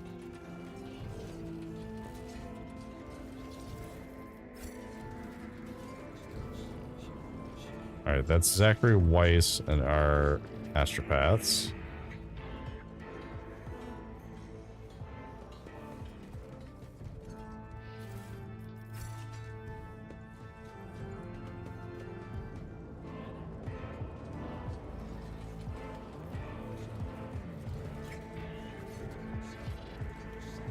Oh. Like, design-wise, that's very cool.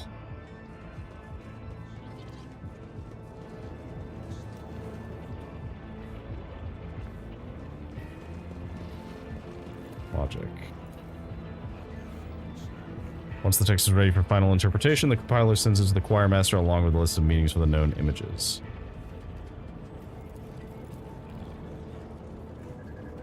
Excellence matters. There's enormous reel direct paper tapes containing unprocessed text into the chapel's depths after blessing the paper with an imprint of the sacred cogs. It's about time.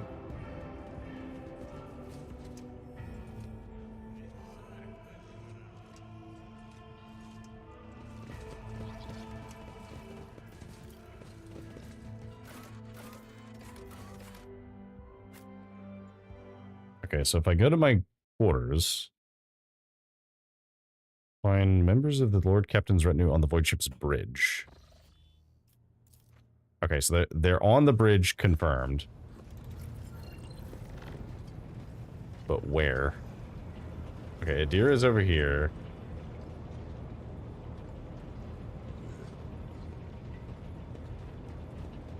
Can I see it on the map? I can. Okay, cool. Can I click on the map? Yeah, okay, here we go.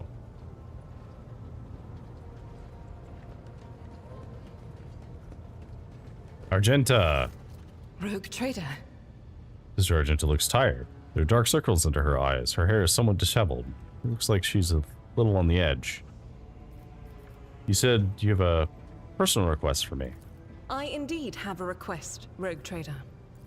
The accursed servants of Chaos who assaulted this ship took the lives of your loyal crew members, and they orphaned many children, including the progeny of the brave officers who defended their posts until the bitter end. I don't know what customary practices there are for cases like this in Von Valancia's territory, but in the world I'm familiar with, the children of such brave souls could expect to receive some special consideration. Perhaps the Rogue Trader could meet with the orphans?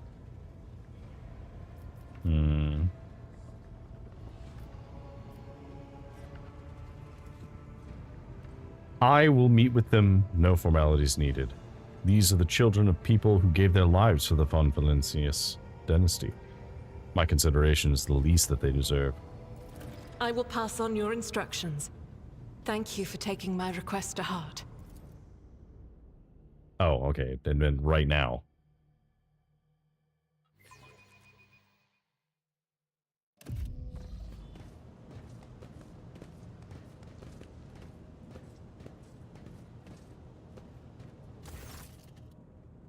The motley group of adolescents do not take their eyes off you, gazing at you as if you were a creature straight from a fairy tale.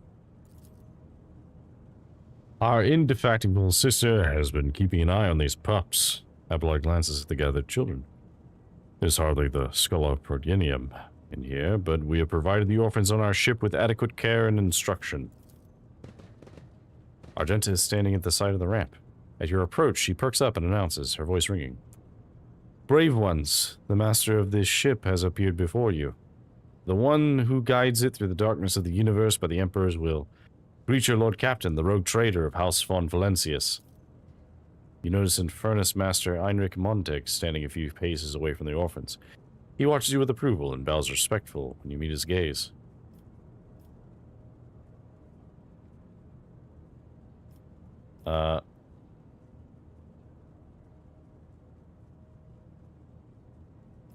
Let's grandly address them. I think that's fair. Because they seem like mystified by my presence, so maybe this is actually what they want. I, the rogue trader and lord captain of this ship, speak to you now. Your parents gave their lives for a just cause and brought honor to the Von Valancian banners and those of the Imperium. I'm proud of them, and I believe that you will become their worthy heirs. The teenagers hang on your every word with bated breath. Only a few at the far end of the row seem sullen and not particularly impressed by your speech. One of the scowling visitors with a thin scar across his face tosses his head back and says bitterly, So what? Why do we care? Our friends and parents died in their dozens for you, noble lot. You just give us speeches. Argenta quickly turns to the boy. A flurry of emotion flashes in her dark eyes, like she wants to both calm him and scold him for his impudence.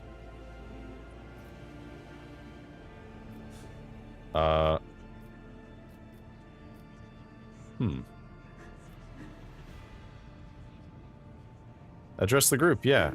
So we could end the audience immediately and just kind of like admonish them for being this way. We could punish the troublemaker and send everyone away. We could ignore the interruption and just keep talking. But I think no. If you have things to say them without fear. I will listen. The boy smiles grimly. Doesn't matter what we say. It won't bring our parents back, and it won't change our fates either. We'll keep slaving away on this ship until we drop and die like our folks. Or worse.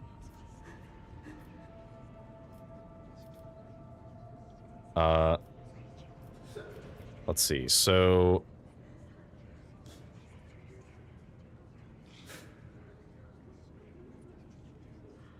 I understand your grief and dismay. When the heretics who killed your parents attacked the ship, I was there. I took command and I fought. Strong enough power to decide the fate of others. The weak either obey or die. If you see good enough, different lot in life, boy, save your grumbling and look for the opportunity. Okay, so... No, so we don't want to end this. I think we go for...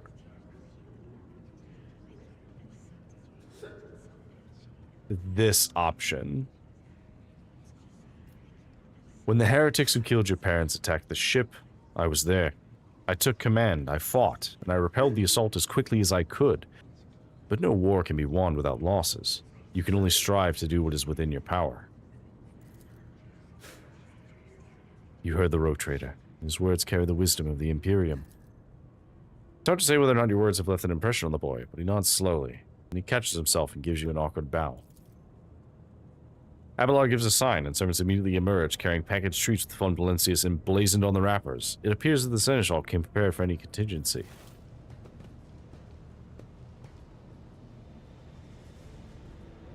Just tossing candy at them.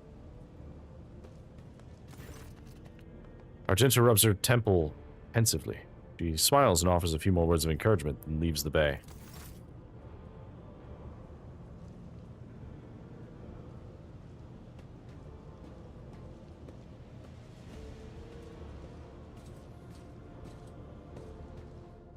Oh, we also have an ad starting soon. Just in time, I'll actually use this opportunity to stand up and stretch my legs a little bit.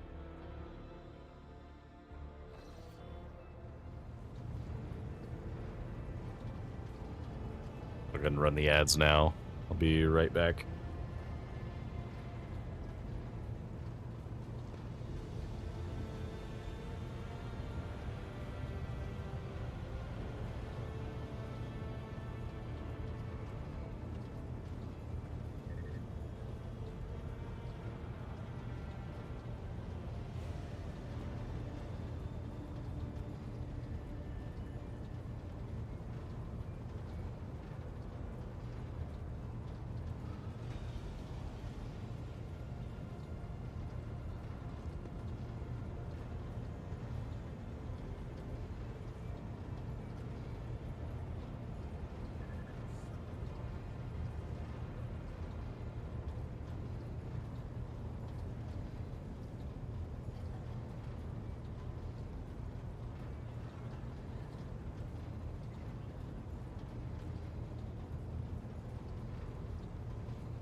Alright, we're back. When I sat back down, I, like, nudged the camera by accident. Alright.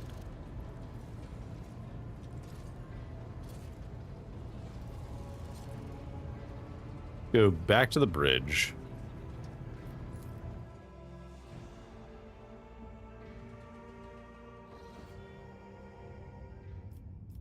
So we need to go to the astropathic station at some point. guess let's go there now and see what's going on.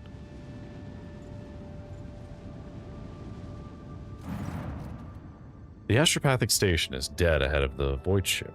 It is motionless. There is lifeless silence across its Vox frequencies. Lights are out. Even those who have no warp sensitivity can feel the presence of death. It is here, lurking in the shadows. All of this makes reading the reports of the ship's astropaths, who claim to be hearing an incessant ghostly howl emanating from the station, all the more disturbing. Contact the station by Vox. The station's not responding. Perhaps there is no one left who could respond. Let's send a scouting team. The enforcers offered their prayers and proceeded to enter the uncanny station. What they saw inside was monstrous. Astropaths upon their thrones, not quite here, not quite now, smudged, as it were, across time. Servants reliving their horrible deaths again and again, only to be reborn out of ashes and blood into more agony a moment later. The warp manifested itself here, twisting the very nature of existence. The main hall was covered in a crust of psychic ice. A green-robed blind man sat motionless upon a tall throne. He was quite literally embedded in the ice, yet he was still alive and screaming. Send Zachary Weiss to the station with a squad of bodyguards. Lore, Warp 100, easy. Test succeeded. Choirmaster Weiss boarded the station in person and proceeded to the choir's hall. He stood silently for hours in front of a man frozen in ice and held a telepathic conversation with him. Then Master Weiss offered a prayer to the God Emperor, and the unfortunate man passed away. Upon returning to the ship, Weiss reverently presented the Lord Captain with a grim trophy, the late choirmaster's amulet, taken from his frozen body after his death. The Nile of Nightmares. If worn by a psyker, the wearer gains immunity to the horrors of the warp effect. Interesting. The psychic shriek carrying across the Immaterium has been silenced, but this has brought the crew no relief. A chilling realization came to the astropaths when they discovered that the cry was masking a different sound, one even more terrifying and surreal. It was the melody of a cataclysm born from a warp storm of titanic power, so intense that the entire expanse must be able to hear it. It muffles astropathic messages and crawls into psychers' minds, evoking everywhere the same image. A dark, gaping, beastly mouth, leaving the universe in two. Now that the mad choirmasters finally stopped screaming, the song of the Immaterium has reached the Void Trader's void ship as well. A huge warp storm stretching across the galaxy, the result.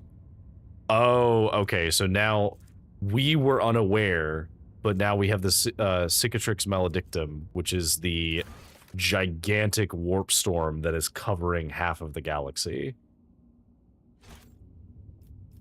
Okay. So, in order for the station to be explored, I wonder if it's safe to do so now. We could burn everything. No, we should explore it. A brief and chilling chronicle of the station's doom was found in the scribe's records. A warp disturbance of monstrous proportions wiped out half the choir at once, turned the astropaths into living portals through which torrents of the Immaterium's energies poured out.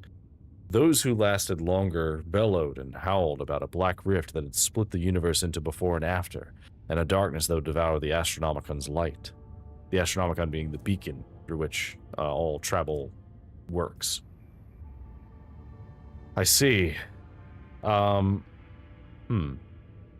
so the formation of the Great Rift seems to have driven this station mad. Burn everything. Void torpedoes shatter the fragile station. One can only hope that the unfortunate souls captured by the warp have perished along with their home.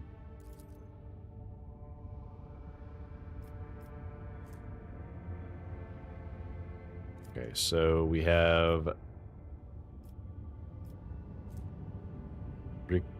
Ricadiphilia, the prison planetoid. Okay, so first we have the option of doing the navigator, I guess this is the tech priest.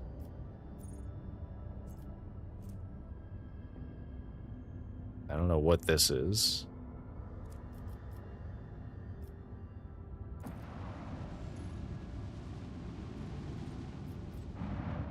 I guess let's find the navigator first. Lord Captain, reporting. The heralds of the Navis Nobilite continue to maintain Vox silence, perhaps due to Yerk 5 being off-limits to visitors. We intercepted signals from the beacons drifting in the station's orbit. The demands are clear. We're told to turn the ship around immediately.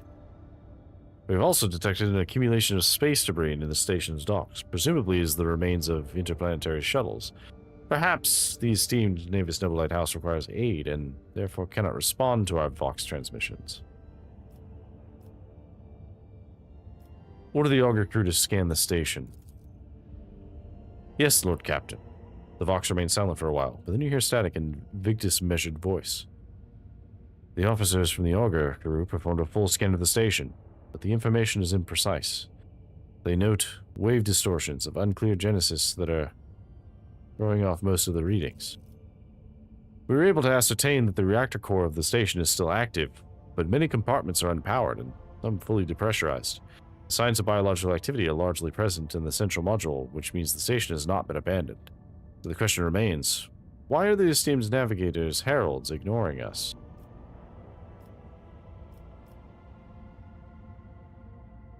Contact the station again. I will negotiate personally.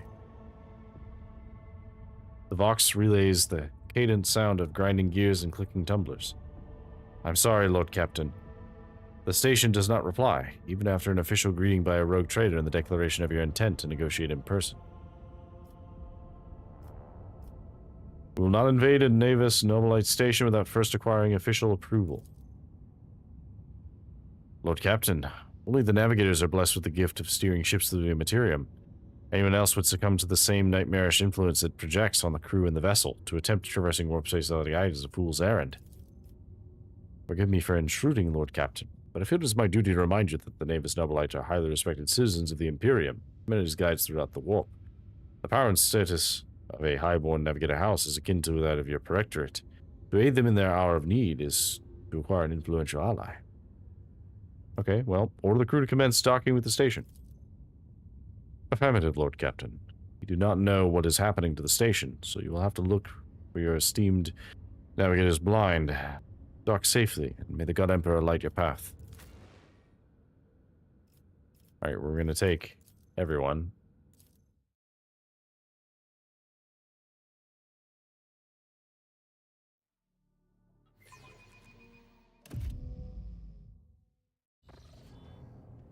Oh. Uh-oh. Things already don't look good. Pathetic worm. You dare to argue with your master? It was not you whom I swore to serve within these walls. My lips are sealed. Confess. What was the old man's last command? What are you planning? Give up, Keeper. You have lost this battle. Again. We're getting nowhere with these ones, sir. Permission to execute them.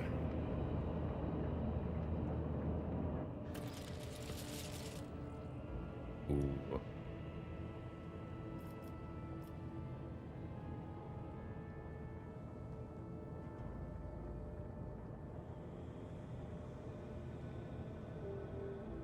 This is quite the camera angle. The name of the House of Celia command you to execute the infidels.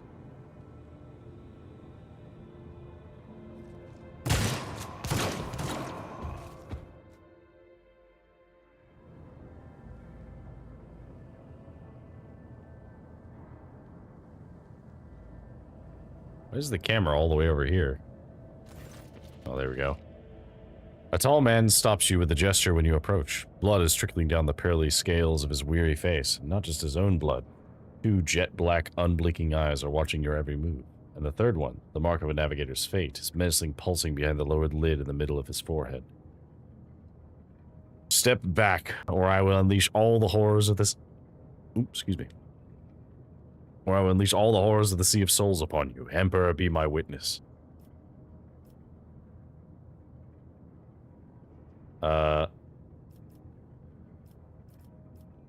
Abelard, if you would be so kind.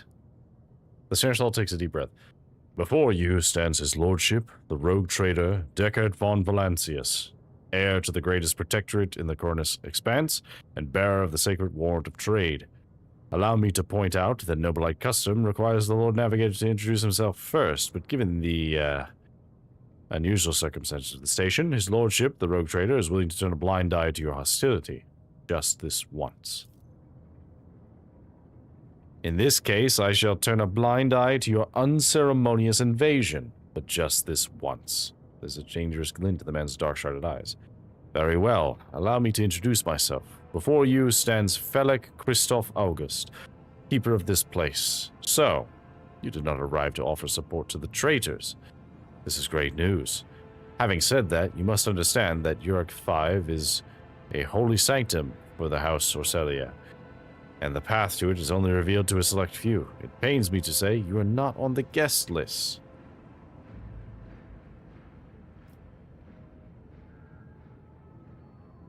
Well, provide me with a navigator and I will immediately depart the station.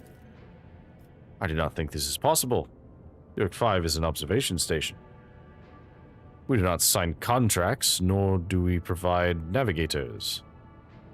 We delve into the depths of infinity and chart the movements of the warp storms, and besides, Phallic gestures at the disorder around him, you've chosen an inopportune time for negotiations. I'm looking for the Lord Inquisitor's interrogator, one Heinrichs von Kullux. You know anything about his present location? The Lord Inquisitor's interrogator. I think I would know if such an important individual decided to pay us a visit. What is happening on the station? Where did all these corpses come from? Betrayal, the most banal thing in the life of the Noblite, don't you think? I was stabbed in the back by my closest friend, Theobald Ocelio, the second keeper of Uric 5 and my mentor. On his instructions, my own people sabotaged the generators, blew up the shuttles, and brutally massacred the loyal servants of my mistress. Most unforgivably, they dared to take her prisoner. Greedy scum, I swear by the throne's light, their souls will perish in the darkness of the void. Felix falls silent for a few moments, then furiously slams the end of his staff on the floor.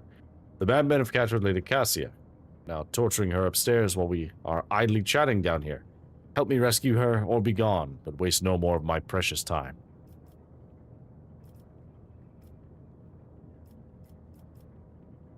What kind of help are you talking about?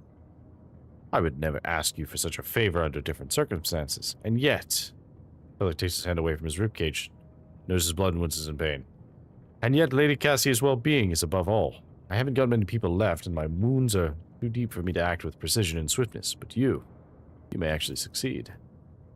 In order to ascend to the Mistress's chambers, you will need to remake a holy relic sanctified with the blood of Lady Orcelia herself. This is the control rod of the elevator machine spirit. I have one part, and the other was lost during the mutiny, but even this relic would be of no use unless the elevator mechanism is powered. And why should I help you? You came to this station for a reason. House Orcelia will not be able to help you until the current crisis is resolved, but if you aid us now, I promise you will reach an agreement that you will find satisfying, be it riches, influence, or the powers of our navigators. How do I remake the rod? I have a phylactery containing the mistress's blood. It needs to be taken to the laboratory, which is located behind one of the laboratory doors. The most ancient of sacred mechanisms will help to rebuild the rod. The tech priests ceaselessly perform the rites of appeasement so that the machine spirit would serve the house in its time of need. The fateful hour is now upon us. So how do I power the elevator? The station's main cogitator is situated in the guard room. Just enter the correct command sequence, and the sacred mechanism will do the rest. If it's so simple, why don't you do it yourself? I never said the feat would be easy to accomplish. The path to the laboratory and the guard room is blocked by the very same madmen who took over the station. They will not negotiate and are not afraid of displeasing the Nevis Nobilite or incurring the Emperor's wrath. They bow only to brute strength, something in which I currently happen to lack. Okay. So what have you decided to send into the Von Valancius line?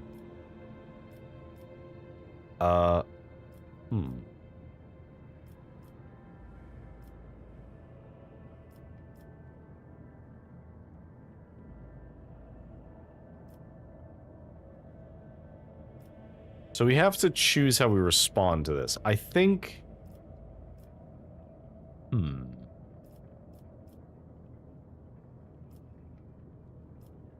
I will rescue your mistress, but in return, I require that House Orcelia sign a contract with my protectorate. Pelix replies, sounds curt and tired. So be it. Hurry, the mistress's safety is all that matters. But should you fail, our arrangement is finished. Should I fail, a lot worse things are going to happen than that. White. Bright, pure color.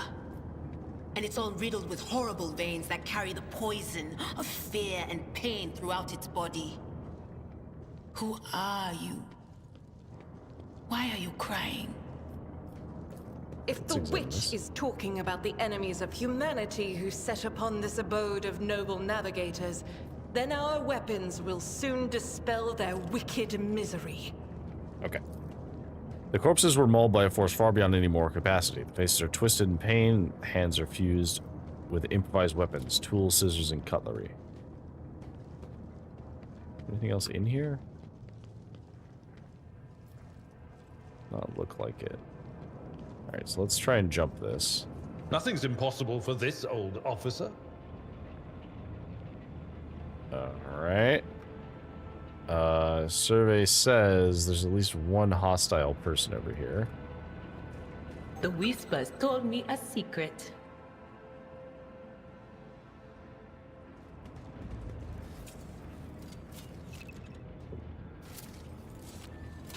We already disabled it. Tolerate weakness.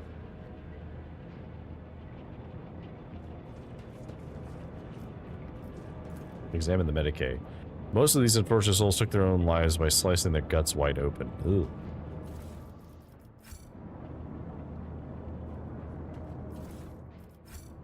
Let's take all of the cargo we can. Hey, what's that? Empire was not let the miscreants defile House Ocelia.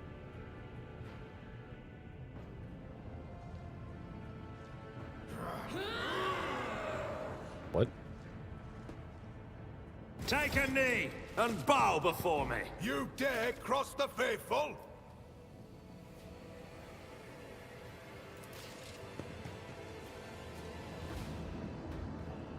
Alright, well I guess we're doing this first. So put me. Okay, where can we put you?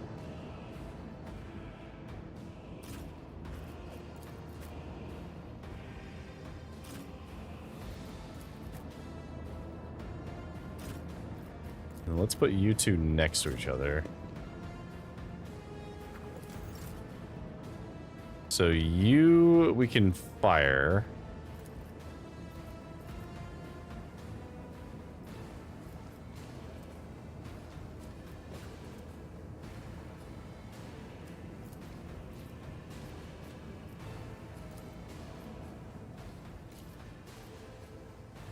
Okay, so we have a low chance of hitting these guys, but we could feasibly hit them. Can I just kill you from here?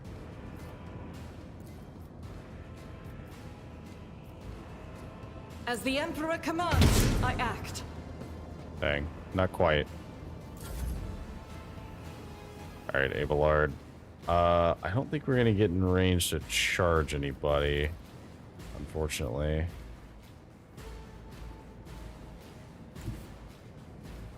Go A tactically here. sound approach. Endure. And then we'll shoot at you, Victory I guess. is imminent. Fine. Just a minor set. Weapon at the ready. My faith strengthens me. Alright. So you... It might be worth doing the chain lightning on you. Yeah. Farewell. And then... this buff on you. So you also get plus 10 weapon skill and ballistic as well, which is pretty sweet. And then we'll use this on Will do. you. Alright. Me time. Forge ahead!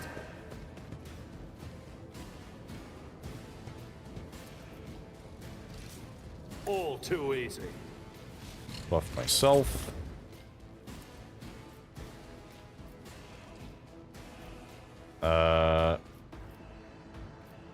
I think we just kill all of you guys. Not my specialty. Oh, you're too far away. I'll pass.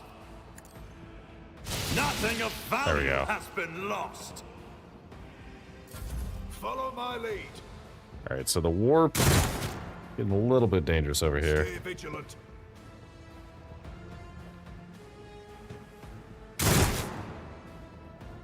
Follow my lead. All right, thankfully they can't really do that much damage, especially with how buffed Abelard is right now. Oh, he killed his own friend. Nice. All right, so let's move up here.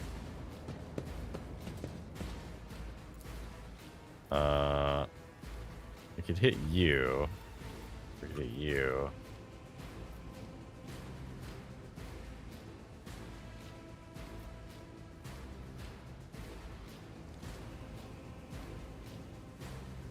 Okay, so I think what we do is we activate our ability now.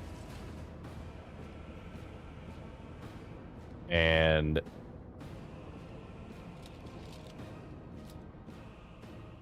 I will not.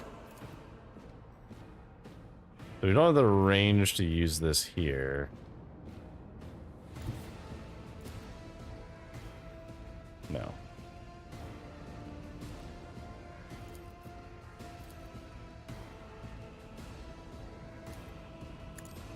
Let's do this. Oh, we missed. Rip. That's fine. We can do it again. Missed again. All right, Abelard.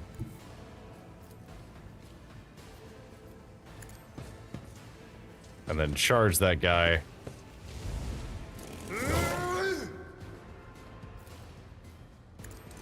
One fewer target.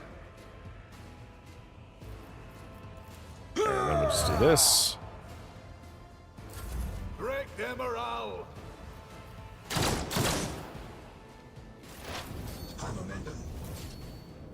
Okay. And then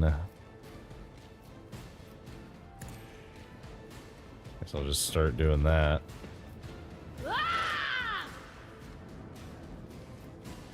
I'm not in range to be able to do anything else. I guess I could do this. No, literally can't. Too far away.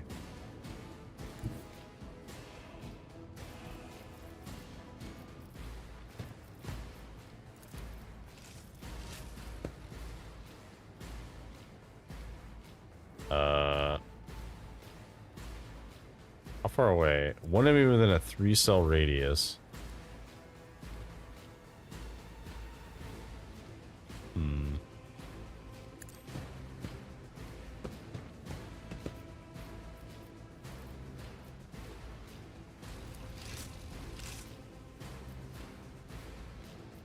Not a problem for me.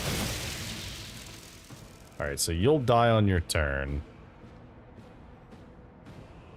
And then it will buff you. All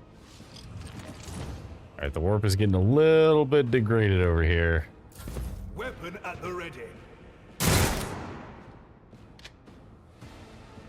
Moving out.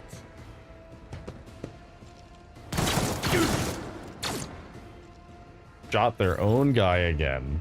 All right. Guess we just come up here and try and shoot you.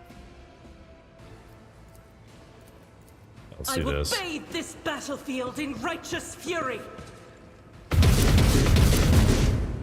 No, couldn't hit her. Fine. That does not matter. All right, so let's go here. At your beck and call. And then charge It you. will be done.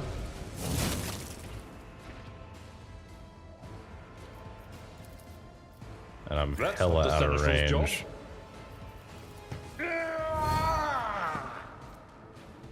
That's My fine. faith strengthens me.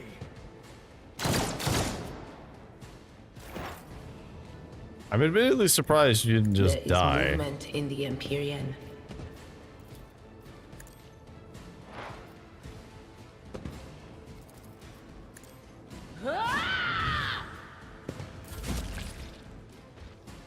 Okay, so he just dies.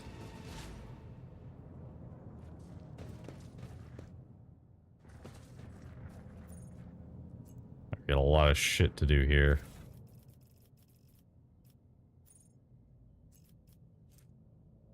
Black chest plate. Okay. Is that good for anyone? It's medium armor. Okay, so it's worse than her chest plate. How's it compared to yours? Much worse than yours. Okay.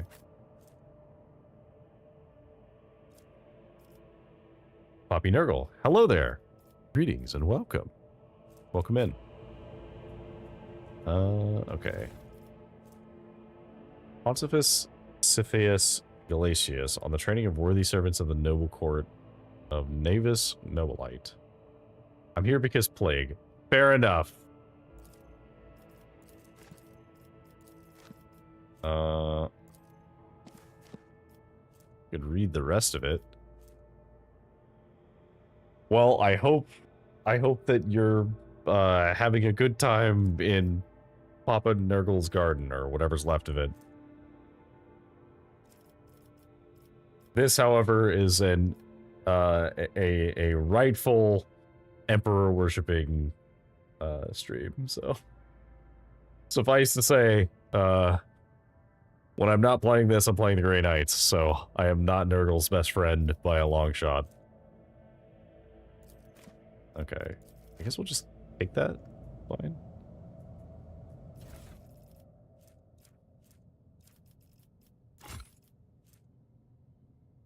Yeah, it's fine. Okay. What pick up the is goods. that? What is that? Oh, that's a trap. Nope. Get out of here, bot. But how are you doing this evening? Or day, depending on where you are. I'm gonna nurgle so much harder right now. Oh, fair enough.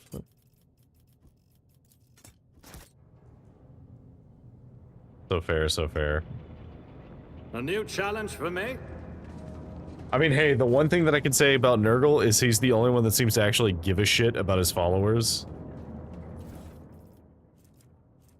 Ripper Otter Pistol. Ooh. All projectile weapon have an increased plus 50% over penetration. That seems okay. We did find some grenades, which you can put on us now. I guess we'll put those on me. Thank you, that's what I say. Yeah, like, I don't think he's necessarily good, but I think of the Chaos Gods, he does seem to, like, at least care a little bit. Now, let me examine this. Touched by the famous Calixian sculptor and chronicler Zacharias Vernon the Magnificent, 23rd year of this millennium, original. Alright. I assume another book. H40KO. Interesting. I'm playing Noble right now. Fair enough. I have never played this game before, so this is my first playthrough. I am playing... So, I made a Psyker. So I'm a sanctioned Psyker. And so far, seems pretty good.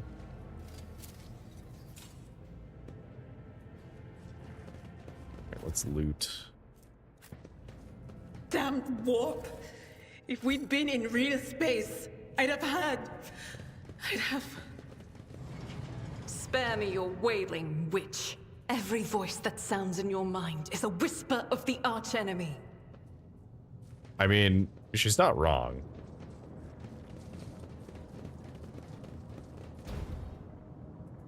Okay, so we can't open that door there. Follow my lead!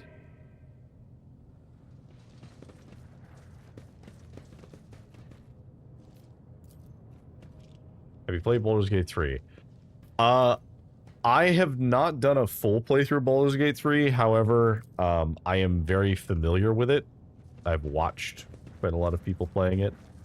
So I have not done a playthrough myself. I did play through, I think I did all of Act 1, and then I think I started Act 2. I might be mistaken. I'll lay claim to the stars. Clear this. What's this? Oh, corpse. Okay.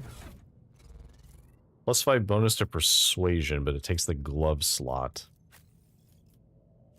Who is our best persuasion skill? Everyone is effectively even. Okay, you can have these gloves then for now.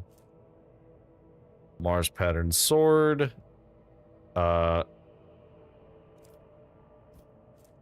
This might actually be better than the chain sword. Chain sword's pretty good, but this has higher armor penetration, lowers dodge reduction. It does less critical damage, but my crit chance. I don't imagine that my crit chance is very high right now, so maybe this is the correct weapon to be using.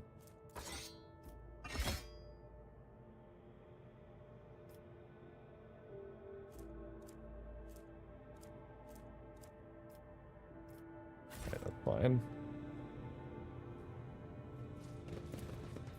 Let's use tech use. Halt! I noticed something. Ooh, what do we notice? Ooh, there's a trap. Okay. Trap in there.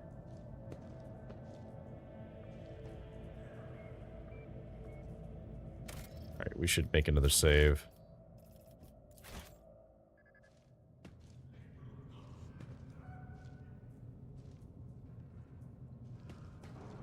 I better myself through my service. Alright, let's go through here. Alright.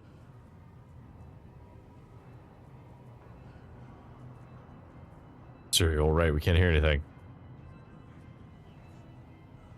Is he gonna get Damon possessed?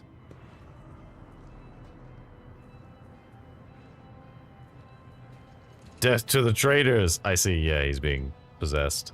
Or at least he's being, like, misled, as it were.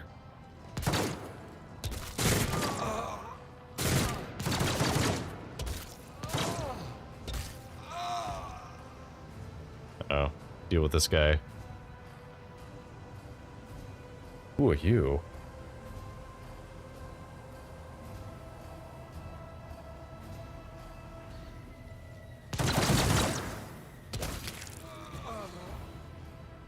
Oh, was I able to just do that?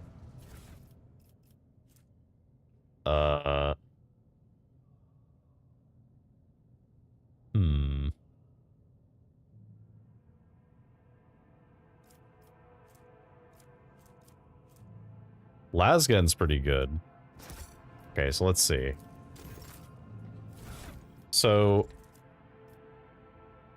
is a lasgun worth giving her?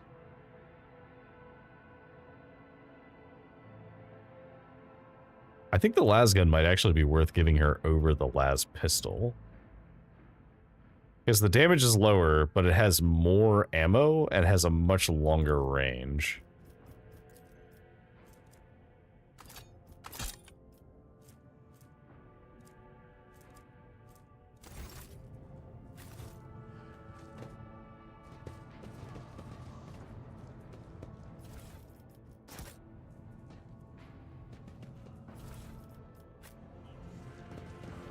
Pick all the goods. More research notes.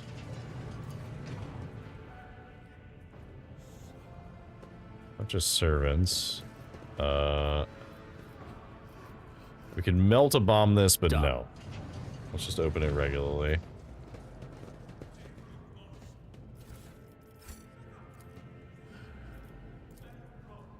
I rise to the occasion. Easy enough. Okay, so that gave us fire grenades and a carapace chest piece. Okay, well, let's give you that because it's better than what you're wearing. I think that's good enough, though. Okay.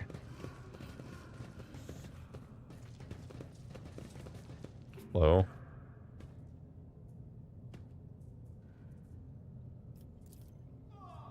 For some reason, the Archimany's twist influence has found its way into the station. Okay, so I can't do anything about that, unfortunately. Awaken the Cogitator Spirit. Go ahead and do that. The Cogitator's vid screen is covered in cracks and stained with drained blood. The buttons, switches, and levers were ripped out of the control panel with exceptional cruelty and scattered around the sacred mechanism that now hisses and sparks in agony and still refusing to perish. Awaken the Cogitator. You turn a few of the remaining dials and pull the activation lever. The cracked vid screen of the sacred engine flickers. The Cogitator insides emit creaks and groans, and the lumens oscillate at random. It takes a while, but eventually the machine spirits do grant you access to the Cogitator systems. Request data on the station's navigators. After a brief pause, the data appears on the vid screen.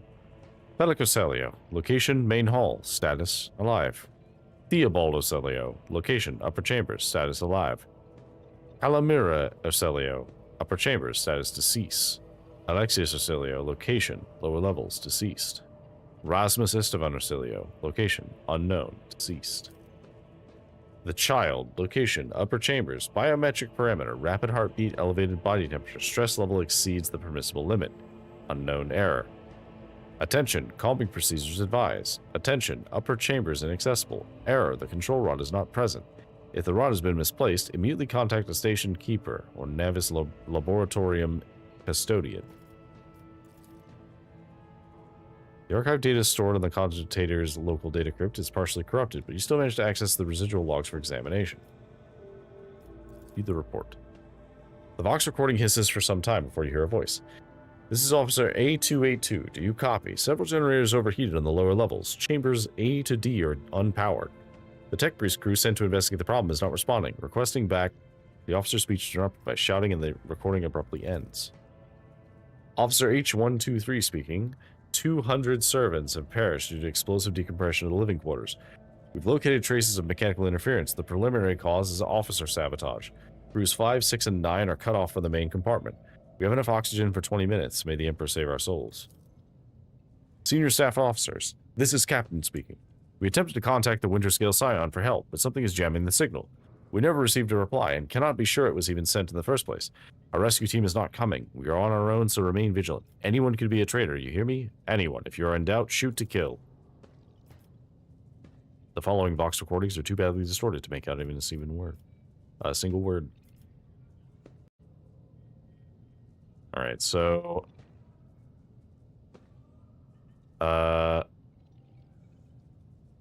examine the security and life support logs. Warning. Damage in technical compartments A12, B3, D8, and H24 detected. Warning. Living quarters L10, L16, L28 depressurized. Warning. Unable to access the station's docking system. Warning. Energy regulation system. Unknown error. The station will transfer over to emergency power. Immediate evacuation of the facility is advised. Warning. Identity confirmed. Regent Auranto Orcelio. Data visit classified. Reason for visit classified. Data departure classified. Ooh.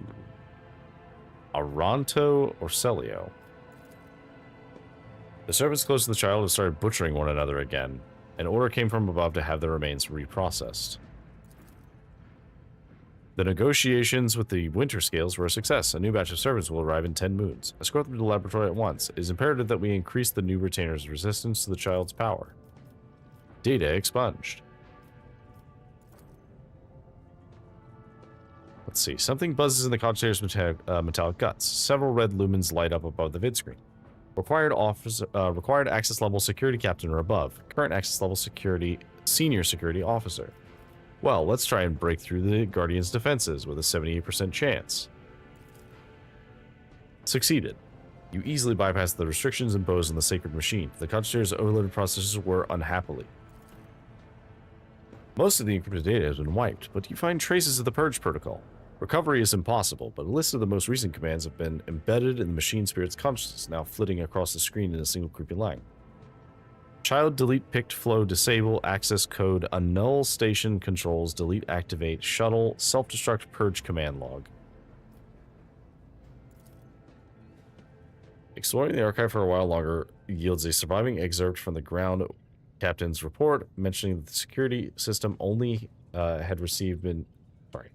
mentioning the security system had recently been reconfigured without his knowledge. His comment reads, only the keepers of the station have access to life support systems, but Keeper Theobald had not left the child's side in that eye. Could it be that the vid screen blinks and the mechanisms emit a quiet hum? Call Recab Minoris for help. This is going to carry out your command despite the eager compliance of machine spirits. One thing is certain, the problem does not lie in the Congenier's mechanisms. Main elevator controls. A few manipulations with the switch make you realize the elevator to the upper chambers is blocked. Activate the elevator. Processing query. Confirmed. Switch to the main chamber controls. The cogs within the secret mechanism slowly start turning with heavy grinding and clacking. The tired spirits grant you access to station control, or at least its parts that still obey the cogitator. Open all the doors. The cogitator's vid screen goes dark, as if the machine spirits had fled their mechanical casket. But your assumption is incorrect, as it feels the static, with just a few moments later. You can barely make out an inscription amidst the flow of rapidly changing signals. Ooh.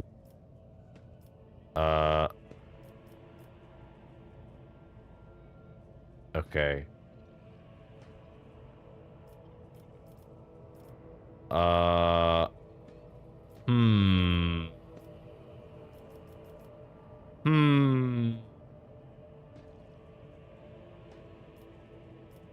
What does this mean?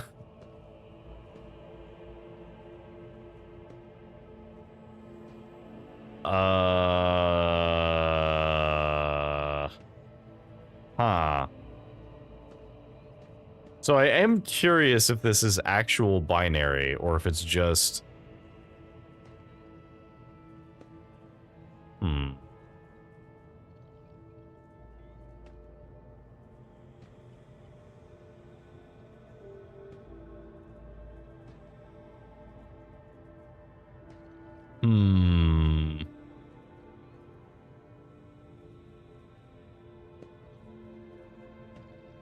What about this one? You have to take a few minutes to gather the data from the station's active systems. According to the port, the store has already been opened. Okay, so these are just a bunch of doors.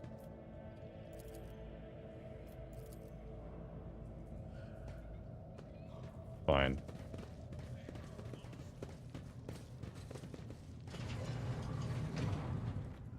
None shall stand in my way. Alright. That's all taken care of.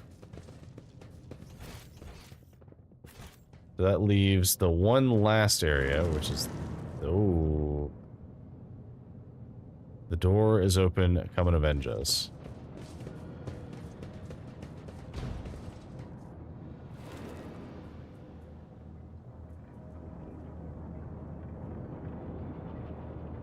Okay, can I open that door from this thing? Let me just go push all of these buttons and see if that opens that door.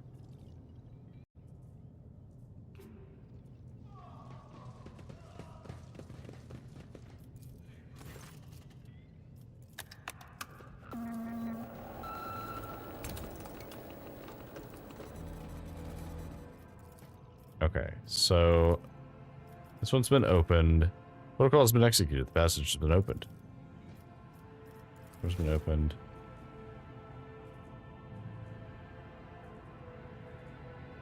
Ah, okay, this is the one we needed.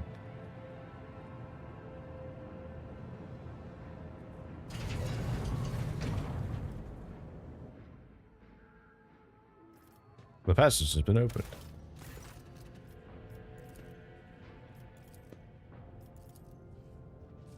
Okay.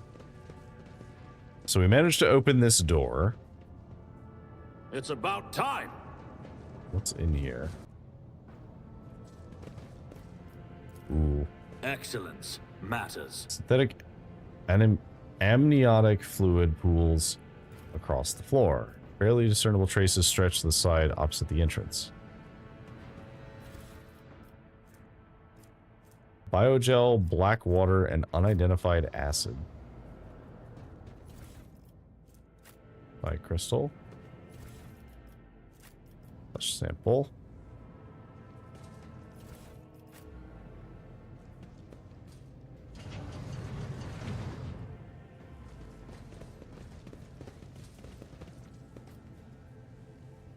Oh, okay. Lady Cassia's Medicae. I just lost their minds. Please don't kill me. Okay, well I won't.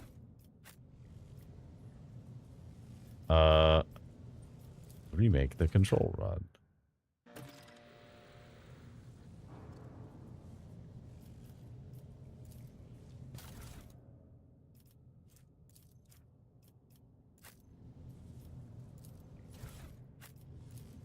Flask.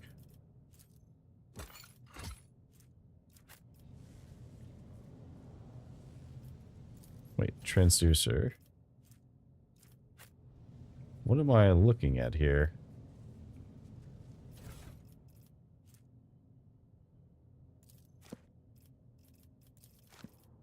Okay, I'll have to read that in the dialogue.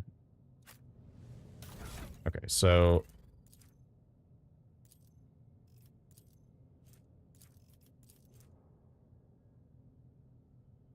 test subjects exhibit signs of acute stress. Majority blood loss, blah, blah, blah. This is, okay, so this is all trying to figure out stuff about the child. Attempting to contact the child. Okay, cool. So what about this one? More and more servants are being influenced by the Immaterium, and it's nothing to do with the child's more frequent tantrums. We've discovered that the corrupted flesh of the mutated reacts most unusually to the crystals we purchased from the Winter's Guild dynasty. I strongly recommend finally grinding the reagent to catalyze the reaction. Do not use acid under any circumstances. Trust me, you will not like then the burns for the next dozen turns in a row.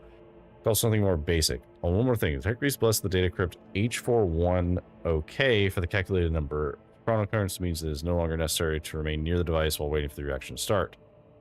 Data crypt H40KO malfunctioned over the course of this research. I should remind the technomats to deliver this sacred mechanism. Hands. Okay. I don't have a reagent flask.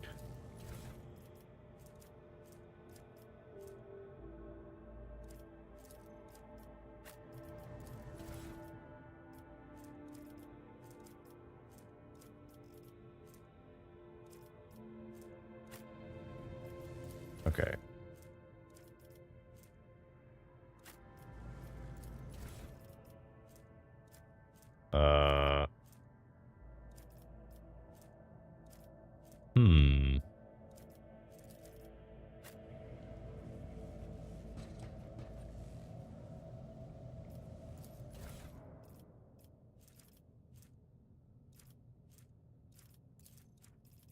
We need to investigate. What did that make?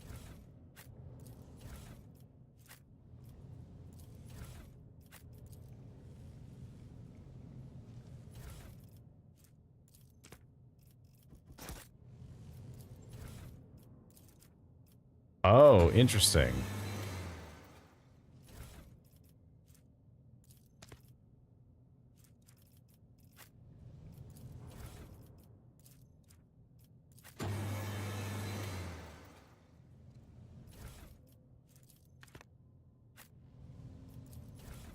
Okay, so let's read this again.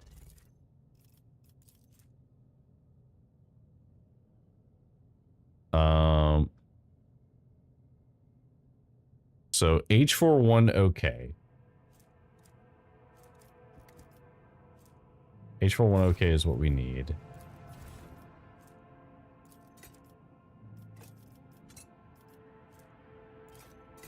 So H41 okay. I think crystal dust is what we need.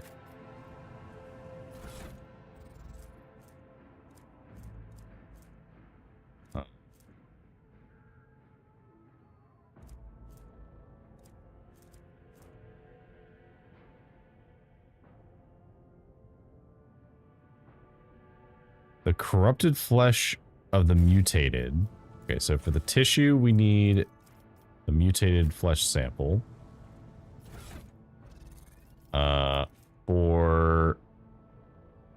So we need to not use acid.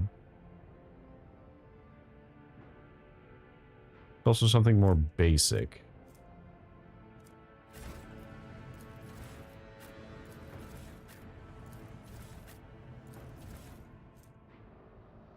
Viscous translucent substance.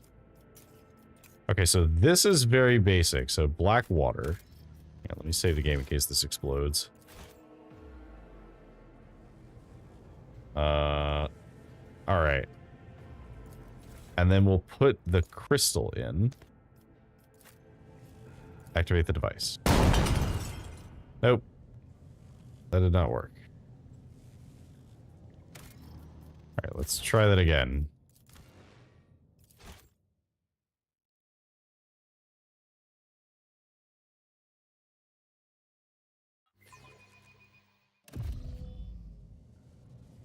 Duly noted that will just explode.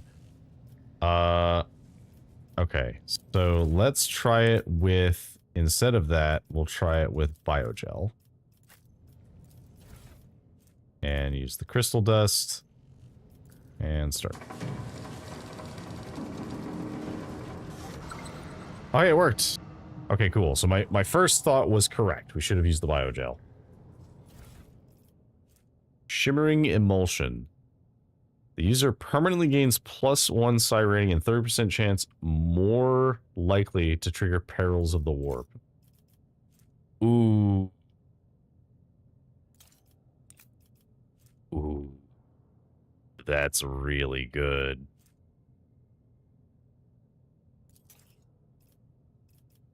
I'm gonna hold on to that.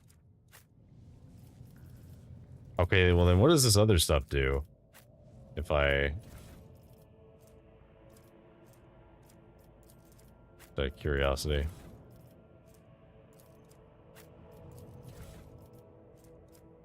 I can't imagine this actually does anything, right?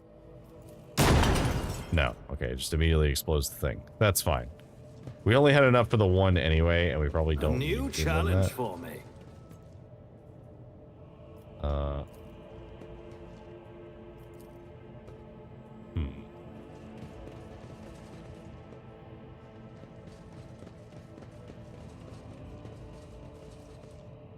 Alright, so we solved that. I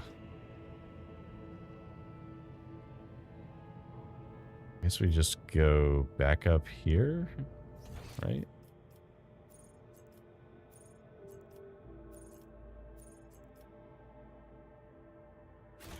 Yeah, I think we just go back up here.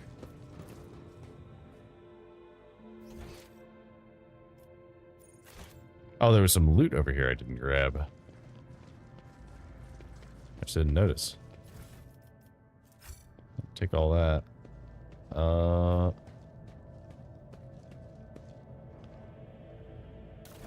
So I do have the control rod. I do want to go check loot real quick though, because I think there's some stuff down here. Experience? Nothing matters more. Okay, let's go this way.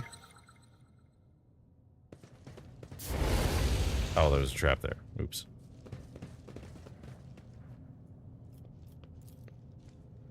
Uh-oh.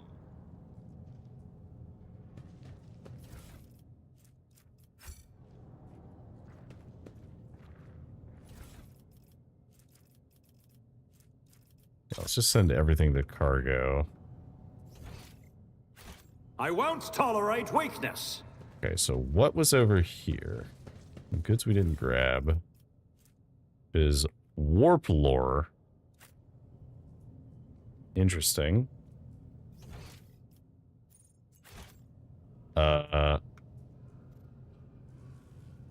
Okay. Well, it says something about the transducer, but we've already done that. Is it saying there's some other loot in the transducer that I just did not realize we had? No. Okay, so... whatever.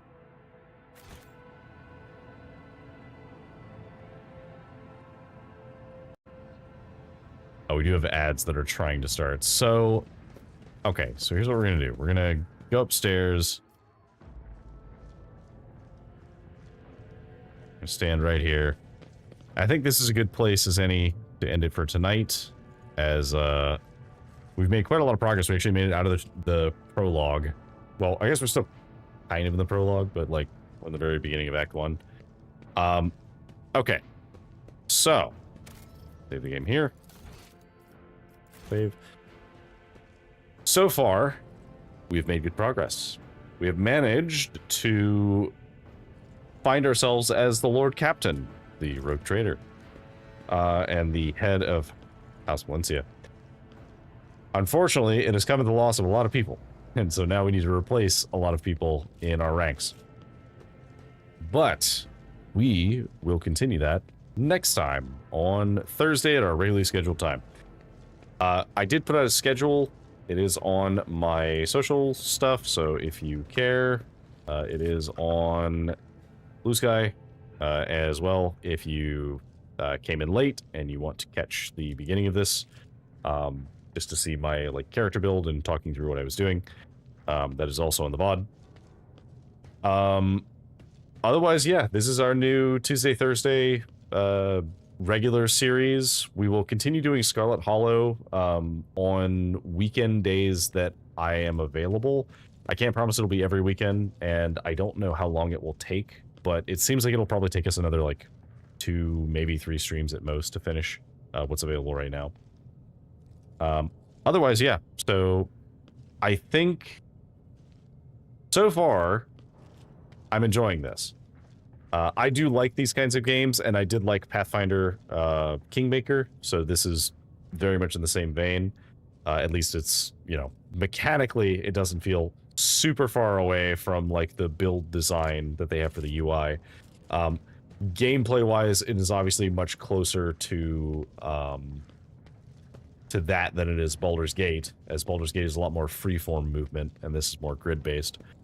But so far, I like it. I do like the characters. I am excited about meeting more of them. I know that we have one character that we're about to encounter, but we have a couple others we have to encounter in this area.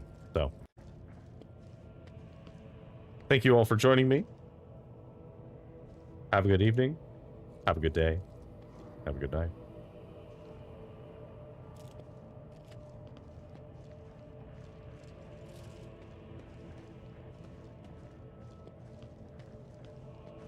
All right, let me see if we have enough to do a